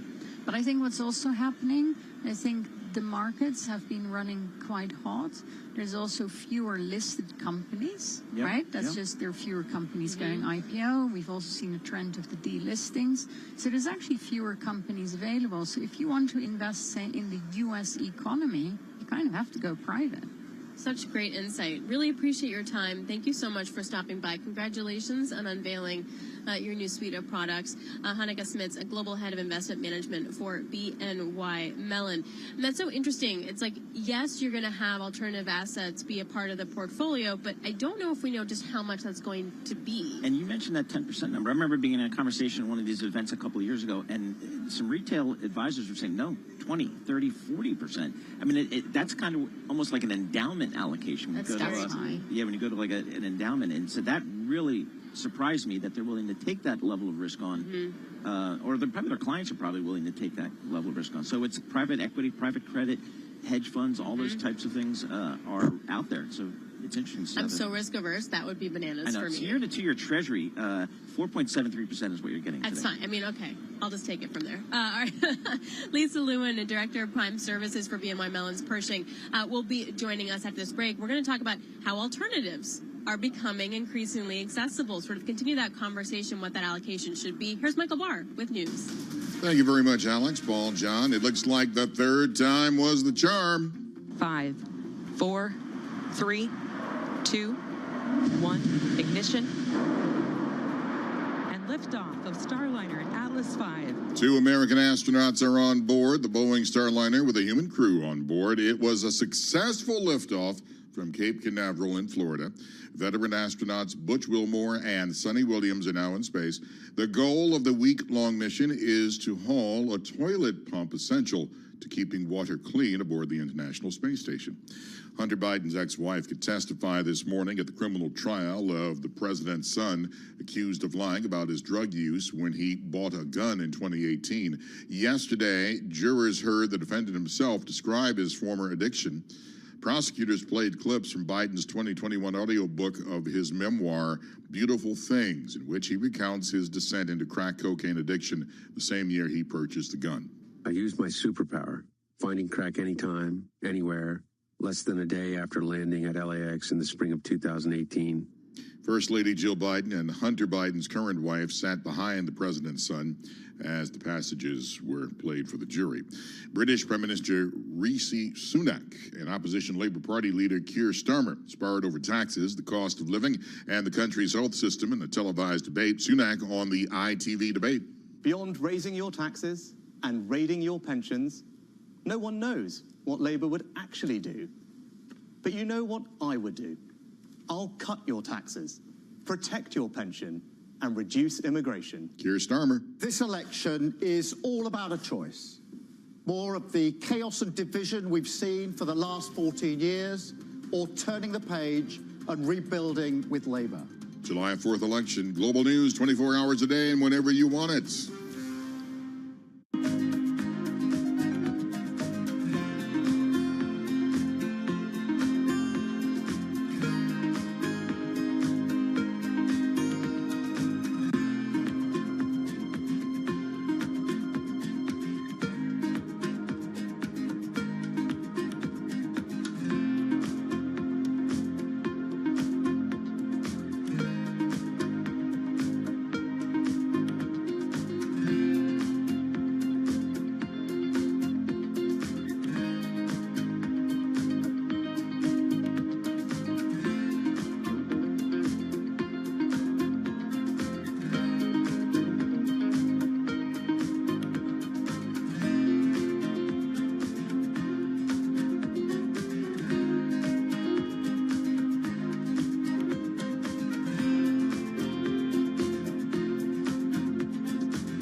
markets, headlines, and breaking news 24 hours a day on Bloomberg Radio, Bloomberg Television, and the Bloomberg Business app. This is a Bloomberg Business Flash. It's 11:40 on Wall Street. We do check markets all day long here at Bloomberg. Stocks pushing higher. Best level of the day right now. The Dow, the S&P, NASDAQ solidly in the green. S&P right now up 0.7% to 53.28. We have got the Dow Jones Industrial Average advancing now by 0.1%. The Dow up 37 points, while NASDAQ is surging 1.3% right now. The NASDAQ Composite Index up 225 points to 17,083. 10-year yield, 4.29%, with a 2-year right now, 4.73%. Spot gold is advancing by 1.2%, $23.54 the ounce. And West Texas Intermediate crude oil is higher now, WTI up by about 0.6% at $73.64 a barrel. eBay will drop American Express cards as a payment option because of what it describes as unacceptably high fees, according to an email reviewed by Bloomberg News that the online marketplace plans to send to customers. eBay will be notifying customers this week about the change, which is set to take effect on August 17th. eBay shares, they're down today by 1.1%. American Express shares lower now by 1.2%. Again, recapping stocks higher. S&P up 38, up 0.7%. I'm Charlie Pelleton. That is a Bloomberg Business Flash. All right, Charlie Pellet, thank you so very much. I'm Alex Steele alongside Paul Sweeney. This is Bloomberg Intelligence Radio. We bring you all the top news in finance and business through our lens of our Bloomberg Intelligence analysts. They cover 2,000 companies and 130 industries worldwide. For the last 2 days, we've had the honor of being right here in Nashville, Tennessee, broadcasting live from the magnificent Gaylord Opryland Resort in Nashville for BNY Mellon's 26th annual Insight Conference with over 2,000 financial intermediaries from top asset management firms. We've seen a lot of guests that we usually have on TV just strolling by. Seeing them in person is always really fun.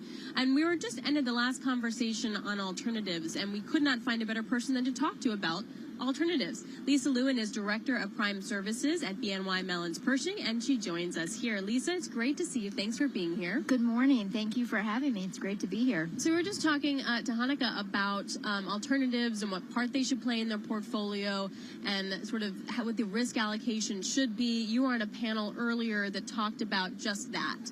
What were some of your takeaways? Yep, absolutely. So we moderated a panel yesterday that was on the topic actually around the democratization of alternatives. And what we really focused on was the trend that we've seen over the last several years here at BNY Mellon Pershing, where there's been an increased interest from advisors and other clients in the wealth management channel to allocate or increase their allocations to alternative investments. So that's obviously been very exciting for us since we work with both alternative investment managers but also advisors to help them navigate kind of what that means for their business, what they should be thinking about, how they should look at alternative strategies, where those can fit into their asset allocation. And that's really what we focused on during our discussion yesterday.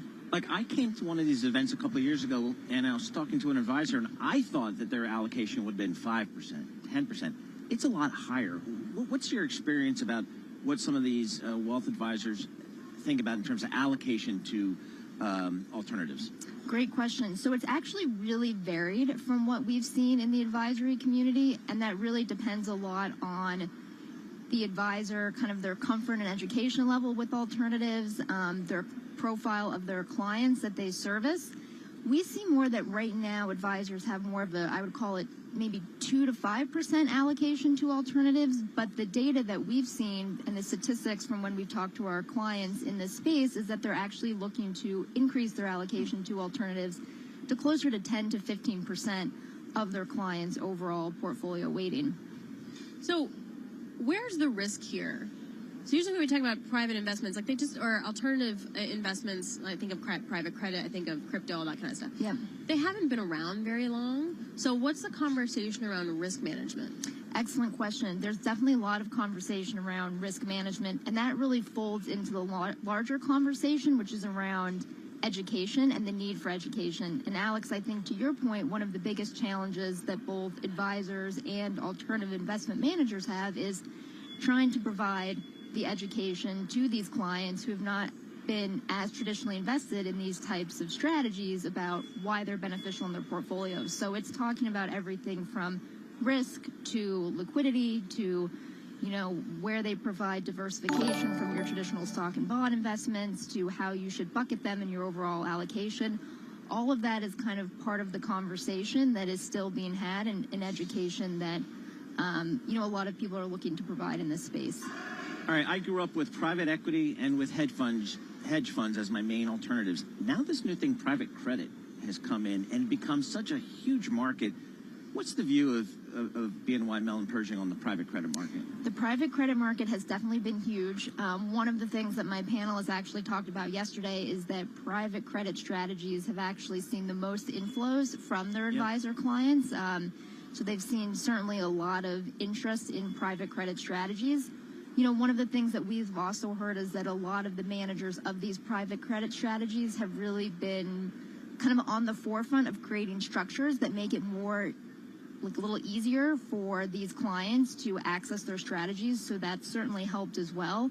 But we continue to see, and my panelists talked about this yesterday, a lot of interest in private credit and inflows into those strategies. How do you think that investors and wealth managers are using private credit? Is it long-term riskier bets that will return more than, say, the stock market? Is it just, hey, let's just throw some money here, see what happens, because money's going there and it could be really good return? Like, what's the best use of it? Excellent question. I think the best use of it from what we're seeing is, again, like another way to diversify away from that traditional kind of 60-40 portfolio allocation that so many people have traditionally stuck to, is another way to maybe provide kind of higher returns for their clients. You know, diversification, again, away from the public markets. So that's really how we're seeing clients use these private credit strategies. In the past, how I've interacted with Prime Services is, you know, I've got some trader on Morgan Stanley's equity or bond desk, and she has a great 3 or 4 years, and she takes that track record and says, calls you up and say, go raise me $1 billion, or see how much money you can raise. I want to go out on my own. Does that happen anymore? Well, maybe not as easy as you described, but certainly one of the services that we do provide our clients is what's called capital introductions. So we help our hedge fund and other alternative asset management clients meet potential investors to raise capital. So that is certainly something that we do. We also work with our clients to structure different financing arrangements and to facilitate any type of securities lending activity if they have a shorting component to their strategy. What else are you guys talking about that we don't know about yet, that, like, the clients are saying, like, this is a really cool alternative that we have to start talking about in a different way? Oh, good question. A few things. I think one of the things that I found interesting in my panel yesterday is that they're seeing a lot of inflows into, in addition to private credit, also to PE secondaries. I thought that was interesting. And that they're also starting to see more interest in inflows into real estate credit. So I thought that those were kind of two interesting things that they highlighted that are trends that we're